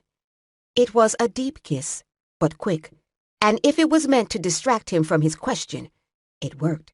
She stepped back and said, We're not dead yet. It was what he had said to Rastim this morning, he remembered, watching the white gleam of her robe disappear into the shadows as she walked back toward the south side of the court. He heard a light scrape, a sandal slipping against stone from behind him. Rian turning, stepping back warily, a man was standing in the portico of the central tower. Something I want to show you, Karuda's voice said. Rian hesitated, trying to decide if he smelled a trap or not. It was too dark to see the man's face, one sure way to find out. He nodded and followed when Karuda led the way across the court. They went through the courts to the west outer gallery, then down it toward the corner tower. From the windows that looked out on the silent stretch of the grassy court, he could see 3 dim glows on the wall, the lamps of the sentries, muted to keep the light from ruining the men's night vision. There was a brighter light at the bottom of the stairs in the tower, where a lamp had been left burning. In its light, Rian saw Karuda's expression was tense. The shadows made the carvings that spiraled up the walls look threatening, the sinuous temple dancers appearing more sinister than erotic. As Karuda started up the stairs, Rian stepped sideways, looking up through the tower, but he couldn't see anyone lying in wait. Maybe things weren't bad enough yet for that kind of factionalized infighting. It was hard to tell with these Kusharit. Karuda glanced down but said nothing when Rian started up the stairs. At the 3rd level, Karuda stepped out onto the balcony. There were 3 men crouched there, all of them temple servants. Rian didn't relax. He wasn't sure of the loyalties of all the servants, though most of them seemed to lean toward the priests. One of the men stood, pointing across the plain. In a hushed, frightened voice, he said, There! It's getting brighter! Rian looked where he was pointing and forgot his suspicions. On one of the massive dark shapes outlined against the sky, pinpricks of light glowed, the red flicker of firelight. Maskel leaned on the parapet, looking toward the flickers of red that hovered in the dark like stars. Marak was standing just within the doorway behind her. The temple master had moved up next to Maskel, and Rian was sitting on the balustrade. The sentries had been sent down to the bottom level of the tower to wait. Maskel heard footsteps on the stairs, and a moment later, Karuta stepped into the doorway. He reported. "You can see the fires from all of the other towers." He added reluctantly, "It seems to go on forever. If there were that many people here, we should be able to hear them," Rian said, sounding frustrated. Maskel took a deep breath and nodded. She didn't think the fires meant people either, at least not the kind of people they were used to. "We'll wait until daylight, then go out." "We," the temple master repeated. She nodded. "I have to go." She could feel the adversary pulling at her more clearly than she had felt it in years. The infinite was closer, somehow, even though the other voices said they couldn't hear the ancestors. But the ancestors have always been tied more closely to the land, the water, the air. All that was different now. The adversary had always been identified and personified by its voice. "And leave the Mirai unprotected," Marok said. He had been uncharacteristically silent until now, but he's always been a cautious man, she thought, and he was outnumbered here. "My duty is not to protect the Mirai," Maskel told him, turning away from the distant fires to face him. She couldn't see his expression in the heavy dark, but he would know she was looking at him. "My duty is to find that second wheel and destroy it." She heard Rian stir restlessly, but he didn't protest aloud. She knew his present forbearance wouldn't stop him from protesting aloud later. Marok was silent a moment. "The voice Vigar gave you the authority of the Celestial One. Vigar's duty is to protect the wheel, with the rest of the voices. If there is anything that will help us, it's the right. But it will be useless to execute the right while whoever did this still lives. If they've done it once, they can do it again." She looked at the temple master. "When I leave, you become the chief religious of the Celestial Empire." The temple master sighed, sounding weary. "I thought you might say that." Maskel smiled to herself. "As long as we're carrying on the tradition of awarding it to the person who wants it least." "Now don't go and make any sweeping decisions on the reform of the 81st passage of the water invocations while I'm gone." His voice dry, the temple master replied, "There go my plans for the afternoon." "I see no cause for amusement in this situation," Marok said, his voice brittle as glass. "Neither do we, really," Maskel said mildly. He's close to the edge, she thought, and he could fall or be pushed over. Unlike those of us who went over the edge years ago and have been looking up at everyone else from the bottom ever since. It worried her a little. She knew what he was likely to do in his right mind, and he was dangerous enough as it was. She didn't know what he would do if he was panic-stricken enough to break. "I would honestly like to answer all your questions, but I won't have any answers until we find these people and kill them." "What is it?" Rian asked sharply. Maskel realized they were all staring at her. She shook her head. "I heard the adversary again." The temple master drew a sharp breath. "How very convenient," Marok said, his voice laced with vitriol. "Oh, the one thing the adversary never is convenient," Maskel said under her breath. "Finding that second wheel," she said aloud, "that's the first step." But only the first step, she thought. "Sintane, I need to talk to you," Rastim said. "Not now." Rian didn't bother to look up. With the help of a couple of nuns who had been doing duty as sentries in the taller towers, he was drawing a rough map of what he had seen of the layout of the city around them, in soot on the flat pavement of the second outer court. The night was an absolute pitch black, carrying no moon, no stars, and no reassurance that day would ever return. "It's just the clouds," Rian had told himself. There was a real sky up there, somewhere. I hope. Working in the flicker of lamplight had given him a headache, and he was in no mood to listen to Rastim. He had spent the last few hours with Karuda, organizing the guards and Koshans into search groups, then sending them out to the temple master at the edge of the barrier to learn how to cross back and forth through it. Rian hadn't completely believed in the barrier until he had felt it himself, but it made a wall as impossible to penetrate as stone or wood. To cross it, you had to walk in a pattern. Left, 3 paces, straight, 2 paces. Right, 3 paces, straight, 1 pace. Then turn left and out. Follow the steps in reverse to get back in. No enemies were going to stumble on that formula by accident. Rian had thought the chanting of the priests would become an annoyance after a time, but now it was reassuring, a calming counterpoint to the silence of the night and the lonely echo of the wind. "It's important," Rastim said through gritted teeth. Rian looked up at him. Only a few lamps were lit to conserve the short supply of oil, and the orange-yellow glows were as bright as stars on the railing of the second-level gallery, at the archway that led through into the central court, and scattered through the lower levels where the people were gathered. The lamplight threw just enough illumination onto the Ariadan's face for Rian to see his expression. Rian sat back on his heels, brows drawing together. What is it? The 2 nuns looked up from a prolonged discussion over whether the building with the 8 spires was behind or to the west of the one with horns, worried at his tone.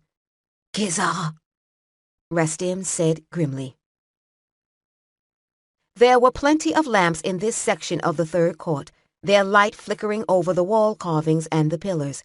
They clearly illuminated the empty box, its lid carefully set aside. Rian touched the wood where Maskell had written the protective sigils. The ink had been burned away. He could see and feel where the wood was singed. "It must have spelled you to let it out, like it did at the camp that night," Rastim said tiredly, wiping the dust from his face with his sleeve.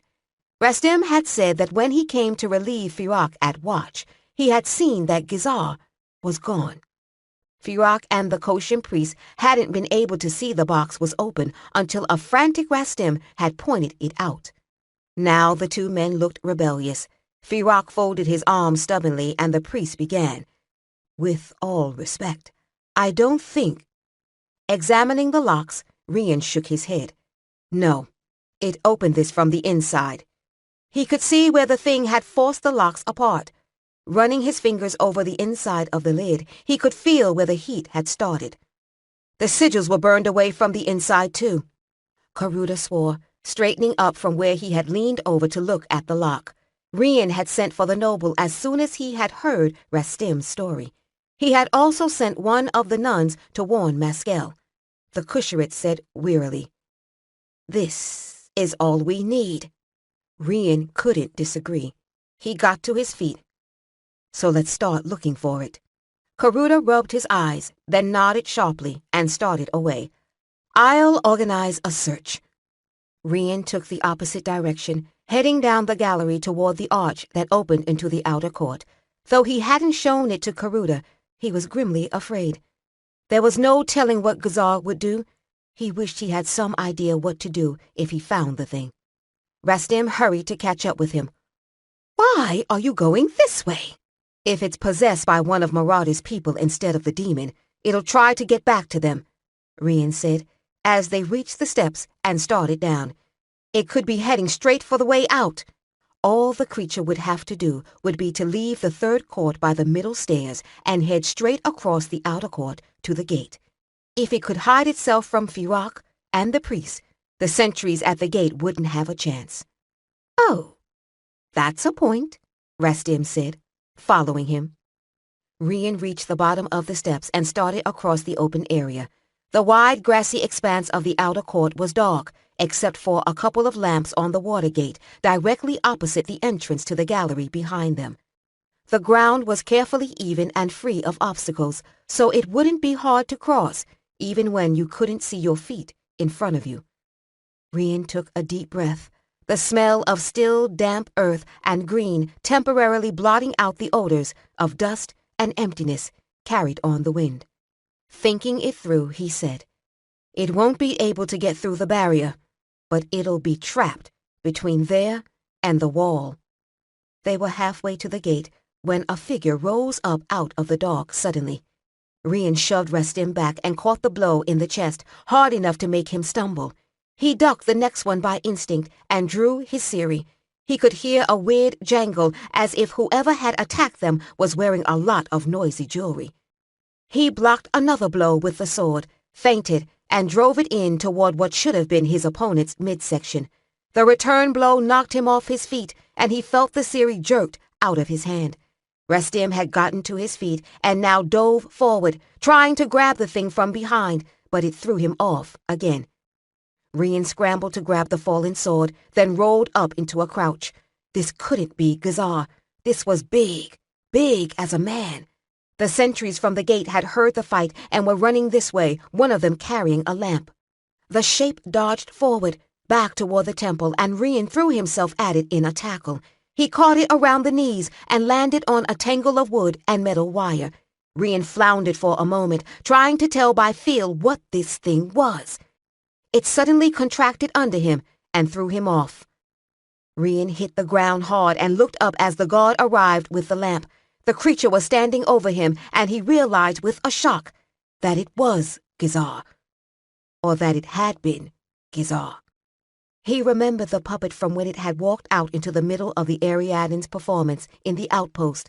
It had been a small thing, only waist-high, with a brightly painted wooden body, the arms, legs, and head strung to the torso with wire, meant to be moved individually by the actor who worked it. Now the wood was distended and lengthened until it looked almost like diseased flesh.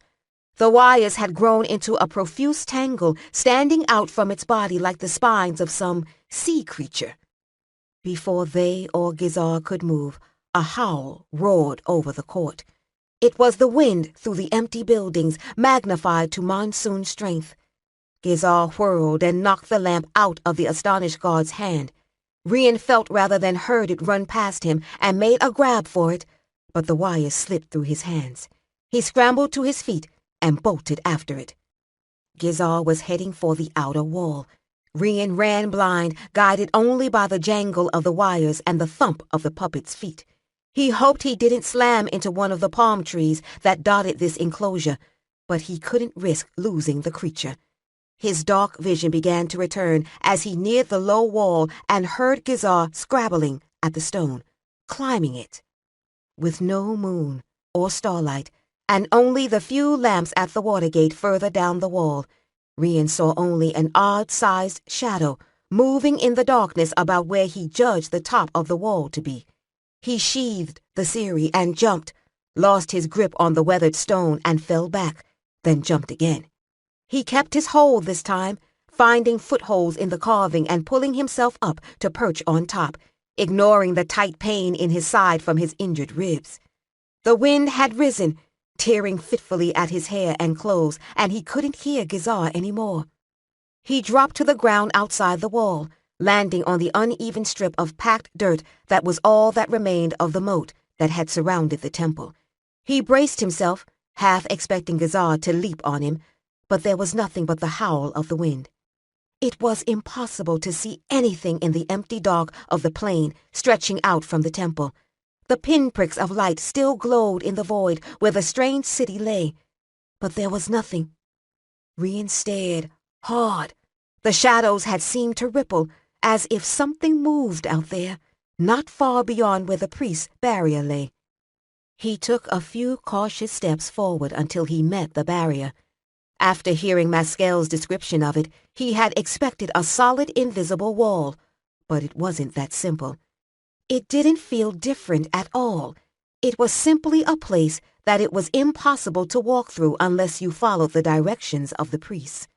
Experimenting with it earlier, he had discovered that if you pushed on it long enough, it would start to push you back, but it didn't hurt you. He stopped there, leaning on it, trying to listen for the slight sounds the wind might cover and make shapes out of the darkness. This way. Rian stepped back, flattening himself down against the stone by instinct, though surely whoever was out there couldn't see him either. Catching only snatches of words over the wind, he could tell the voice was a man's, the words Kusharit, but he couldn't recognize the speaker. He heard what might be a reply, garbled by the wind. He crept slowly along the wall toward the source of the voices, putting one foot in front of the other with utmost caution. There was no way to tell if the speakers were inside the barrier or out. They could be from the Marai, braver than their fellows and willing to investigate the outside world in the pitch dark, or even a couple of priests performing some sort of task necessary for the barrier. But somehow Rian didn't think so. He froze, hearing a clumping sound like heavy footsteps. He thought he could see movement in the darkness, but it was too jerky, too strangely angular. Whatever was out there, it wasn't human. It couldn't be Gizar either. For all that the puppet looked like an abomination, it moved lightly and naturally. And this thing doesn't jangle, Rian thought. He started forward again. He heard a scrabbling, as if clumsy feet tried to find purchase on the dirt and rock along the base of the wall. It's inside the barrier, he realized with a shock, and pushed forward. 6 paces along the wall, he ran into something heavy and sharp-edged, like a man wearing lacquered armor. It was halfway up the wall, and he grabbed it, throwing his weight back to haul it down. It was strong and clung like a monkey. He clawed at it, trying to find a head or a neck or any other vulnerable spot to injure. But it was armored all over, and he couldn't find anything that felt like flesh. It batted at him, then suddenly twisted and kicked, sending him sprawling backward. Blinding light suddenly blossomed over the plain. Rian flung up an arm to shield his face, scrambling back against the Marai's wall. Spots flared before his eyes, but he made himself look. The light was coming from 2 swirling clouds that hovered above the ground on the other side of the barrier. They gave off a pearly, iridescent illumination that lit up the plain and cast the low wall into high relief. It looked like their hosts had finally come to call. One of the whirlwinds moved forward, and in instinctive fear Rian pushed himself away from it until he felt the wall press into his back. But it stopped abruptly. He watched it try to press forward again, and again it failed. The barrier was holding. The 2 whirlwinds began to move parallel to it, toward the front of the Marai and the corner solar tower.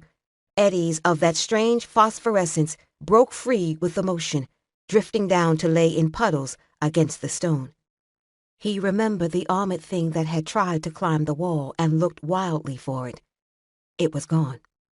The whirlwinds are a distraction, Rian realized suddenly, so the thing that got in. He pushed away from the wall and ran along it toward the gate, past the glowing clouds. He catapulted himself up the steps and inside so quickly one of the Kusharit guards on sentry there almost took his head off with a bori club, and Rastim leaped back with a short hysterical yelp. "Sorry," Rian muttered. Leaving the guard staring in alarm at the whirlwinds, he grabbed Rastim's arm and dragged him toward the temple. "What now?" the Ariadne gasped. "What are they? Something to do with Gizar?" "Gizar is the least of our problems," Rian told him, breaking into a run once he was sure Rastim was following. "Tell Karuta to meet me where Maskel is. Something's gotten inside." He called back to him. He heard Rastim moan, "Oh, I didn't want to hear that." Sitting in meditative silence in the quiet dimness of the little room they had made for the Celestial One, Maskel thought she heard someone call her name. She opened her eyes. The makeshift curtain over the archway was still closed, the dust caught in the folds undisturbed. The nun who was helping to watch over the old man lay curled asleep in her robe in the corner. Old Molly sat back against the wall, drowsing, but surely close enough to wakefulness to hear someone speak just outside. Maskel looked thoughtfully at the Celestial One's unconscious form. Hope stirring. Then she heard it again. She came to her feet. This time she recognized the voice. She stepped to the door curtain and drew it back. One lamp burned low in the gallery outside. By its wan light she could see Kilia and Duria asleep by the wall, and 3 of the temple servants on the other side. She could hear nothing but their quiet breathing. Nothing. Not even the priests chanting. The air felt dead and still, without a whisper of breeze. "Ha," she thought, lifting a brow. A barrier of power surrounded them, isolating this little part of the temple from the rest of the world. Finally, the attack she had anticipated. At least it was something she could get her teeth into. Faceless, formless enemies were impossible to fight. Leaving the Celestial One's side would be folly. She stepped back from the doorway to the center of the room. Making her voice mildly inquiring, she said, "Who are you?" Old Molly and the nun didn't stir, and she knew something must be keeping them unconscious. Then the curtain stirred and lifted, and Maskel took an involuntary step back. It was Marada. She wore court finery, a gold-shot silk robe and pearls braided into her hair. Maskel knew what ghosts looked like, and this wasn't one. But the colors of her costume, her features, seemed just slightly blurred. So it was only the host body Maskel's bird spirit had killed. Marada, whatever she was, had survived. Keeping her voice mild, Maskel said, "Marada, how kind of you to visit. I told you you couldn't stop us." Wearing her odd, stiff smile, she stepped further into the room. Maskel reached for the adversary and felt nothing. It had picked a fine time to desert her. Somehow Marada sensed it. She said, "Your spirits can't help you here." Maskel fell back a step, felt her foot knock against the white stone ball where it lay near the Celestial One's pallet. That had been the focus for Marada's power, though the lack of it hadn't seemed to hurt her. It was the only weapon Maskel had. "How did you get here? Did the second wheel bring you, or did you travel here on your own? You must be capable of it. It's how you got to our world in the first place, isn't it?" "I didn't come to answer your questions." Marada flexed her hands, and Maskel remembered the spirit creature that had strangled Igarin. "Let me guess. You came to kill me." Irony touched Marada's opaque eyes. "How did you know?" Maskel picked up the stone ball. "Are you sure you didn't come for this?" Marada's expression didn't change. "That can do nothing to stop me." Maskel tested the weight of it in her hand. "Really?" She took a step forward and swung it at Marada. Marada fell back, throwing up an arm to defend herself, but the stone glanced off her head. Maskel felt her arm jar with the impact. More proof the woman's form was an illusion.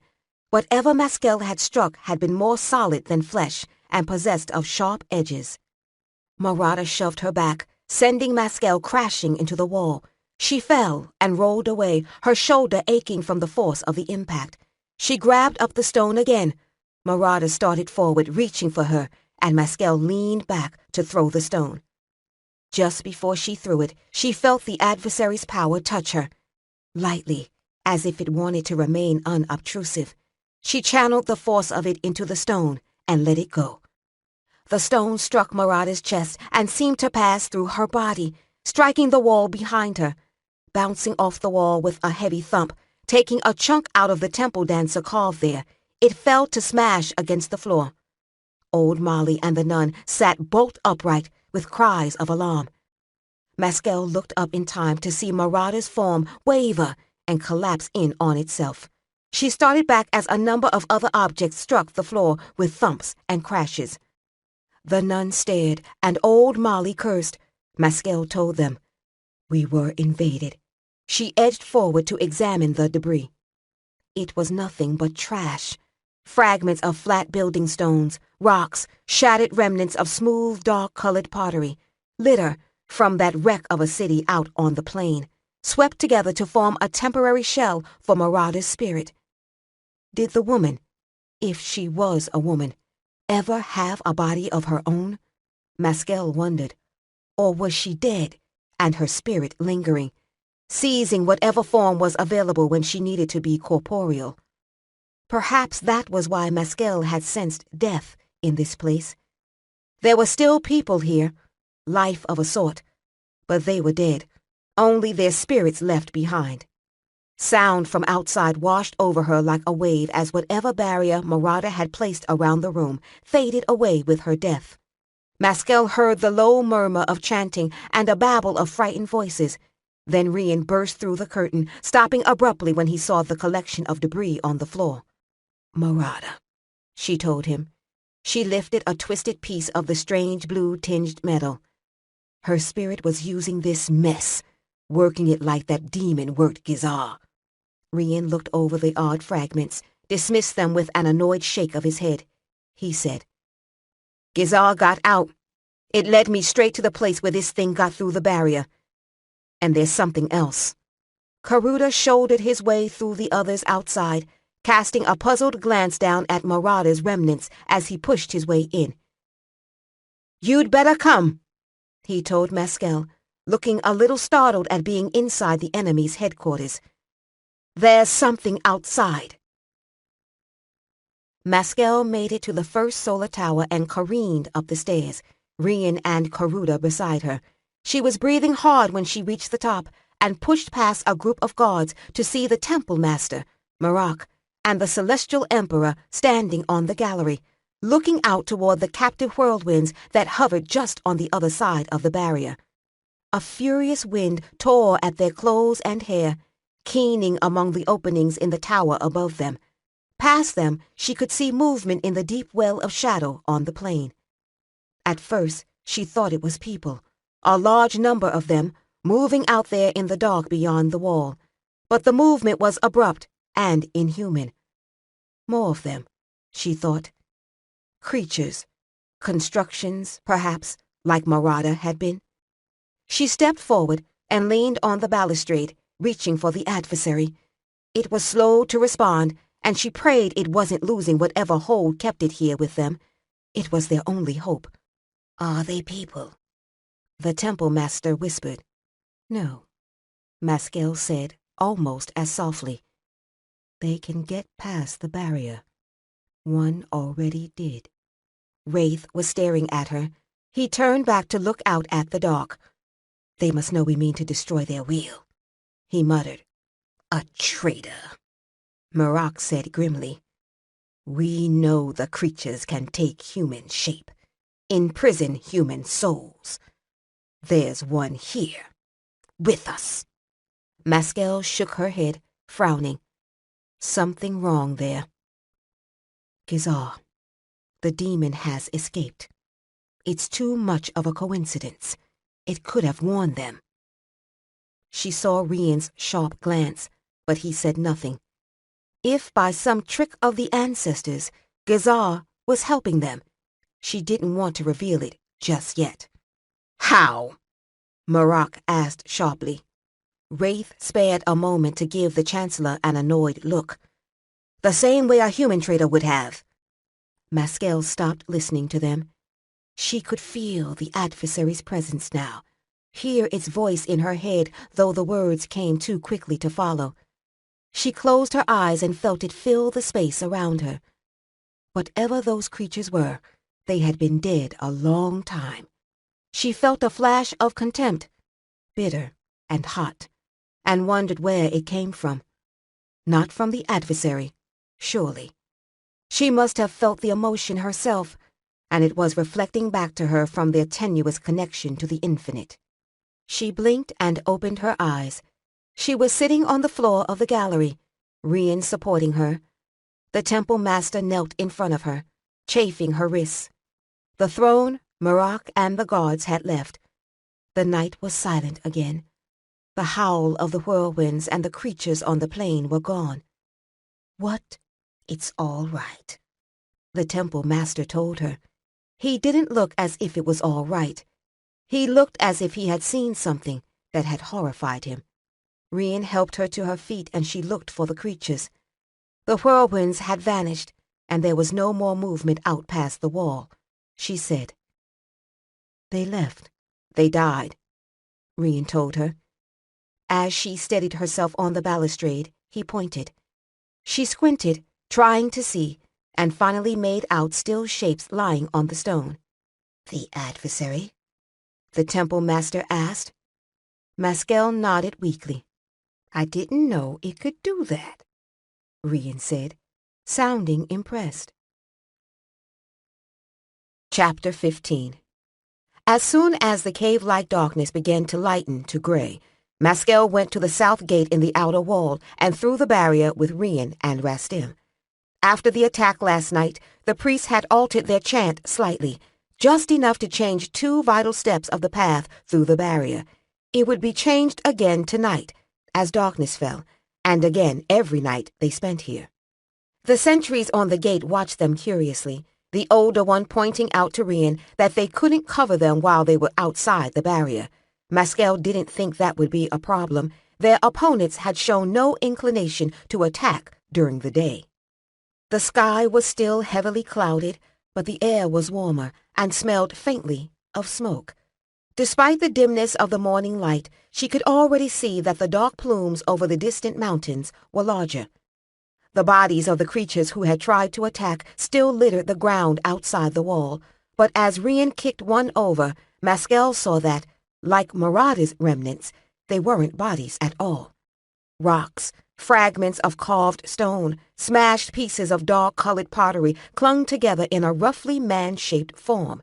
It didn't seem to have a head, but then Maskel supposed whoever had created it hadn't thought the creature needed one. Rastim stared. "That's all that's left." Maskel shook her head slightly. "That's all there ever was.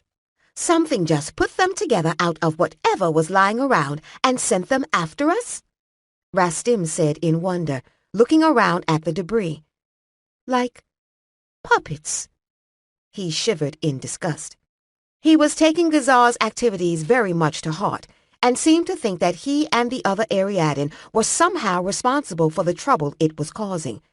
Maskel didn't have the time to sit down and convince him it wasn't true, that no one could have anticipated any of this, especially not the bizarre change in Gazar's demon. Even the adversary hadn't been able to warn her, at least not in a way she could understand. "Like that armor in the palace," Rian said, poking at the remains of the creature again. He sat on his heels to turn the pieces over. "Like Gazar, or what it changed Gazar into." Maskel pushed her hair back and let her breath out wearily. Her skin was gritty with the wind-blown dust. "It would help if we knew if it led you to the spot where Marada was coming through the barrier by accident or design, and how Marada learned the way through at all." Gazar had been seen throughout the night in the outer court and the third gallery, sometimes as close as the lower level of the second gallery. It had hurt no one so far, only appearing long enough to make people chase it. Maskel had been awake all night, bracing for a possible second attack from outside, and trying to get the adversary's help to track down their resident demon, but the Infinite had been unresponsive. Rian looked weary too. She knew he had gotten only an hour or so of sleep, sitting up against the wall outside the room where the Celestial One lay. He was as determined to catch Gazar as she was. "I'm sure I heard another voice," he said. He shook his head, still staring down at the litter, though she could tell his thoughts weren't on it. "I think she knew the way through because someone told her, which means they know our plans." Maskel nodded grimly. They were still going to send out the search parties. There was nothing else they could do. Rastim had moved over to the other heaps of debris that lay nearby, picking through the remains.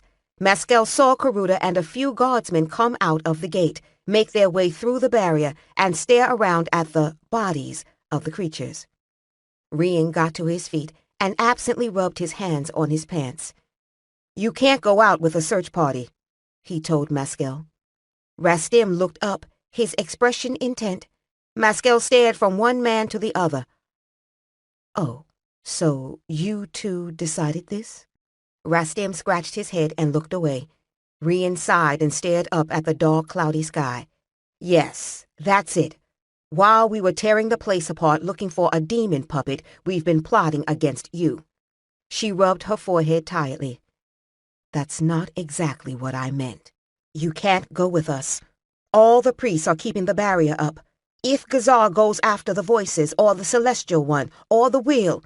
I know, she said sharply. I know. I'm going, Rastim said conversationally. He stood, looking off at the buildings to the south, their spires and domes wreathed in mist. Which direction are we taking? I think... Rian stared at him. Who are you talking to? Ignoring that, Maskel asked the Ariadan. Are you sure you want to do this? Rastim tucked his thumbs in his belt uneasily. I talked it over with the others, and we're all going out, except for Molly and the girls. He told Rian, I'm going with you. With a shrug, he added, it stands to reason. We're not needed here, and we want to pull our weight, especially after the Gizar incident. Maskel threw her arms in the air. Chasing him last night was helping. Rian eyed the actor-manager for a moment, then said, If you go with me, what are you going to do? Rastim bridled. Help. What else? No. What are you going to do? Rastim hesitated. Maskel folded her arms and looked at the ground, hiding a smile. Rastim huffed and finally said grimly, Whatever you say. All right, you can come. Well, thank you very kindly. Now that we've got that settled. Maskel looked around, trying not to think about anything but this present moment. Which way are you taking? South, Rian said, talking to the ground. She was a little surprised to see it. He had won arguments with her before. She seemed to recall that he had won most of them. She realized he knew how she felt at being forced to stay behind, and sighed a little. He said, There are 3 groups going out this way. We'll spread out to cover more ground. Maskel looked south, hoping for guidance. Her eyes passed over a tall structure with 2 spires standing up like horns, then came back to it. Something. No, she wasn't sure. She shook her head in annoyance. Since this had happened, the adversary was either too close for comfort or completely absent. I'll follow you in spirit form as long as I can. Outside the gate in the south wall, Karuda folded the square of paper that had their plan for the search drawn on it and said, If you find it, no heroics. Send someone back for help immediately. Rian nodded mock solemnly. I know, we agreed on that last night. The sky was only a little lighter, and the men who would form the search parties for this direction were gathered around, checking their weapons and curiously examining the remains of the creatures as he, Maskel, and Rastim had earlier this morning. Karuda grimaced but didn't reply, tucking the folded parchment into his belt. The Kusharid noble had meant to lead one of the parties going to the east, but now he was staying behind to oversee the defense of the Marai. He didn't look happy about it. He looked, in fact, like the circumstance left him not only badly embarrassed, but had irreparably injured his honor. Rian knew he must have been ordered to stay behind by Marak or the Emperor. The group Rian would lead had 2 palace guards, 1 temple guard, 2 temple servants, and a monk, plus Rastim and Rian. There were 2 other groups going out from this side, and Rastim was helping with the others who were dividing up the supplies. By turning out the entire contents of the temple storerooms, they had scrounged up several coils of rope and enough candles and hand lamps to go around. There were also water flasks for everyone and a ration of food. Everyone was armed, though some only with makeshift clubs. Karuda said shortly, Good luck, and walked away. Rian turned to realize they had had an audience, that his men and the other 2 groups were watching them with concern. Lord Karuda is very proud, one of the palace guards said. Rian thought the man's name was Idoru. That's why he should be with us, Rian said, which made everyone happy except Rastim, who rolled his eyes and muttered, "Diplomacy. Who would have thought it?" Rian made sure everyone knew the altered steps to go back and forth through the priest's defensive barrier. After performing the maneuver for the 5th time, Rastim objected. "Look, Sintane, I have 63 plays in my head. I can remember a few dance steps." "All right, fine." Rian wiped dusty sweat off his forehead and gave in. He picked up one of the packs with their supplies. "Let's go." He waved to the leaders of the other 2 groups, and they started away in the same direction Rian and Karuta had taken yesterday. Rastim positioned himself at his side, talking cheerfully. They would be able to see and hear the other groups for a time, but the plan called for them to spread out as they searched, to cover more ground. As they neared the first building, the one they had examined yesterday, Rian glanced back at the temple and movement caught his eye. He stopped, gazing back at it, squinting against the blown dust. Rastim kept walking and talking for a few moments before he noticed. He jogged back to Rian's side and asked with annoyance, "Did we forget something?" "No, I thought I saw someone following us." "Ah." Rastim shielded his eyes with his hand. "Perhaps it's just someone coming along for a little while, you know, out of curiosity." Rian turned to stare at him, incredulous. "What, like dolphins after ships?" Rastim immediately became defensive. "Why not?" Rian shook his head, looking back at the temple. He didn't see any movement now. Perhaps it had only been someone left behind and running to catch up with the other group. Or his imagination. Or a trick of the light. In this place? With our luck? Not likely. "That's me," Maskel whispered in his ear. Rian just managed to turn his alarm twitch into a shrug and rub the back of his neck. He remembered that she had said she would follow in spirit, and he hadn't really considered what that would mean. Rastim was frowning at him. "Come on," Rian said, settling his pack more firmly on his shoulder and smiling a little. "I was going already. You're the one who stopped." "High Revered." Maskel's eyes were filled with the strange city backed by the smoking mountains. It took a moment of concentration to say the word aloud and not whisper it in Rian's ear. "What?" "A person has come from the Celestial Emperor. He wishes to speak with you." "The person or the Emperor?" "The Emperor." Ah, well. This had to happen soon enough, and at least Wraith had chosen to make his request before the searchers had gotten too far into the city. She extended her spirit out toward them again and whispered, "I have to go. It shouldn't be long." "We'll try not to have fun without you," she heard Rian say aloud. "What?" Rastim sounded startled. Smiling faintly, Maskel brought herself back to her body. She blinked and rubbed her eyes, focusing on the nun who had brought the news. "Who came with the message?" "A courtier, High Revered. I don't know him." The nun looked a little worried, as well she might. They had seen no one from the palace contingent except Marak and Karuta and the guards. "Well, I probably don't know him either." Maskel stood and stretched, ignoring the twinge from her knees. She went over to check the Celestial one. As she knelt beside him, old Molly said, "Still dead." Despite the irreverence of her words, the old woman's tone was bleak, her brow creased with sorrow. "I didn't suppose any different." Maskel touched the old man's forehead lightly.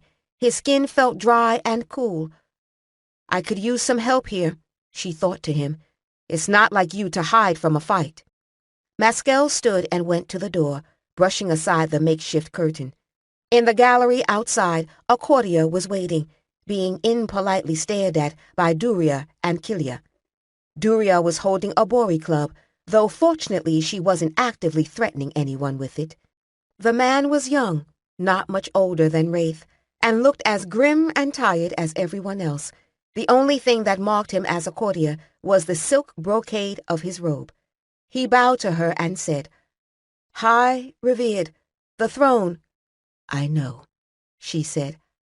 I'll go with you. Kilia touched her sleeve. Are you sure? She whispered, speaking Ariadan. What if it's a trick? Duria nodded worriedly. It's all right, she told them, raising placating hands. Really? You want us to come with you? Duria asked, eyeing the courtier with wary suspicion. No, wait here. I won't be long. She followed the courtier through the gallery and out into the central court. The courtier glanced up at the men and women lining the upper galleries. They were all still wrapped in concentration, the soft murmur of their chant rising and falling in the dry air. He said, How long can they do this? Maskel glanced at him and saw the uncertainty under the veneer of grim determination. As long as the food and water hold out. He led her to the corner tower and the stairs that went up to the second-level gallery. She caught glimpses of the other members of the royal party in the tower rooms and the chambers to the side, their festival clothes showing the wear after the days of unaccustomed use. A few of Karuta's archers, left out of the search parties to guard the temple, were posted at regular intervals. Everyone watched her with the mix of curiosity and fear she was long accustomed to. Except now there was something else in their expressions. Hope? Maskel wondered. That would be typical. They look to me for their salvation, and I have only questions, no answers. A room had been divided off from the gallery by a couple of festival banners, and outside it waited more guards and another couple of courtiers, these two armed with swords. One of the guards drew the curtain back, and the courtier who had brought her here bowed and gestured for her to enter. Maskel stepped inside and saw Wraith standing across the room, his back to her. The openings between the pillars had been draped too, but the curtains were pulled back now to let in the wan daylight and a little of the breeze. The room was sparsely furnished with a couple of makeshift pallets and a brazier. One of the young court ladies was seated on a cushion, holding a small lute in her lap. Without waiting for the Emperor's command, the woman got to her feet hurriedly, bowed, and stepped out through the curtain. Maskel took a deep breath and simply waited. Wraith turned to face her, his stony expression telling her nothing.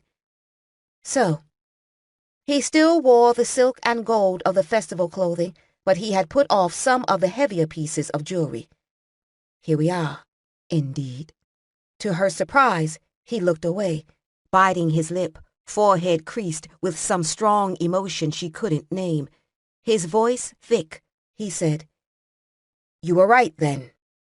Maskel watched him a moment, aware how very little she really knew about him after all these years. Right.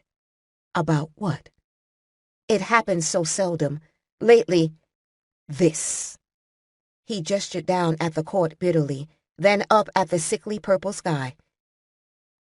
If I took the celestial throne, disaster would result. He laughed sharply. If I had known this was the kind of disaster you meant, I would have taken my own life. Maskel shook her head, suddenly unsure what to say. This is... Wraith, this isn't the vision I had. That vision was false. Was it? He stared at her. You don't call this disaster? I call it disaster, but... She couldn't continue. Wraith was the one who had allowed Marada at court, but it was such a small mistake to find a foreign courtier pleasing. Marada had fooled advanced priests and spoken to the Celestial One himself without revealing her intentions or her strange origin. How could Wraith possibly be to blame? And even if she had never received admission to court, that wouldn't have stopped her from living in the city, seeking instruction from Viran or some other unlucky priest. I thought I killed her, and it still didn't stop this. We still don't know what happened, or who created the second wheel of the infinite. We've only a demented puppet's word that there is a second wheel. It could be telling us only what we want to hear, mindlessly repeating the theory Vigar and I had. The wheel wasn't at Marada's house, where we expected to find it. She rubbed her tired eyes. She couldn't stay here and console Wraith for long. She had to get back to Rian and Rastim before anything happened to them. I know now she didn't die when I thought she did, and she obviously had allies we knew nothing about. Wraith stood silently a moment, then took a deep breath, seeking control. He took a couple of steps to the balustrade and looked down at the court, where some of the temple servants were drawing water out of the basins. So, Lady Marada was some sort of spirit creature. Karuta said she was killed while trying to assassinate the Celestial One with magic, but then she returned to attack you last night. He sounded oddly dispassionate about it, as if he had had no close relationship with the woman at all. Maskel said cautiously, "Yes, and she was certainly the one who killed Igarin and Viran." She hesitated and added finally, "I'm sorry."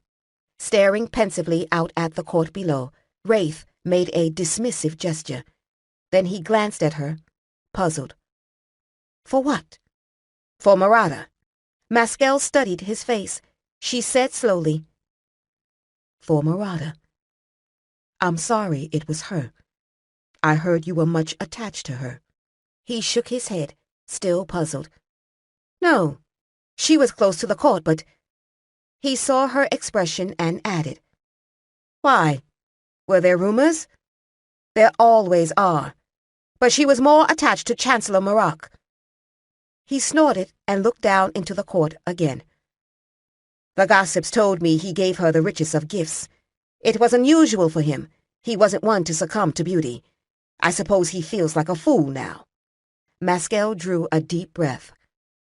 "I see. Oh, yes. Now I see." "It's funny how Gizar helped us last night," Rastim said as he plodded along, shielding his eyes as an eddy showered them briefly with dust. "What?" Rian asked. They were working their way south through the city, the strange empty buildings rising like mountains all around them. They investigated doorways that opened into huge cavernous spaces and others that led only into rubble-filled warrens, all that was left after the upper floors collapsed.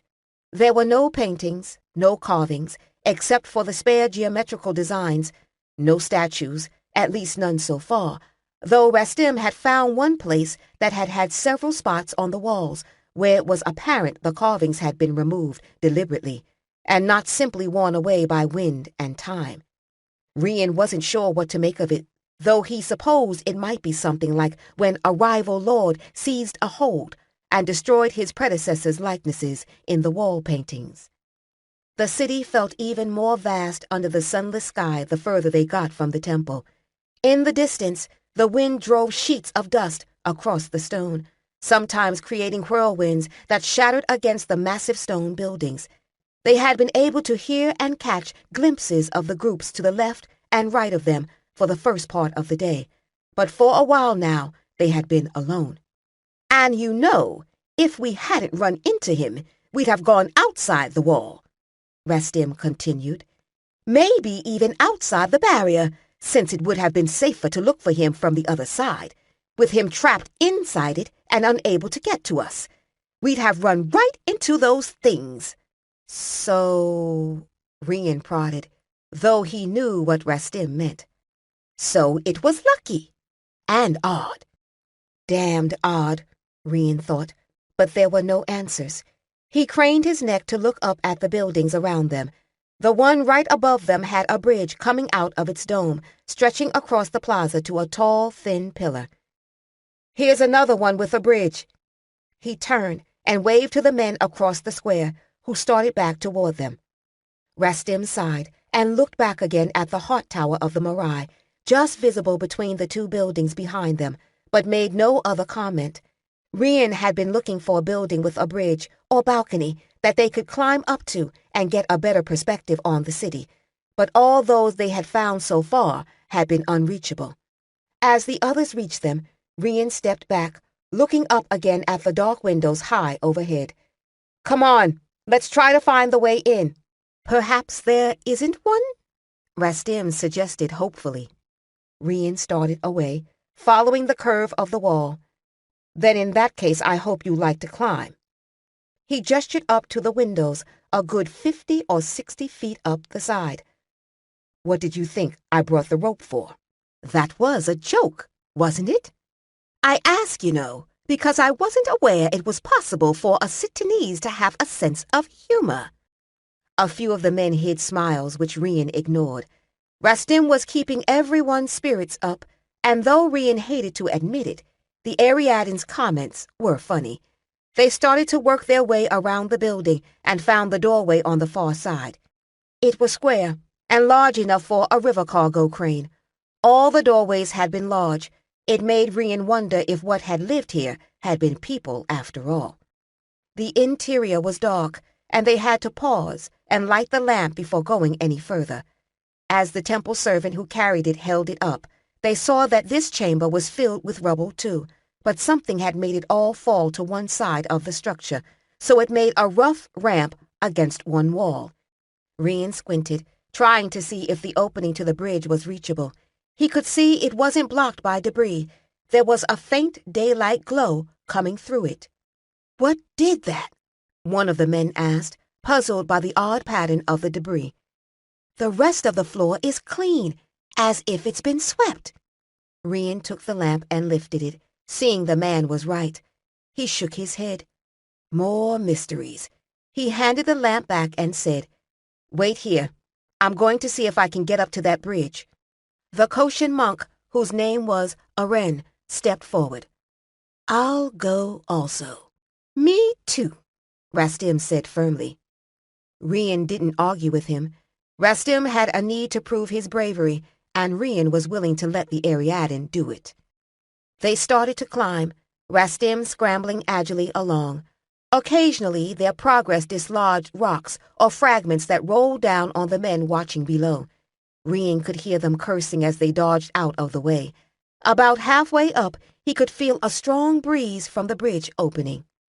They reached the top of the pile, and Rian could see the square door was just within reach. It was nothing more than a short tunnel through the wall of the building. Then it opened up into the bridge.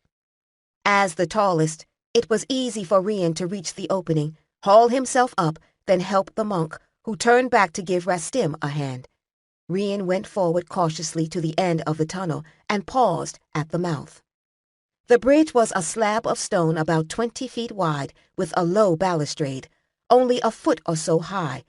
It stretched out to the pillar, but strangely there didn't appear to be a door on the other end. The view was just as incredible as Rian expected, and the city now lay before them. He walked out on the bridge, mindful of the gusty wind, but it didn't feel strong enough to knock him off. The monk and Rastim followed carefully. Rian stopped at about the middle. From this angle, he could see round buildings, each like a giant bowl of dark gray pottery set bottom up, stood in a line on the outskirts as if forming a boundary to the rest of the city. Fortresses? He thought, trying to puzzle it out. He supposed archers could fire on approaching troops through the small windows if they had to, but it wasn't practical. Maybe that was just the way these people put their cities together.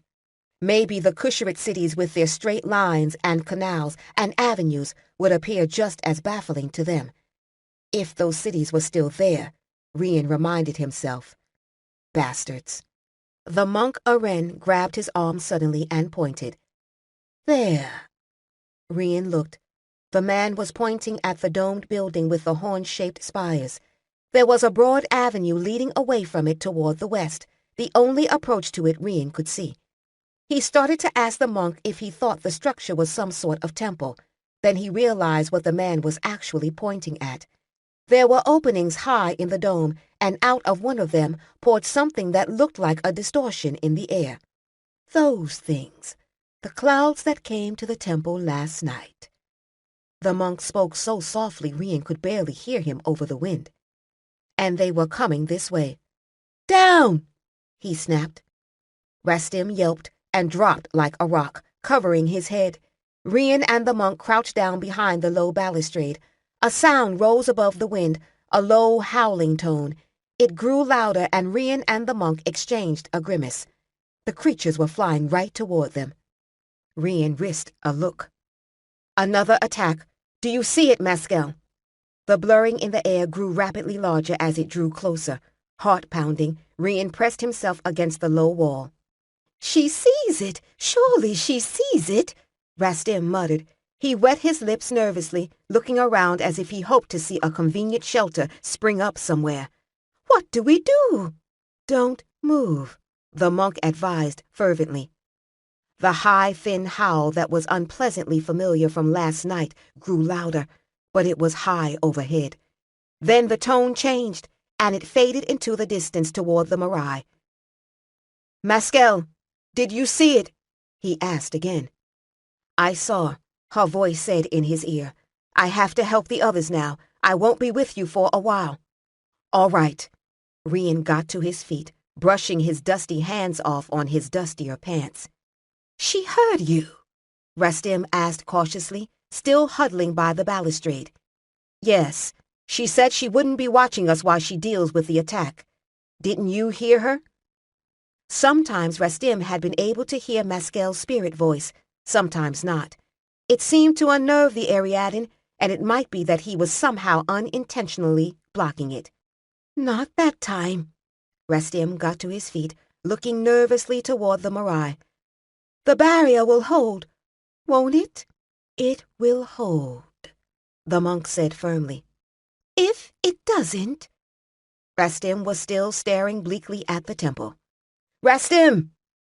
Rian threw his arms in the air in exasperation. If it doesn't hold, we're all dead.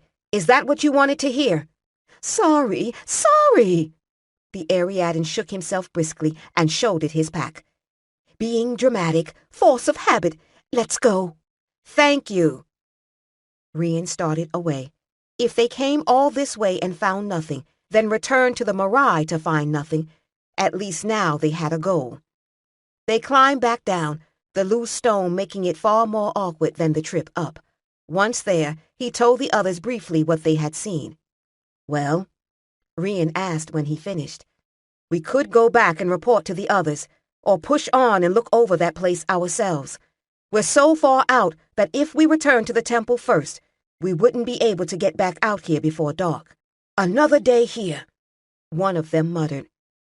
Rian felt the same way. So we push on? There were general nods and no grumbling or outright fear, though Rian supposed they were all as terrified as he was. What's the worst that could happen? Rastim declared as they made their way to the door. They could turn us into those stone creatures we saw last night. They looked as much like people as they looked like monkeys. Rian objected. That doesn't count. The game, which they had been playing on and off through the day, was most horrible thing that can happen. Rian had thought he was good at anticipating the worst, but Rastim was winning hands down. He hoped the others in their group were enjoying his defeat. He said, All right, I give up. Why don't you tell us a play? Rastim took the victory in good part, launching into the plot of an elaborate Kirati play about warring noble families. Rian found himself relieved that Rastim had made the decision to come along. It would have been easy to go mad out here, with nothing to think about but the consequences of failure. Maybe that's what happened to the people who built this place. They have built their palaces and stripped the world bare with the effort of it, then gone mad in the solitude, leaving only demons behind them.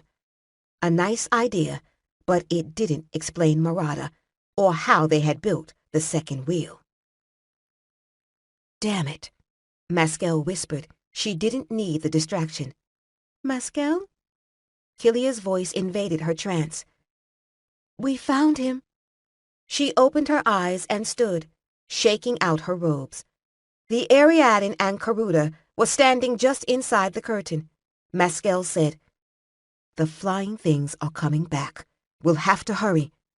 She had sent Kilia and the other Ariadne to find Karuda, who had been directing the search for Gizar and seeing to the temple's defenses. Karuda stared at her. Another attack?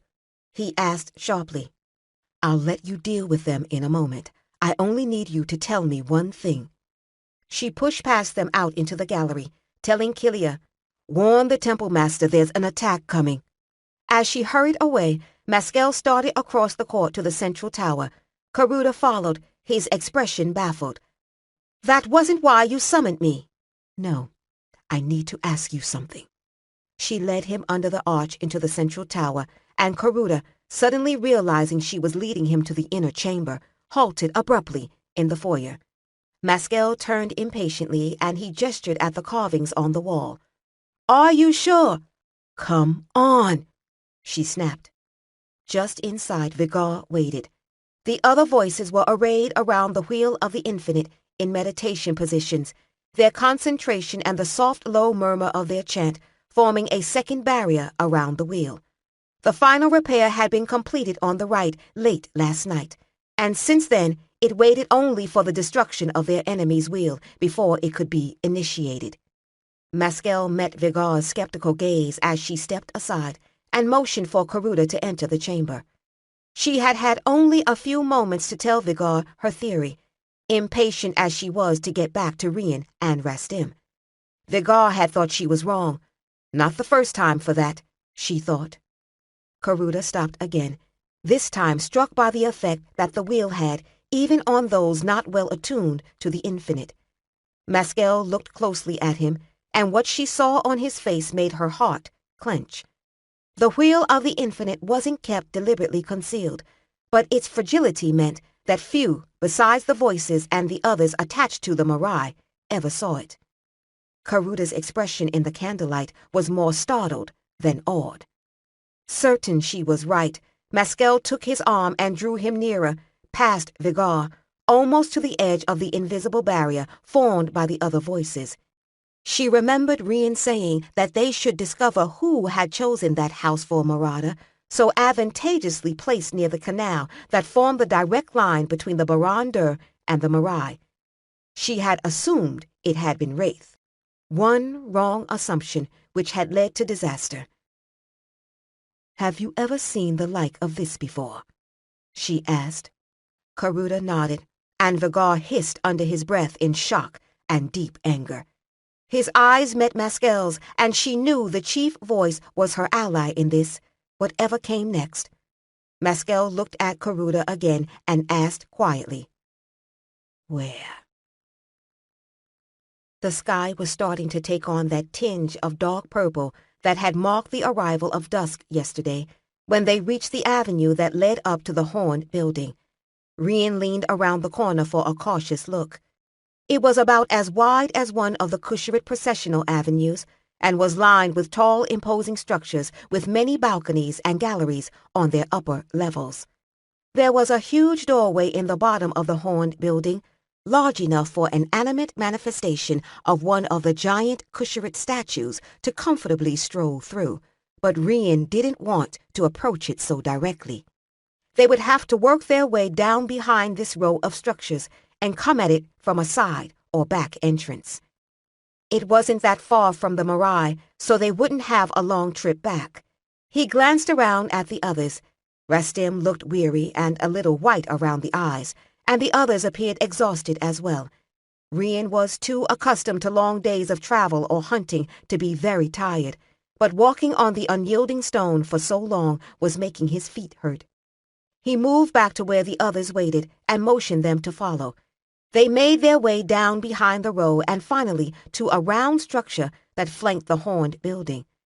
The wind whipped around the curving wall, blowing dust into Rian's eyes and tearing at his hair. Rian winced away, and Rastim coughed and scrubbed at his face with his sleeve. As they cleared the wall, Rian saw the side of the horned building was badly damaged. There was a great crack in the dark stone that had torn an opening at street level. It looked as if it had been struck by lightning, or a siege engine. The opening was almost choked with rubble, but there was just enough room for them to scramble through. Rian paused as his eyes adapted to the dark. Then he froze, a cold prickle creeping up his spine. At the far end of the ruined chamber was a doorway into a corridor, apparently unharmed by whatever had collapsed this side of the building. Along the wall were a series of bowl-shaped lamps with flames burning in their center. "I think we found the right place," someone muttered from behind him. There was a general murmur of agreement.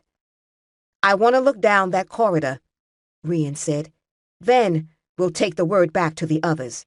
"Good," Rastim said under his breath. They started to work their way across the ruined chamber. A low, mournful howl echoed from somewhere. It sounded like wind moaning through a cavern. But here there was no telling. "I hope it's the wind," Rian thought, taking a deep breath. "I'm going to write a play about this," Rastim declared, keeping his voice low. From his tone, Rian could tell he had heard the sound too. But he only said, "Good for you. Are you going to include the part where you almost wet yourself when the flying creatures went by overhead?" Rastim snorted. "What do you mean, almost?" Rian bit his lip to keep from laughing. They were keeping their voices low from instinct. He didn't think anything would be able to hear them over the hiss of the dust against the stone. "Is she back yet?" Rastim asked, serious now. "I haven't heard her." "I haven't either," Rian admitted. He didn't know who he was more worried about, them or Maskel and the others back at the temple. "I hope it's nothing," Rastim began, then shrugged. "I suppose we'll find out later. It can't be too important to us right now." Then somewhere across the chamber, Rian heard the distinct sound of a foot knocking against a loose stone. One of the flying things wouldn't make noise. Rastim bounced agitatedly, and Rian waved him and the others back behind a pile of rubble. The Ariadne managed to creep back behind it quietly enough, and Rian started to advance cautiously toward the sound. Rian heard that whisper again, a faint scrape against the gritty stone, and this time he could tell where. The other men were watching him alertly from the cover of the pile of rubble. Rian motioned for them to stay where they were. He looked at Rastim to make sure the Ariadne was paying attention, then gestured for him to head across the room, toward the outer door. Rastim nodded sharply, then stood and moved briskly toward the door. Their opponent took the bait as soon as the Ariadne broke cover, stepping into the doorway and leveling a crossbow at Rastim. "It's a man," Rian had time to realize, "just like us." He threw himself forward, and the man sensed him at the last instant, swinging the heavy wooden weapon around to strike Rian in the shoulder. They hit the ground, and Rian tore the bow away, slamming his opponent in the head with the stock. Rastim was bouncing around them, Bori club upraised, shouting, "Get him! Get him!" Rian rolled off the man and came to his feet, handing Rastim the crossbow as the Ariadne scrambled back out of the way. When the man staggered to his feet, he was facing Rian Siri. He stared at them, panting. He looked Kusharit, even as Marada had, and he was dressed in trousers, an open vest, and sandals that wouldn't have gotten a second glance on any street in Duvalpur. "Who are you?" Rastim demanded. As the others joined them, Aren, the monk, gaped in surprise. "That's Thamfi. He's with Chancellor Marok's party." The man grimaced in contempt and looked away. "He's one of them," Rian said, "in Marok's party." Oh, he had a bad feeling about this. "Taken over by Marada, like her servants." That name got his attention. The man glared at them, eyes narrowed. "You killed her, but your tricks won't stop us," he said, his voice low and grating. "We've got more tricks in our bag than we know what to do with," Rastim said archly. "So you just better talk while you can." Whatever that meant, Rian thought. "Tell us where the wheel is. It's nearby, or you wouldn't have bothered to try to stop us." A sudden howl of wind nearly burst their eardrums, and the others ducked and scattered. The man used the instant of distraction and charged them. He bowled Rian over, but Rian threw him off and rolled away, coming to his feet again. Ducking a wild blow, he stabbed the man in the stomach, freeing the weapon with a jerk that turned the thrust into a disemboweling stroke. He didn't bother to watch the man fall, his attention caught by the wind rushing into the chamber, its force almost enough to knock him off his feet. The whirlwinds must be returning. They couldn't get out the way they had come in. Further into the building was their only chance. Rastim had already come to that conclusion and was pulling at his arm. They bolted back through the archway and into a high-ceilinged hall. Running down it, they could see other corridors leading off. They came to an intersection of another, larger hall, and Rian saw fading daylight at the end of it. "That way," he pointed, and there were cries of relief from the others. They started toward it when Rastim grabbed Rian's arm. "Look, that light," the Ariadan said, wondering. "That must be something." Rian looked at the opposite end of the corridor where Rastim was pointing. There was a strange murky light, not flickering like firelight at all. Whirlwinds or not, Rian realized they had to investigate it. Rastim glanced back, then yelled something incoherent, pointed back down the corridor, eyes wide. Rian turned. A miniature whirlwind was coming down the corridor toward them. It was gray-white with dust and a strange white mist, and this close he could hear the pebbles and other debris trapped within it, scraping and striking the walls. "Run!" he shouted to the others just as it surged forward, cutting him and Rastim off from the branch corridor. Rian turned to run down the other passage after Rastim, but the thing was too fast, and before he reached the archway, he felt a freezing cold dampness on the back of his neck. A force struck him from behind, shoving him forward into the wall with a stunning impact. He remembered sliding down to the corridor floor. Then nothing. Chapter 16. Maskell stood in the doorway, watching the Chancellor. Marak had made his camp in the second level of the east corner tower, in a large square room with an offering block in the center. The carving in this room represented the watery chaos of creation. The walls were covered with waves, churning waters and every kind of sea creature. Monsters that were part crocodile and part bird loomed out of the corners. Marak faced the window that looked out over the second outer court. He was staring into darkness, motionless, his face deeply shadowed by the single lamp. He turned suddenly and saw her, his face going still and grim. "What are you doing here?" "I came to let you know how the search was progressing." "Ah." His voice sounded reassured, but the suspicion in his eyes didn't alter. "Have they found anything?" "No, but you already know that." She stepped further into the room. Wraith had made few provisions for his comfort in his makeshift quarters, but Marak had done nothing. The room was bare, without even a pallet or a brazier. The only luxury was a lamp set atop the jutting head of a water monster. "What do you mean?" "You were Marada's patron, not the throne." She met his eyes, but his expression of wary inquiry didn't change. He said only, "Who told you that?" "Wraith himself." She shook her head slowly, smiling. "The throne is isolated from all but his closest companions and advisors, especially around this time of year, with so many rituals to attend, so many preparatory fasting and vigils. If he heard the rumors that the noblewoman from the Gherkin Islands had become his new favorite, he wouldn't have cared anyway. There are always rumors." Marak stepped toward her. "Speculation." "Marada had the woman from the village in Utara make death magic for her, and you knew the Celestial One had sent for me, and where I was likely to stop on the Great Road." "You're under a curse. Death magic and dark spirits follow you everywhere." He stopped a bare pace away from her.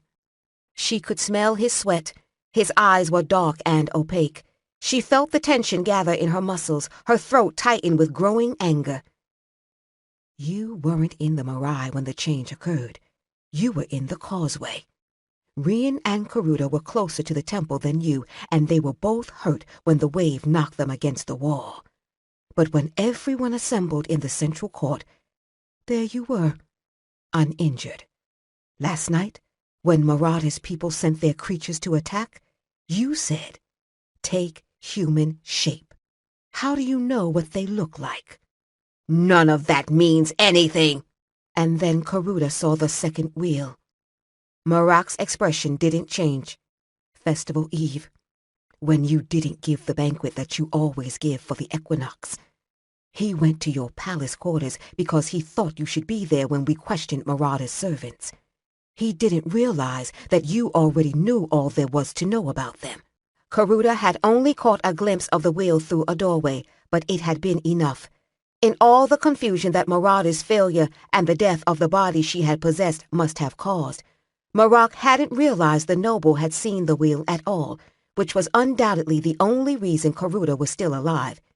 It also explained how the creature that had tried to attack Mescal in the palace had gotten in, and where Marauder's other companions had hidden. Marac's eyes changed, the dark opacity giving way to something raw and powerful, something alien, like Marauder.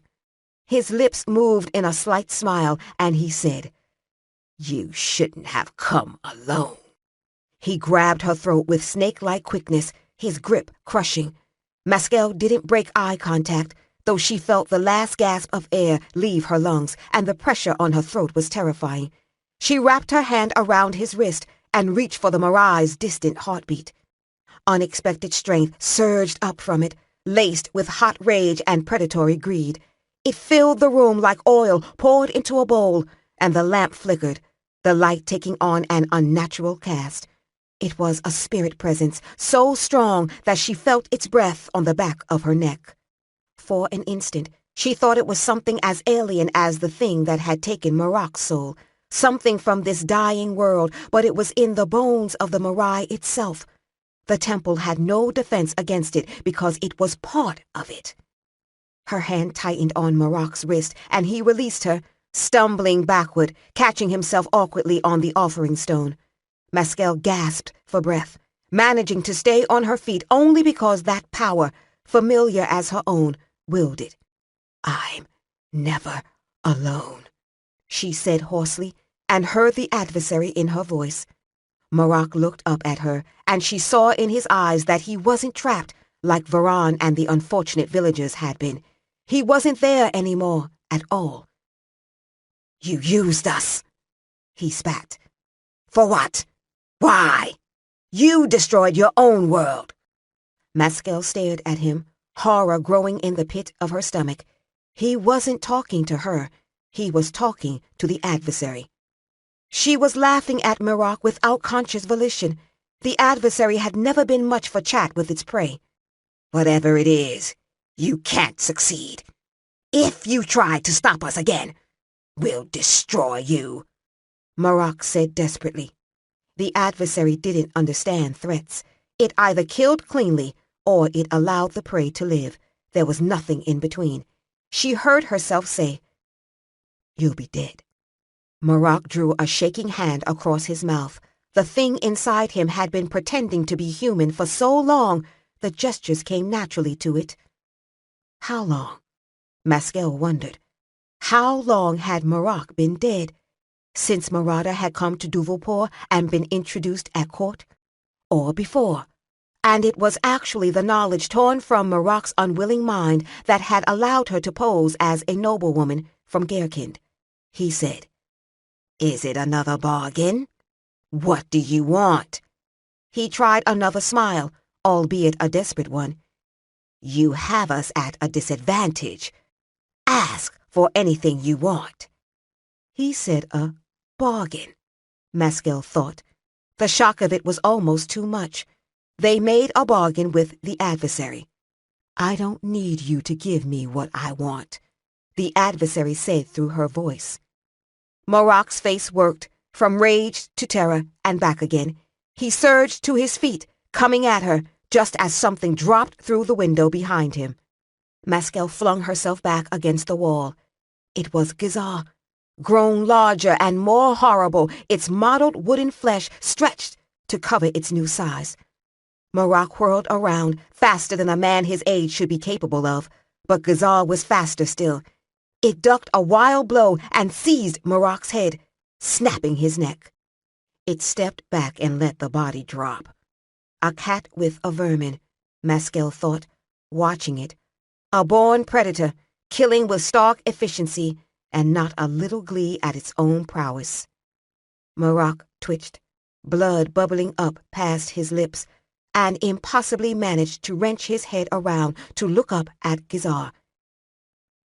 "Destroy you," it gasped.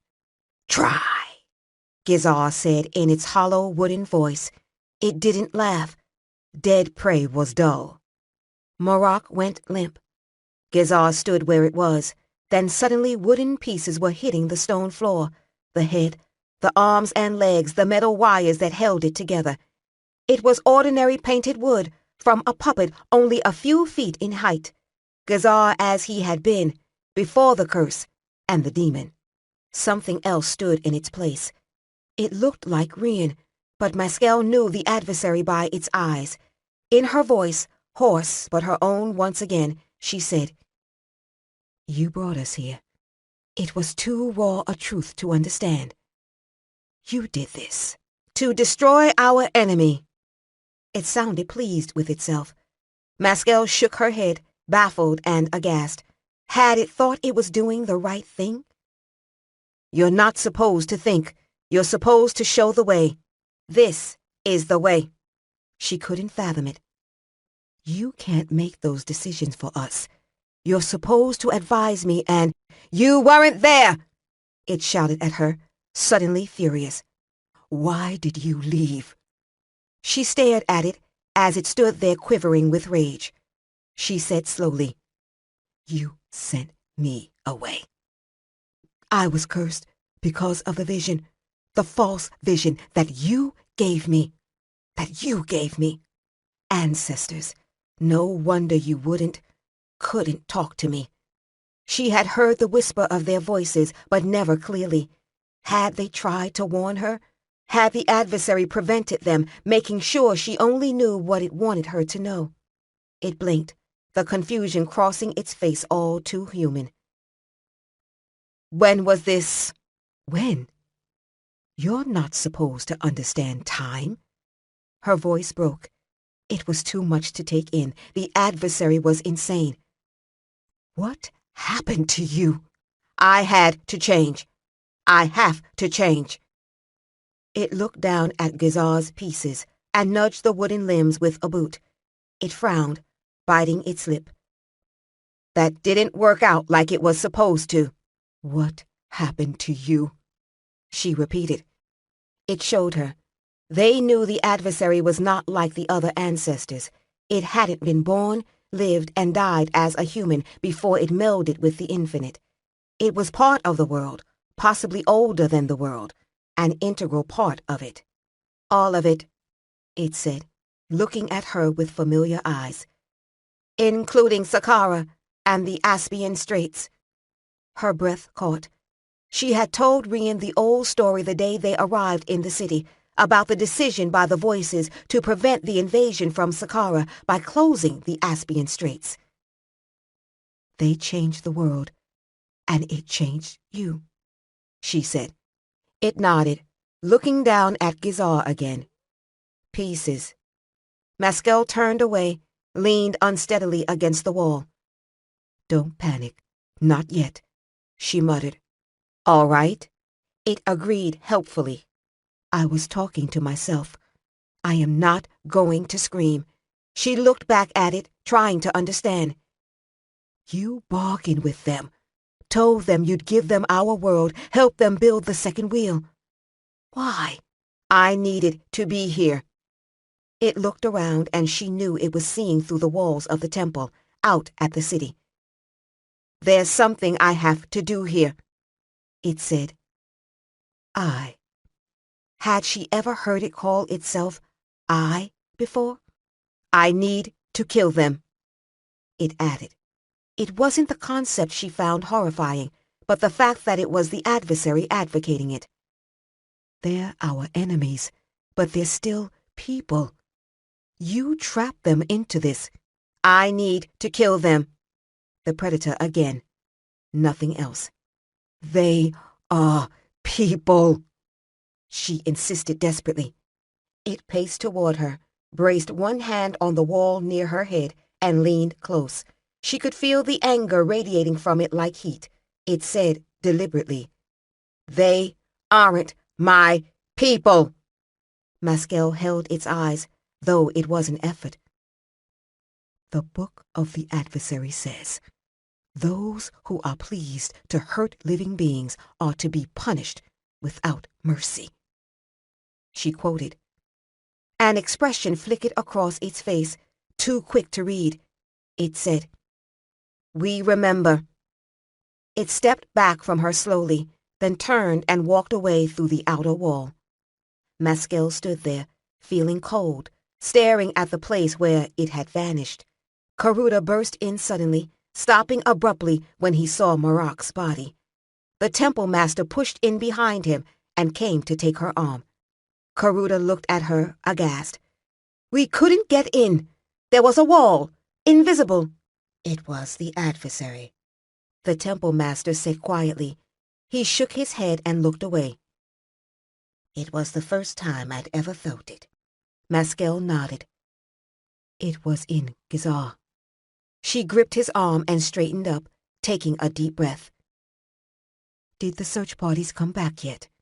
Karuda shook himself slightly, looked at Marok again.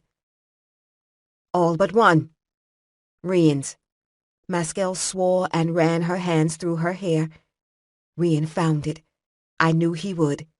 Damn it." "Keep everyone inside the Marai." She looked at the temple master. "Tell the guard to give me until dark, then initiate the rite. I'll destroy the second wheel." "You know where it is?" Karuda stared at her. "How could you?" She nodded. "You told me." At his blank expression, she explained. "This is still our world. The second wheel was in Marok's quarters at the palace. That's straight out the south gate of the Marai to the Baran Dur, then west. It's still there." Someone called out from down in the court. Maskel stepped back out from the gallery and saw it was the nun, Tiar.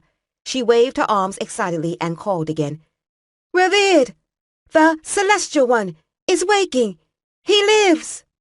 Maskel pushed past a startled Karuda and the temple master and ran for the stairs. When she reached the room where the Celestial One had lain so quietly, she found most of the nuns dancing about in joy outside. She pulled the curtain aside and saw Molly kneeling by the old man, bathing his face with a cloth. Maskel could see from here that he was breathing. She knelt beside him, thankful for this one thing. The old man's face was sallow and pinched, but he was alive. "Does this have something to do with what happened up there?" the temple master asked her. He had followed her into the room, though Karuda had stayed outside. She nodded.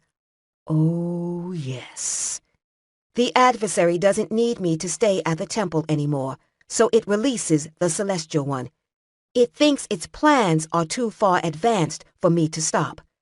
She buried her face in her hands, hoping the temple master would mistake it for a gesture of profound relief at the Celestial One's return. Karuda argued, but Maskel insisted, and told him that the adversary would not let anything happen to her. She didn't know if that was still true or not. There was nothing in the Koshin wisdom to say what happened when a spirit went mad. But she couldn't afford to bring anyone with her. Anyone outside the boundary of the Marai risked being left behind when their rite was initiated, if the adversary allowed them to initiate it at all. She set out from the south gate of the Marai, carrying nothing but her staff. Firak and Kilia were the only ones to see her off, as all the Koshins were scrambling to prepare for the rite. She didn't look back at their anxious faces as she wove her way through the protective barriers. She knew they were afraid for Restim. Maskel was afraid for all of them. The velvet purples and grays of the clouds were growing darker as she walked over the dusty stone in the shadows of the ruined city. She hoped she had judged the time right. The buildings rose high around her, blotting out much of the sky. The yawning entrances to some were dark, but there were others she could just catch glimpses of from between the dark gray mottled walls. lit by the dancing red and yellow light of those eternally burning fires. The dry air was unpleasantly sharp, with the tang of smoke. She had left the temple master to explain to Wraith about Marak. She wasn't sure how he would take it. The truth was that the adversary had killed a foreign creature from this world. Marak himself had likely been dead for months. The path she followed wasn't a straight one. The line between the Marai and where the Barad-dûr had stood was occasionally blocked by buildings, some of them very odd shapes indeed. She circled around one of the large bowl-shaped ones to find a tight group of 5 large circular pillars, stretching high up into the sky, all connected by open bridges, with what looked like balconies fringing the tops. It must have been a beautiful city once, strange and wonderful instead of strange and dead.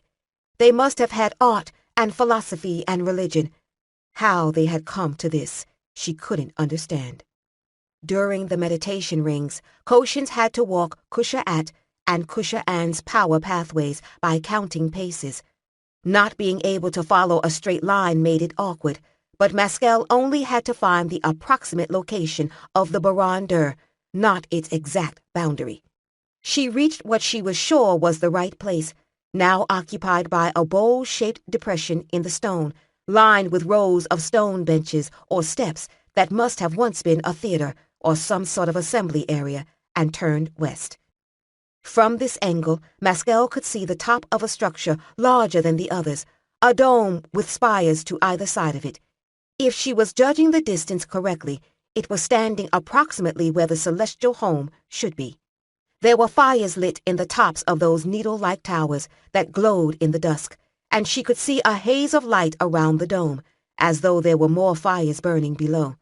She walked between the 2 low square buildings that blocked the rest of her view, and found herself standing at the top of a long avenue that led to the base of the dome. There were lit windows, bands of them, around the dome, and an open archway in the bottom that glowed from within. The building seemed to dominate this whole section of the city. Rian's group had gone to the south. They would have found this place. Well, that answers that question, she thought. Someone was lightly slapping his face. It didn't do anything for his headache. Without opening his eyes, Rian swung a fist by instinct, felt a connect, and heard a yelp. The yelp sounded a lot like Rastim. Holding his aching head, Rian managed to sit up. Rastim was sprawled a few feet away, rubbing his jaw and glaring. The Ariadan muttered, "Well, thank you very much." Rian lifted his head. They were outside, on a stone surface set about a Kusharit house's height off the ground. Looming over them was one of the domed buildings from the city, but the stone was lighter in color and the windows were square and undamaged. He stared around, knowing it was impossible. The sky overhead was blue, cloudless. The air felt cool and dry. He had lost his Siri, though he didn't suppose it would do him any good here. How did... "We're not actually here," Rastim said nervously. He looked around and took a deep breath. "When we fell, we were in a large chamber, with the floor all rubble, and a sort of cloudy mist hanging in the air. Then this started to happen. It's an illusion." Rian rubbed his eyes. This actually made him feel a little better. At least he knew he wasn't crazy. "Did you keep track of which direction the door was in?" No." Rastim sighed and wiped dirt and sweat off his brow. "I thought I was. Then things seemed to turn around and..." He shrugged, looking weary. "I'm not much use." Rian shook his head, instantly regretting it when a wave of nausea almost overcame him. He pressed his hands against his eyes until it subsided, then said, "No, they must have done that on purpose, to confuse you." "They..." Rastim looked around again, his expression uneasy. "They're here, aren't they? All around us." Rian nodded. "They must be." He shifted to the edge to look down. He thought he could manage the drop without a broken leg, but he wasn't sure Rastim could. Wait. You said when you first woke up we were in a room surrounded by rubble? He tapped the stone of the platform. Was this here? No. We were on the floor, such as it was. Rastim's worried expression turned thoughtful. You mean, you think we can just walk out? Rian looked down again. He had heard about illusions that killed you anyway, even if they weren't real, but he didn't think they had any choice. If we... Rastim drew a startled breath, pointing at the other side of the platform. The air was thickening there, colors growing out of nothing, swirling into an almost familiar pattern. Rian passed a hand over his eyes, but the distortion in the air didn't vanish. Uh-oh, he muttered. Rastim scrambled hastily back, moving as close to the edge as he dared. It's one of them, he whispered. Like those giant whirlwinds. Rian warily watched the thing. I don't think so. The colors were the colors of the Wheel of the Infinite, brilliant and alive and constantly shifting. That was what was familiar. It made no sense at all, but his eyes insisted he saw the wheel, though he couldn't pick out any individual shapes or symbols in the growing mass. Then the colors swirled into a pattern that resembled a face. The form coalesced suddenly, and Rian swore and looked away, blinking hard. Rastim clapped a hand over his eyes. Rian tried to make himself look at it, but he couldn't. Impossibly, he knew what this thing was. It was the original of the demon faces carved above Kusharit doorways, the thing that lived in the killing birds that were one of its symbols. The words, "Don't leave this place," hung in the air, but Rian knew he didn't hear them spoken aloud. It talked, Rastim whispered. I know, Rian said through gritted teeth. I think it's the adversary. Images came then, the platform and death just beyond. The illusion was to confuse, to make them leave this protected spot, to expose them to the danger all around. That's good, isn't it? Rastim asked hopefully. When Rian didn't answer, he persisted. It's warning us. That means it's here to help us. Doesn't it? Help us, or keep us alive long enough to be bait in a trap. Rian wasn't sure what had sparked that thought, but he knew it was his own, and not something from the creature confronting them.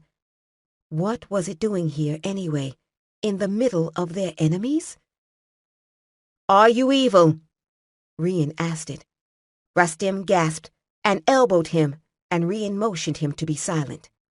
There was a hesitation, long enough for Rian to wish he hadn't asked the question, and Rastim to fidget nervously. Then it said, No.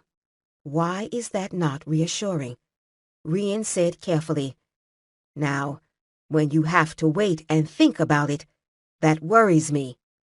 Rian felt it drift closer, knew it was examining him thoughtfully, and resisted the sudden urge to throw himself off the platform. I'm everything, it said. If evil is part of everything, I'm evil too. Like that answer better? It was gone, winked out like a candle. Rian let out a breath and ran a hand through his hair. Rastim sighed and stared at him accusingly. If it comes back, do you think you can manage not to cross-question it? If it comes back, I think what I do is going to be the least of our problems, Rian told him. Chapter 17. Maskell was a little out of breath by the time she drew near the strange building. She had stayed close to the shadows at the edges of the avenue, but there didn't seem to be any circumspect way to approach the temple or palace or whatever the place was. Just walk up to the front gate, Maskell thought ruefully. It's always worked before.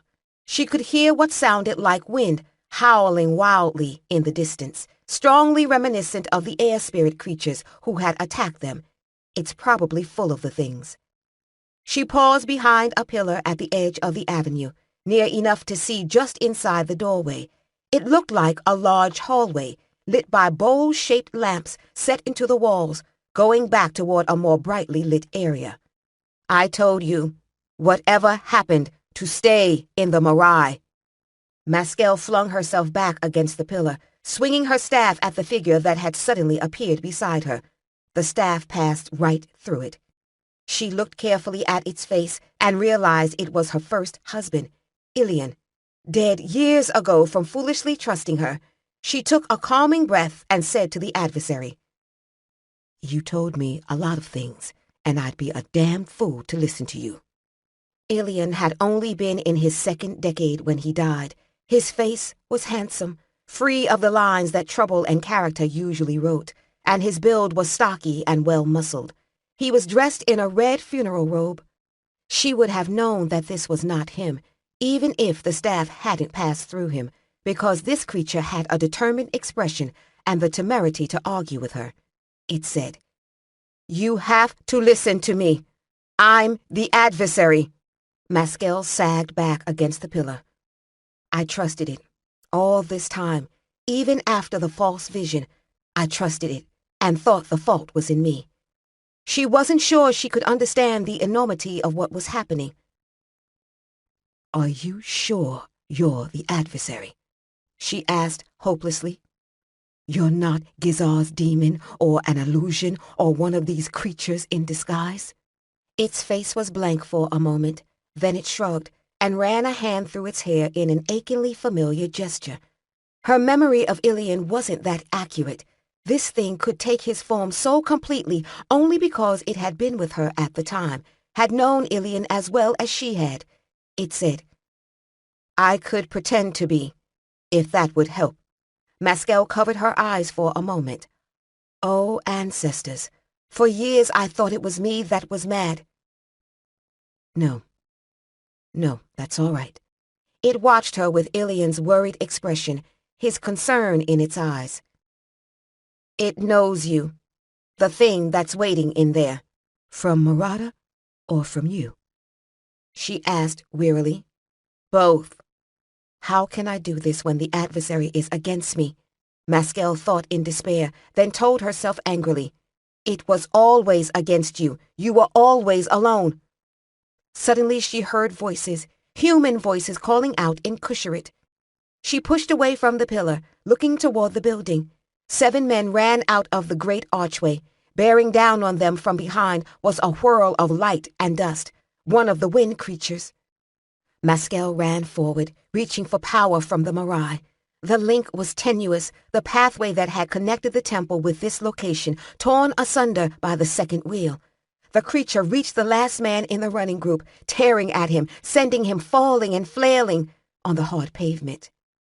It's going to get all of them, she thought desperately, feeling it push aside her strike at it.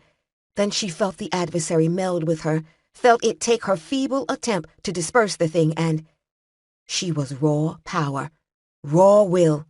It showed her how to look into the heart of the creature, to see past the screen of dust and wind and power into the living soul beneath. There was fear in that soul, more fear than anger and bloodlust. Desperation, a fierce desire to live. This is one of them, she thought, startled. The thing that was Marada, the one that had taken over Marak. This was its true being. No, the adversary told her, it was like you, it had a form. They built this city, lived here in contentment when this world was new, but they took their search for power too far and the world started to die. Then the adversary reached into that fearful, desperate heart and snuffed it out. She blinked, lowered her staff as the whirlwind dispersed and dust rained down on her, all that was left of the dead creature. The adversary was no longer standing next to her, though she knew it hadn't gone far. The first of the fleeing men reached her. He was a young man, a temple servant. She saw as he stumbled to a halt. "Revered." Breathing hard, he tried to explain. "We were tricked. It was a man, sent by Marak." "We know," Maskel said. 2 of the others helped the wounded man to his feet, and they all gathered around her in a panting, anxious group. Even in the dim light, she could tell they looked glad to see her. Rian and Rastim were both missing. She had seen that as soon as the men had reached the avenue. Where are the others? The man looked around, as if noticing for the first time that the 2 men were missing. He pointed back to the temple. They must be still inside. Of course. The adversary had said what was waiting there knew her. Run back to the Marais. Run fast. You have to be there by sunset. She nodded to the injured man. Carry him. The men stared at her. The first one protested. But go. The adversary demands it. If you don't hurry, he'll appear and tell you so himself. That did it. A few of them exchanged startled looks. Then they gathered up their wounded companion and ran. Maskel gave them time to reach the end of the avenue and get out of sight. Then she started toward the temple again. She felt a coldness pass over her skin as she crossed under the arch into the building, as if she had moved through some kind of boundary. The place smelled of dust and age and emptiness, like the rest of the city, but the air trapped here was dead, and the scents was stronger. The lamps were high in the mottled stone walls, made of bowls of smooth pottery with a flicker of flame in their centers. What did they burn? There was no wood, no oil. It had to be power. Their power is different, she reminded herself. She had already seen enough evidence of that. Even the dark powers she had fought were all part of the infinite, and used spirits and the force of water and earth, the forest, the mountains. What passed for power in this bare, dying place would be like nothing she had encountered before. She stopped abruptly, turning that thought over. That's what they use, death. The dead boy they had used against her outside Duvelpore, that had been the first clue. They had forced the village shamaness to use the old spirit magic, the death magic, against Maskel. They didn't use the infinite. They moved through it, but perhaps they didn't truly see it or understand it. They used the force released by the death of their world and themselves to make their power. I see, the adversary said in her thoughts, an air of approval in the words. Now we're getting somewhere. Stop saying we, she told it angrily, continuing down the hall. It was only parroting phrases back at her again, with no notion of what they meant. You're on the other side, remember? There was another arch at the end, brightly lit. There were small branching corridors between here and there, but they were all dark, and she passed them by. The sound of howling wind grew a little louder with each step. She realized the adversary was walking beside her again, and this time its form was Rian's. She said, Don't take that form. I don't want to be confused about who to save and what to leave behind. It shifted back to Ilian, apparently without taking offense. It said, I convinced them to keep your friends as hostages against you and not kill them. Wasn't that good of me? Oh, that's going to help a great deal. Before she could say more, she reached the end of the hallway and saw what lay beyond.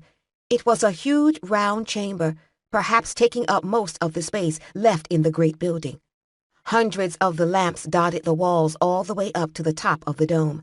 Most of the vast space was concealed by a great cloud of mist and air, drifting in a circular pattern.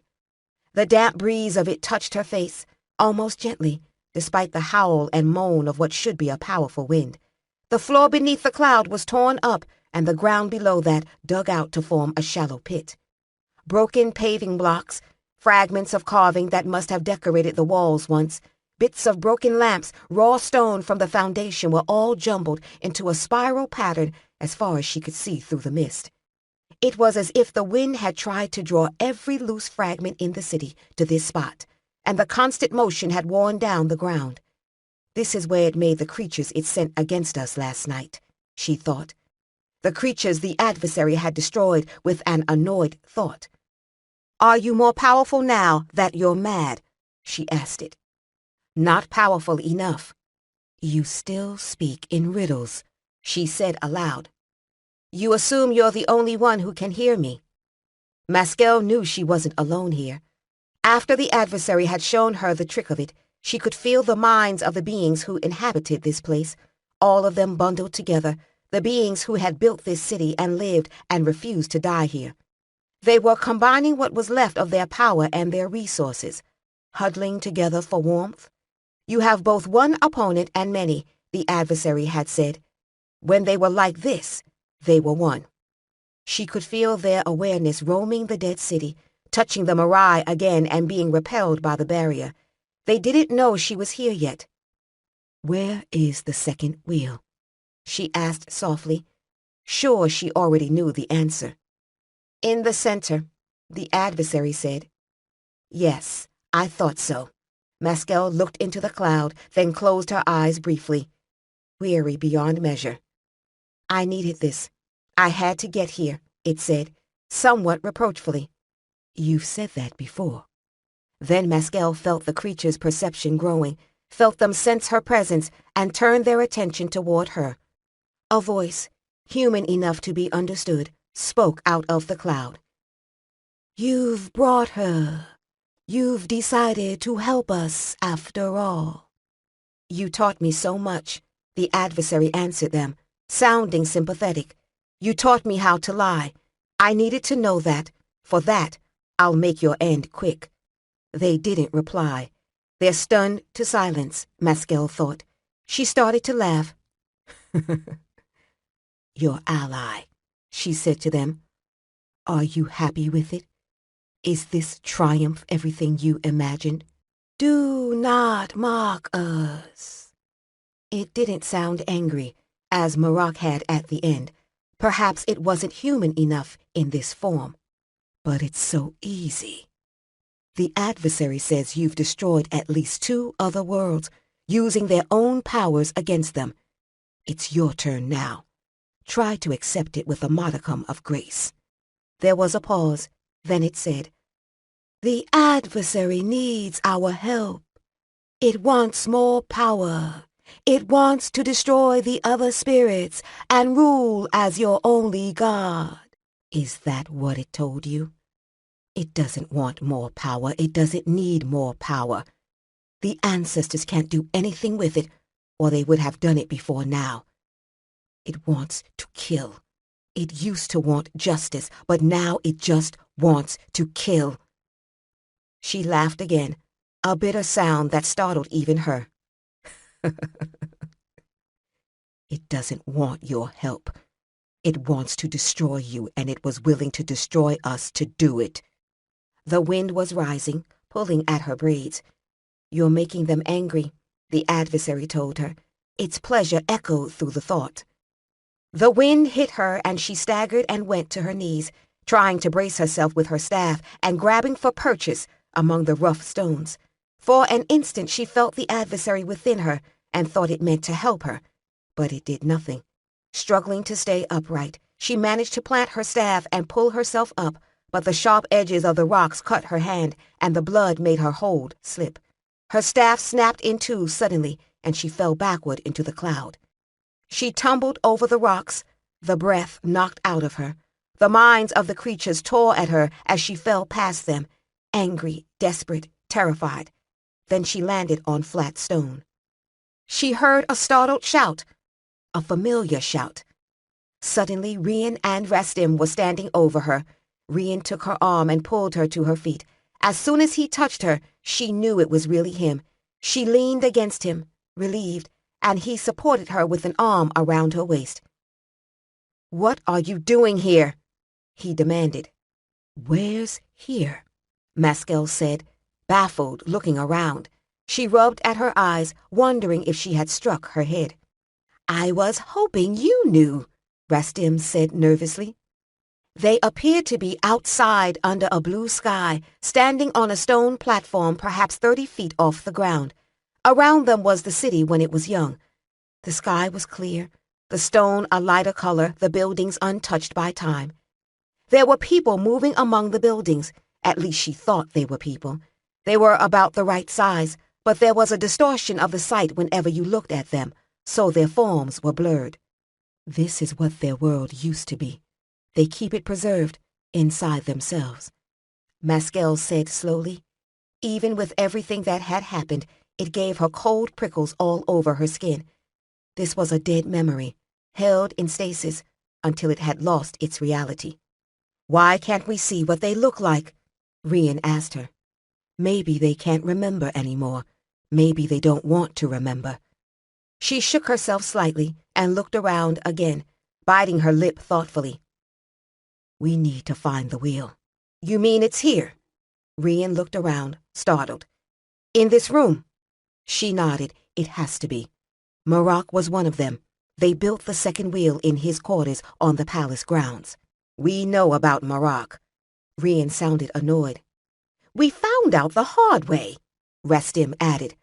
But the adversary said to stay here. Rian threw him an impatient look. Yes, that's the last thing it said before it couldn't decide if it was evil or not. That was because you talked to it. Rastim glared back at him. I didn't think you should. Maskel stared, then thumped Rian in the chest. What about the adversary? It was here, Rian explained. It acted a little funny. Rastim snorted. That's putting it mildly. That doesn't surprise me. Maskel stepped away from him, keeping one hand on his arm but testing her balance. This place is in the same spot where the palace would be if it was still here, so the wheel is here too. This illusion or memory is just keeping us from seeing it. Maskel concentrated on what she had seen of the chamber, trying to make the veil lift. Fixing your mind on the reality was the simplest way to break an illusion, and the only way open to her now, cut off as she was from the temples. But this was no ordinary illusion. Rian watched her uneasily. When the adversary was here, I had the feeling we were bait in a trap. Was that what happened? Unfortunately, yes. I'm just not sure if the trap was for me or... She gestured at the blurred forms of the beings in the city. Them. Isn't the adversary on our side? Rastim asked, nervously rubbing his hands off on his dusty shirt. It's on its own side now. Maskel closed her eyes, pushing at the illusion around them. Nothing happened, and she swore. She stepped further away from Rian and paced a few steps, thinking it over. When you were thrown in here, did you see anything of what this place looked like before this appeared? She asked them. Rian shook his head. I was out. It was... Rastim hesitated. There was a heavy mist, bluish-white. He looked at the ground and scuffed at one of the paving blocks with a boot. And all this was jumbled up rocks. Then this place just gradually began to appear. He shivered. Maskel frowned. That's what I saw. There has to be something else. If the wheel is here, it has to be on a flat surface, like a platform or a dais. Does it matter if it's square or round? Rian asked. No, as long as it's flat. If it was in Marak's chambers... Oh, wait. She looked around again. The surface under their wheel should be the same as it was in our world. So, somewhere in here there's a surface that looks like the floor in Marak's quarters. Rian looked around at the illusion, eyes narrowed thoughtfully. Maskel closed her eyes. It's been years. It was lacquered wood, large panels. What color? Rian asked at the same time Rastim said, Any carving? Light yellow, carved with flowers, I think. What kind of flowers? Rastim persisted. Just flowers, Maskel glared. Give me a moment, will you? She tried to fix the image in her mind, but it had been too long. She had never been Marak's friend and had only been to the extensive quarters he kept in the west building of the Celestial Home during the banquets he gave for the major festivals. I remember, the adversary whispered in her head. Of course it could remember. It walked in and out of her memory at will. As if I could trust you, she told it bitterly. The image that appeared before her eyes was of a light yellow lacquered wood floor, with colored inlay forming tiny round flowers on the edge of each square panel. Why? Maskel demanded angrily. Why trap me down here and then help me? She realized it was idiocy, asking reasons of a mad creature. I'm not as mad as all that. Of course you're mad. You let this thing destroy you. Funny, I don't feel destroyed. To do this, we both had to be here, at their center. Maskel, someone said urgently. She blinked and found herself facing Rian, who was watching her worriedly. The adversary, she said. How she was going to explain to him what the adversary had done, she didn't know. She pushed it away from her now, fixing her mind on the image it had given her. She split her awareness, the way she did when she used her spirit body. With her eyes, she could see the relic of the living city. With her mind, the image of what must really be here, somewhere. The fragment of flooring with the second wheel laid out on it, surrounded by the rocks and debris that filled the rest of the place. The wheel would look like the fragment that had kept intruding on their wheel, dark and dangerous, threatening storm and ruin. Storm and ruin are the symbols of this world. The city in her eyes shimmered and began to dissolve. The howling rose again, the angry wail of the creatures that had once been these people. Instead of distracting her, it firmed the picture in her mind, and she remembered the dead smell of the chamber and the feel of the cold mist on her face. It was a battle of all their minds against hers, but she could feel she was winning.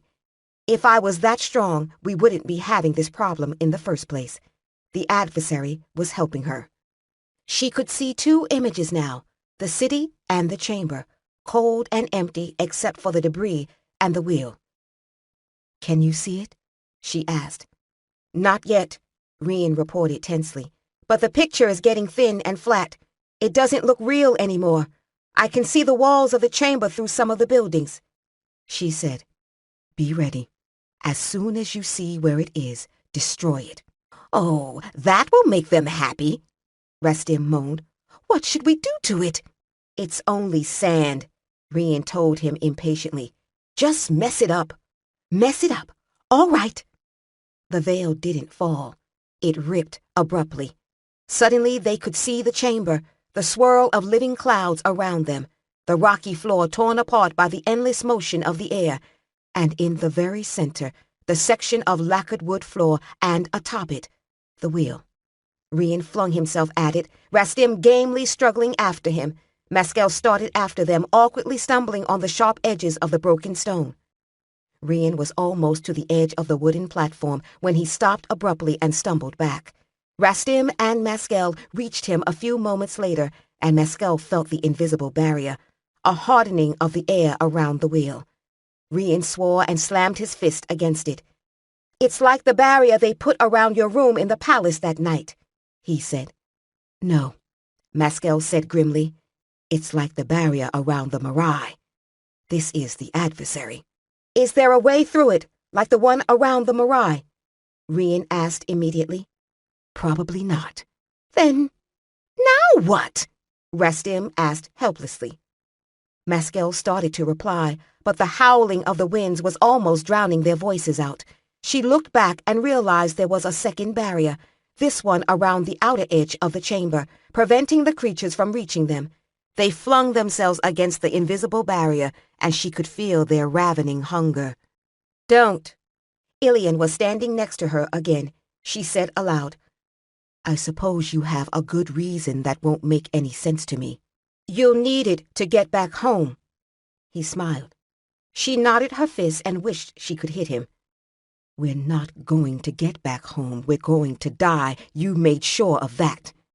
Rastim muttered, I'm glad we got that out in the open. It's here again? Rian asked. Neither man would be able to see the adversary in this form unless it wanted them to. It never left, Maskel said, not taking her eyes off the adversary. Ilian stepped close to her and touched her face. His fingers felt cool, he said. I have to remake myself. This isn't working. It's time for me to die, too. It's still mad, she thought. It can't die. Humoring it, she asked, Why didn't you do this before now? Why wait? I needed them. It gestured around at the creatures clustering against the invisible wall. This will take all their lives. It looked back at her, must have read her expression and explained. It's for the best. They're broken. They died long ago and they don't know it. I'm broken too. I need to die. It shook its head, gave Ilian's familiar shrug. It's time to try something different. The next adversary needs to be a spirit that was once human, like the other ancestors. Then it won't need a voice like I needed you. She shook her head. Is it serious? That's why you did this? So you could use them to destroy yourself? It stepped back, its expression turning angry. You know why you don't want to trust me. Because I'm you. You've given me all your fears, all your pain, all your little betrayals. You can't trust me because you can't trust yourself. All right. She turned away from it. Stop. She buried her face in her hands, searching for calm. You say you want to remake yourself, and you'll kill these creatures to do it. Why didn't you say this before? Ilian's hands rested on her shoulders. They would have heard me. She took a step away, shaking him off. She didn't know what Rian and Rastim were making of all this. She said, What's stopping you? I need your help. When she turned to look at him, he shrugged, with an apologetic expression. And I need another body. A dead one, she demanded. You should have thought of that earlier. This is getting worse all the time, Rastim commented to Rian. Not dead, the adversary corrected her gently. Living. Living is always better. Rian, no. It won't hurt him. It'll just be for a moment. Ilian's brows lifted. You trust me with yourself, but not with him. I don't trust you with myself either. What is he saying? Rian demanded. I heard him say my name. Nothing, Maskel snapped. What did he say? Rian repeated. I wouldn't harm a life from my world, Ilian said. You wouldn't? Maskel demanded. What about Varan? What about Igarin? And Marak and the others Marata killed or used? You could have prevented their deaths, and you did nothing. And for that I deserve to die. Those who are pleased to hurt living beings are to be punished without mercy. Ilian stepped forward and took her hands. So let me die. Maskel felt it touch her mind again, and suddenly she was seeing the adversary as it saw itself. It was a pattern in the infinite, like the wheel, but its symbols were far more complex, and their attachment to the real world was only tenuous. She saw it hadn't been lying to her. There was a section of the pattern missing, torn out as if by force, leaving an empty darkness in its place. It was in the same place as the dark blot in the wheel of the infinite. That wasn't a reflection of Marata's wheel. It was a reflection of this one, of the adversary itself. It was a warning, an appeal for help. It made a terrible sense. If this had happened when the voices had tried to close the Aspian Straits to prevent that long-ago invasion, if they accidentally sent the Sakaran cities away, they had sent part of the adversary with it. It hurt, she realized, a deep pain, an injury that never healed. It had allowed corruption to creep in. If it had been whole, Marata and her people would never have been able to enter the world. The wheel of the infinite had done this to the adversary, and the adversary would never have used the wheel again if it hadn't absolutely had to. And this, she reminded herself, could all be a lie. Is it helping us or not? Rastim asked, frightened by what he had heard of Maskel's half of the conversation. She said slowly, It needs help. It's been damaged, and it needs to die so it can remake itself. They both stared at her, gesturing out at the creatures surrounding them. Rian said, It could have picked a better time. She shook her head. It needs them. It's going to kill them all and use their power to do this. Rian hesitated. Then what's it waiting for? It also needs my help, and it needs to be inside you for a moment. Rian stared at her. What? Sorry you asked?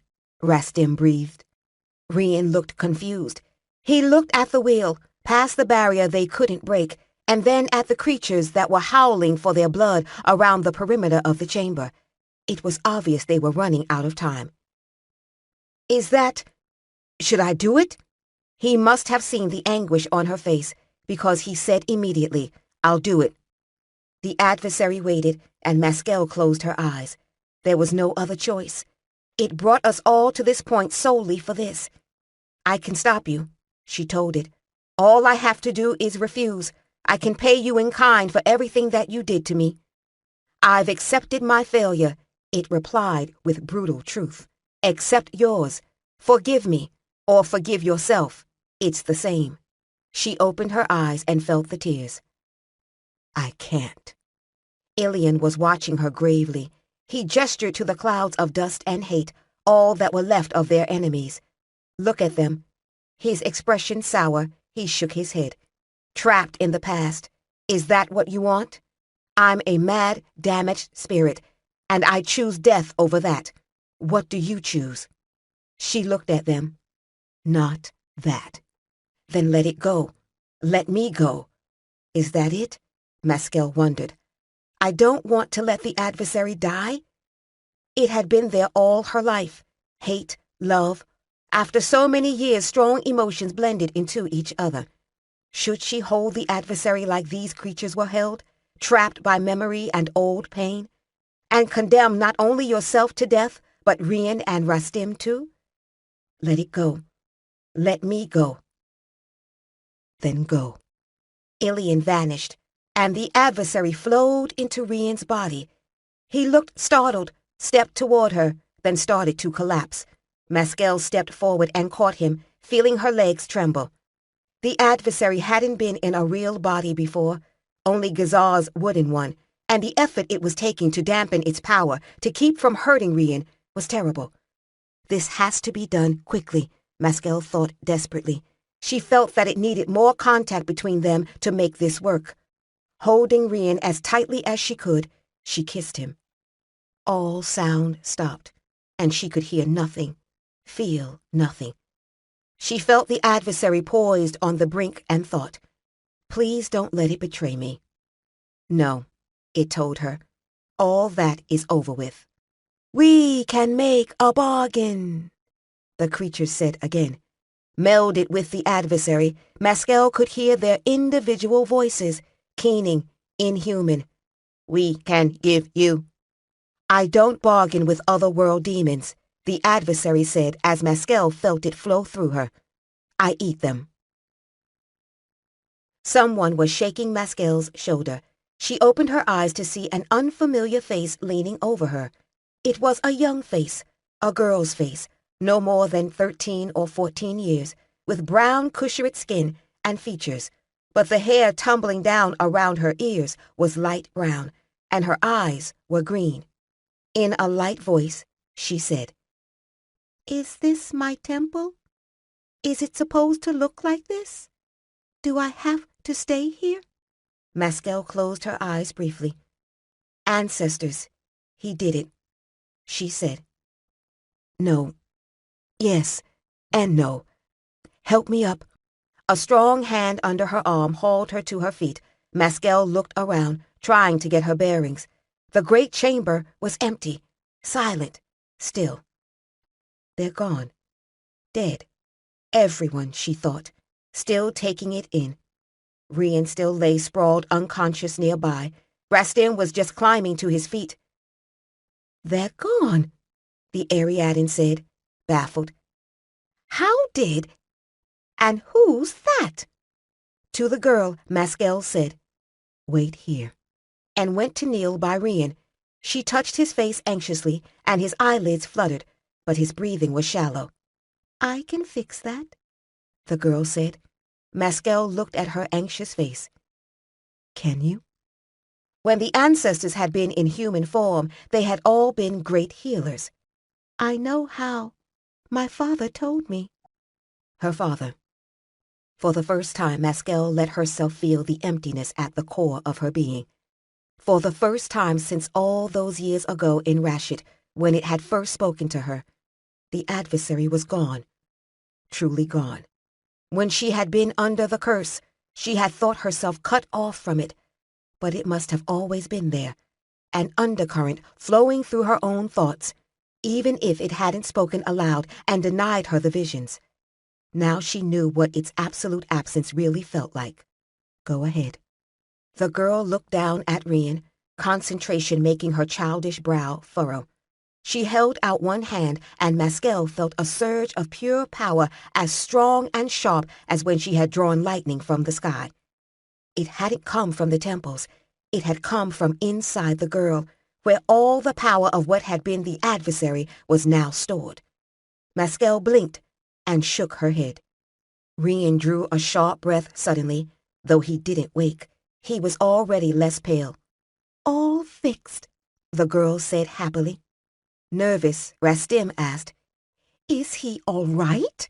"I think so," Maskel whispered. She brushed the sweat-soaked hair back from his brow. Rastim stripped off his tunic and handed it to her. "For my sake?" he asked, his tone pleading, nodding toward the girl. "What?" Maskel took the garment automatically, staring at him. "Oh, yes." She handed it back to the girl and said, "Put this on." She held it upside down, looking it over curiously. Rastim took it away from her, saying, "No, here," and managed to get it over the girl's head and far enough down that she caught on and pulled it the rest of the way on. "Who is she?" Rastim demanded again. "She's what's left of the adversary. It remade itself into her." Rian stirred a little, then grabbed his head and muttered, "Ow!" The girl tugged on her sleeve. "It's happening." "It's happening," Maskel repeated vaguely. The Mirai, the wheel, sunset. "It's happening. Come on." Maskel dragged Rian's arm over her shoulder and hauled him up, panic giving her the strength. Rastim helped support him from the other side, asking tensely, "What do we do?" "Climb up here," Maskel explained, planting her foot on the fragment of wooden flooring carefully. "Don't touch the wheel."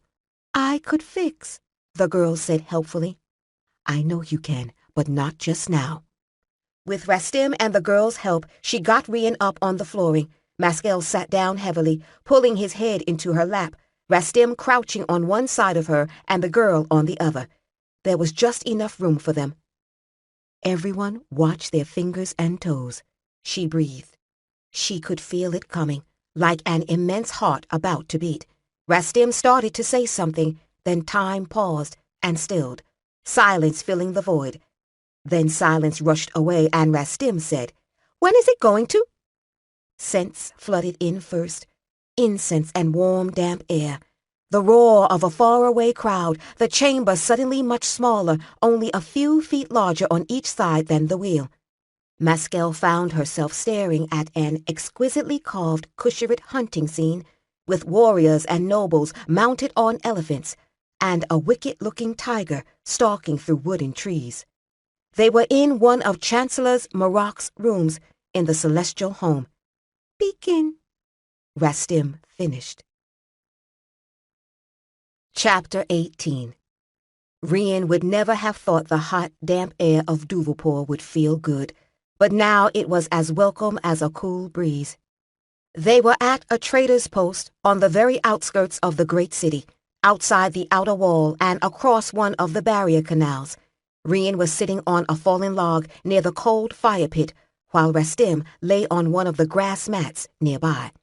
The post was mostly empty, with all the traders inside the city for the festival. They had a good view of the wall across the water, with the heavy vines creeping up stone-stained red and gold by the sunset, and the high domes of the temples floating above it in the evening mist. The Ariadne's wagons were drawn up under a cluster of tall palms, and the actors were all mostly asleep, recovering from their ordeal and the precipitate exit from the city. No one seemed to be aware of the change, except for those who had been in the Mirai and experienced it. As soon as Maskel had spoken to the guards and servants still present in the celestial home, it was obvious that those 2 days spent in that strange place had gone by in a heartbeat for everyone left behind in the city. Fortunately, there was no one in the place of a high enough rank to demand an explanation from the voice of the adversary as to what she was doing in Chancellor Maroc's private quarters. Mescal had commandeered another boat from the palace docks so they could return to the Marais. Once there, she had gone inside and sent out the other Ariadne, and Rastim had hurried them back to the guest house to collect their wagons and the rest of the group, and then they had worked their way out of the crowded city. That was earlier today, and Rian hadn't seen her since. The Ariadne was still confused, and Rian and Rastim hadn't had much time for explanations for them. Rian still wasn't sure he understood what had happened himself. It was a little hard to comprehend that a few hours ago they had been trapped in a limbo with the whole world at stake, and now they were sitting in a trader's post in the warm twilight waiting for Mescal to return. Rastim, who must have been thinking along much the same lines, commented, "Hard to believe it wasn't all a dream." "Well, we do have some evidence," Rian said wryly. They both looked at the girl. Going to have to think of a name for her, he thought. She had been wandering along the edge of the tree line, investigating the flowers and ferns and admiring the insects and birds. As the twilight lengthened, she had come back to where he and Rastim were sitting. Rian thought she was watching the barges and boats go down the canal, but now she edged closer to him and seemed a little nervous. He asked, "What's wrong?" She gestured at the colors streaking the darkening sky. "Is this supposed to happen?" He looked up at Rastim, who shrugged his bewilderment. Rian asked, "Is what supposed to happen?" She pointed up again. "That. The light going away." Rian realized what she meant and smiled, shaking his head a little in amazement. "It's night. That's supposed to happen." The adversary had given her much of the knowledge it thought she needed to survive, but it seemed to have left out a few key facts. "Oh, that's all right then." Reassured, she leaned against Rian's knee. Rastim stood up suddenly. "There she is!" Rian looked up to see the Celestial One's boat coming toward them from across the canal, the white fabric of the awning drifting gently in the breeze. "Who's that?" the girl asked excitedly. "That's the Celestial One," Rian told her as he got to his feet. He could see Mescal now, sitting next to the old man, and felt relief wash over him. "Trouble?" Rastim asked worriedly. "I don't think so." There was no one else in the boat but the boys who poled it. The Celestial One hadn't even brought his usual attendant priest. "Wait here." Rian went down the gentle slope of the bank to the post dock as the boat was drawing up. He saw the "wait here" had worked on Rastim, but the girl had followed him, bouncing along happily at his side. He looked down at her, lifting his brows, and she said, "My father said if Mescal wasn't here, I was supposed to stay with you." "Oh, he did he?" Rian let out his breath. The adversary had apparently planned for every contingency. One of the boys jumped out of the boat to tie it off, and Rian helped Mescal lift the Celestial One out. "Ah," the old man said, looking around and sniffing the fresh air. "It is good to be alive again." The last time Rian had seen the Celestial One, he had been a corpse. It was still hard to believe they had survived it all. "This is she?" the Celestial One asked, eyeing the girl. "No other," Mescal told him. The Celestial One took the girl's arm and let her lead him up the short distance to the camp. Rian hung back with Mescal, asking, "What did you tell them?" She sighed and pushed her braids back. "That the adversary was injured by the change, that it needs time to recover, and until then, there will be no voice." "They believe that." She shrugged a little, smiling ruefully. "They don't have a choice. Besides, it's mostly true," she said slowly. "When the voices used the wheel to close the Aspian Straits and made the Sakaran cities vanish, They damaged the adversary. The ancestors are all spirits who were once people, but the adversary was the world itself, the way the wheel is the world. A part of itself went with those cities. It had to wait until now to remake itself, but it was growing weary and a little mad. It didn't always remember what it was it had to do. It gave me a false vision and told me to destroy Wraith so I would be exiled, so all the events it foresaw would fall into place. It spoke to Marada when she came to this world and pretended to need her help. She told me the Book of the Adversary was the one Koshin text she didn't need to read. She thought she knew all there was to know, but none of us knew. Rian looked at the girl again. So she's like one of the original ancestors. When she dies, her spirit will join the infinite and become the new adversary. Maskel drew her robes around her, and they went up to the Ariadne's camp. Rastim was a little nervous at being left alone with the Celestial One and looked relieved to see them. They took seats near the fire pit, and the girl moved immediately to settle at Maskel's side. You have a great responsibility, the Celestial One said, looking up at Maskel, his tone solemn. I've always had a great responsibility, Maskel told him. This is nothing new. She looked down at the girl fondly. Well, it's a little new. The old man snorted in annoyance, but only said, What will you do? Rian looked at Maskel. They hadn't exactly discussed this. She shrugged. I don't know.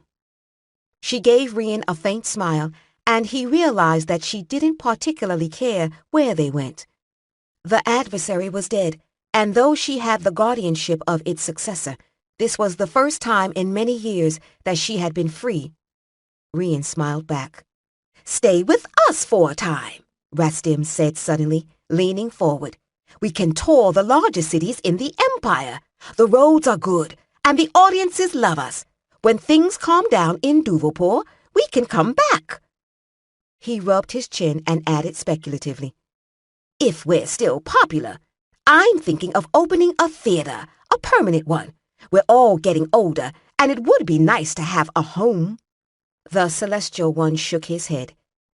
She should stay close to the temples. She should have as wide an experience of the world as possible. Maskel countered firmly. She lifted her brows and added, That's what the adversary wanted. The Celestial One sat back with a disgruntled expression and looked inclined to argue. Rian suspected this argument had been going on since Maskel had returned to the Marais. Maskel continued. It wanted her to live as a person, to learn compassion and morality, the way the ancestors did when they were human. And besides, she gave him an arch look. She's half Sitanese, so it's not your decision. The adversary is a warrior, and she needs to learn about that from Rian. Everyone looked at Rian, except for the girl, who, never still for long, was wandering back toward the patch of grass where the oxen were grazing. Rian tried to look enigmatic. He still wasn't sure how he felt about all of this, but even after only a few hours' acquaintance, he liked the girl. He could see a great deal of Maskel in her already, and the occasional glimpses he caught of himself were startling. You'll take care of her, the Celestial One asked him, his voice gruff.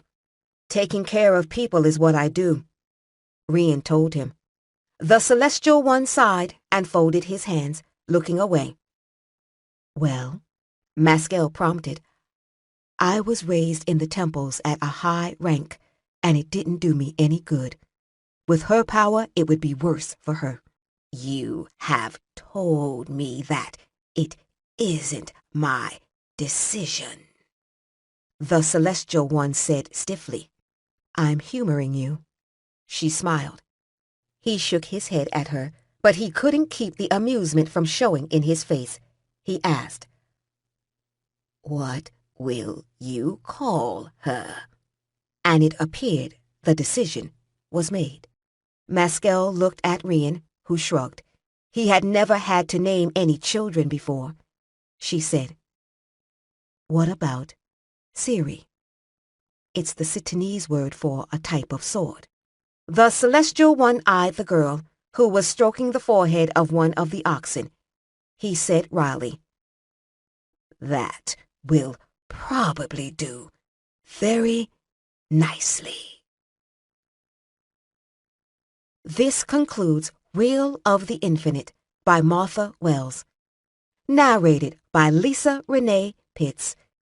Copyright 2011 by Martha Wells. This unabridged audiobook is published by arrangement with Martha Wells, care of Donald Mass Literary Agency, and was produced in the year 2013 by Tantor Media Incorporated, which holds the copyright thereto. Please visit our website, www.tantor.com, for more information on our growing library of unabridged audiobooks, and to take advantage of special offers, or call toll-free 877-7-TANTOR to request a catalog. Audible hopes you have enjoyed this program.